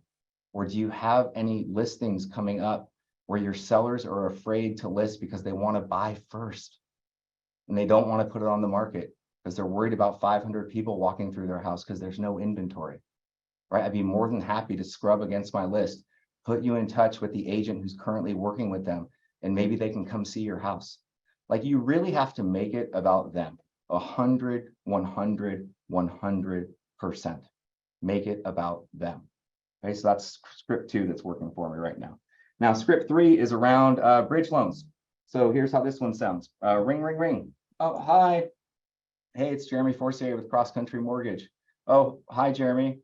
Hey, my purpose of my call today is that I'm finding that a lot of people are not listing their homes that do want to move because they're afraid that they can't find something if they sell their house, that they're not going to be able to find a replacement home. Do you have anyone in that situation? Because I have some great information I'd be happy to send you in a video email that you could review and take a look at with your potential seller if you'd like, that may move the needle for them. And then they say, sure. Just so you know, they always say yes to that and even ask for an appointment. I'm just basically like, hey, can I send you some cool information that might help you close a transaction, move the needle, get someone to think about something differently.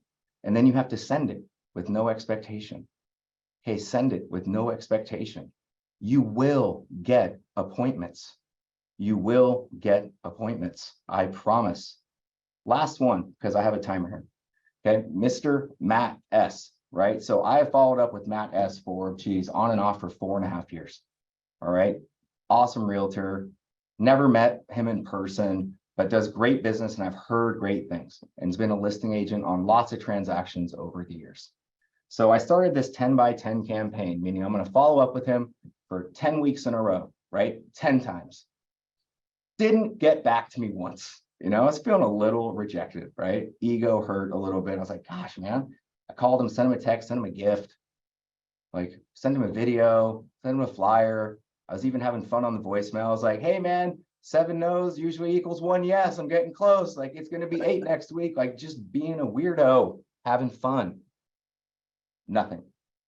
I ended up going to an event for my daddy-daughter high school dance, okay, at Carvel Newman High School. And a big gentleman, you guys all know I'm 5'6", by the way, so I'm a small man. Right? So big gentleman, I can feel the presence behind me. And I'm like, what? I turn around and it's this guy, Matt. I didn't know it was Matt. And he was like, hey, are you Jeremy Forcier? So the first thought, right, is I don't know how to answer this. Is he going to punch me in the face? Like he's a big dude. And I say, yeah, you know, I'm Jeremy. And he goes, hey man, Matt blank, right?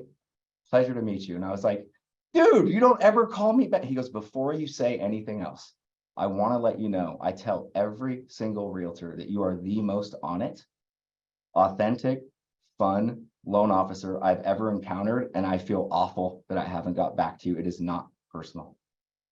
And I was like, oh, cool, no problem. I go, you could have texted me that. That's what I told him. I go, you could have texted me that. You could have just called me back and said, you're busy. And he laughed. But we got to know each other there. Right? So we got to know each other there. And I got his, cell phone number, which I already had, but I said, hey, send me your contact info. He did. So I texted him some pictures of me hungover the next day in my backyard, right? I go, look at how I'm feeling. How do you look? And he texts me back immediately. All of a sudden we have dialogue. I still have not met with this man, just so you know, outside of that one interaction 4 months ago. And he has referred me 6 clients since then. 6. My point is, don't be afraid to have conversations. Don't be afraid to keep going and add value. Don't be afraid to have fun. Be real, be authentic, be about them 100%, because you don't know what their circumstances are. You don't know when the right time for them to say, wow, I really got to know this person and I've never met them. And I built trust just through being authentic. And now we have a working relationship. Still haven't met with him, but he is fantastic. So don't be a bum. Don't overcomplicate everything. Don't be like Stewie in Succession and think that you're into, bad drugs and weird sex when you're really into pancakes and waffles, right? And you just kiss some dudes every now and then. Don't be like Stewie from Succession. Be like Kendall. Just go for it. Have fun with it. Be direct. Have a good time. And I promise you, don't worry about the word scripts. It's my final thought. Don't worry about the word scripts. These are human interactions. And last time I checked, every single person on here doesn't have ChatGPT running through their veins. You're a human as well. So go make that connection. Go have that conversation. If you can't think of something to come up with to talk about, look at your last week of conversations and appointments and look at those problems you solved and share those gosh darn problems with other people and how you solved them. But not because you're awesome, because you have solutions to help other people that need to hear your message. So thanks for having me, Dave. Boom, Jeremy Forcier, great, authentic, pure J-Force. Phil, what do you got?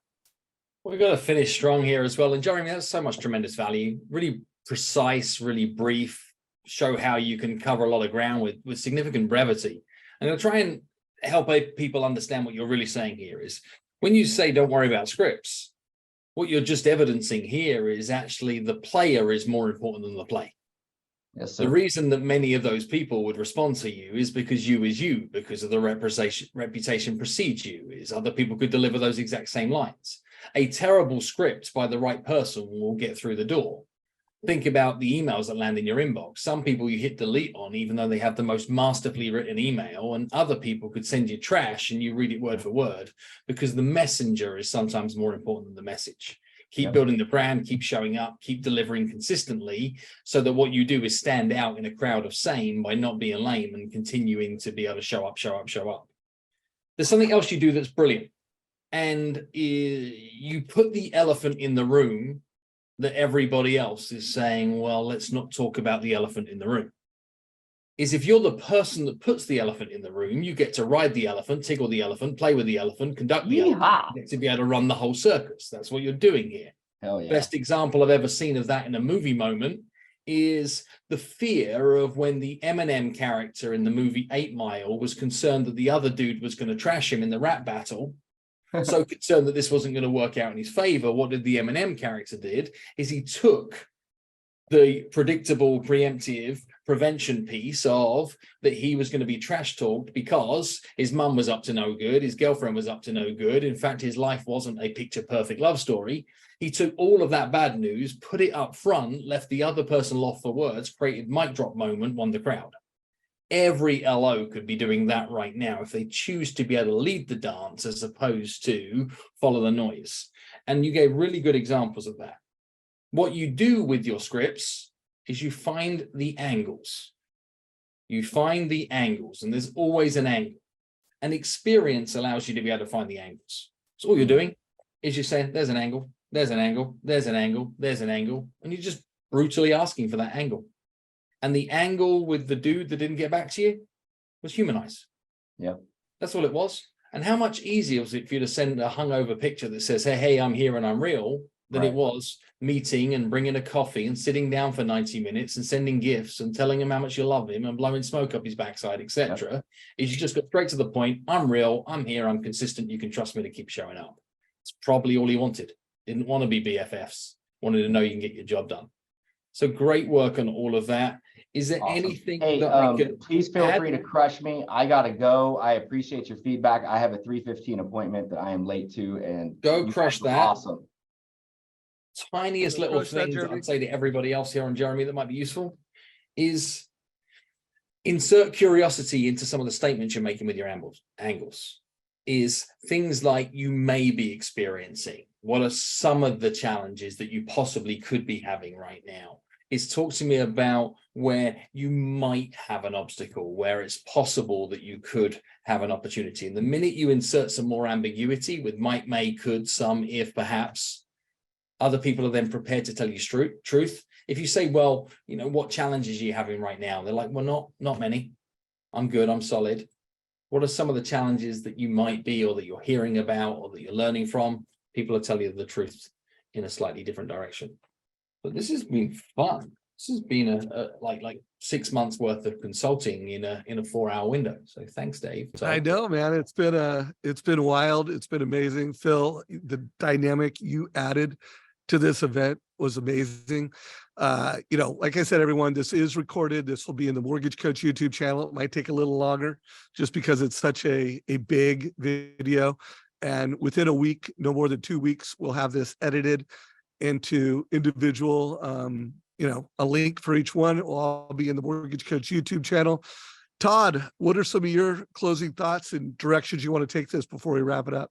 You know, those were some amazing interludes and advice-based moments that Phil provided for us. I think when Phil said yes, I don't realize he didn't realize that we were going to be here 4 hours and 17 minutes later, and that our community was so robust with not just all-stars, right? He talked about it. We knew we were going to have the best on here, but Phil, you were able to polish them up even more and add value to the community. And I just know that you all, especially who are still here watching this live, or if you're this far into the recording, that you got a tremendous amount of value. So I would encourage you to follow up with Phil. If you haven't bought the book yet, I would buy it. I would buy both the written version as well as the Audible, and I would buy it for both Exactly What to Say and Exactly What for Stay for Real Estate.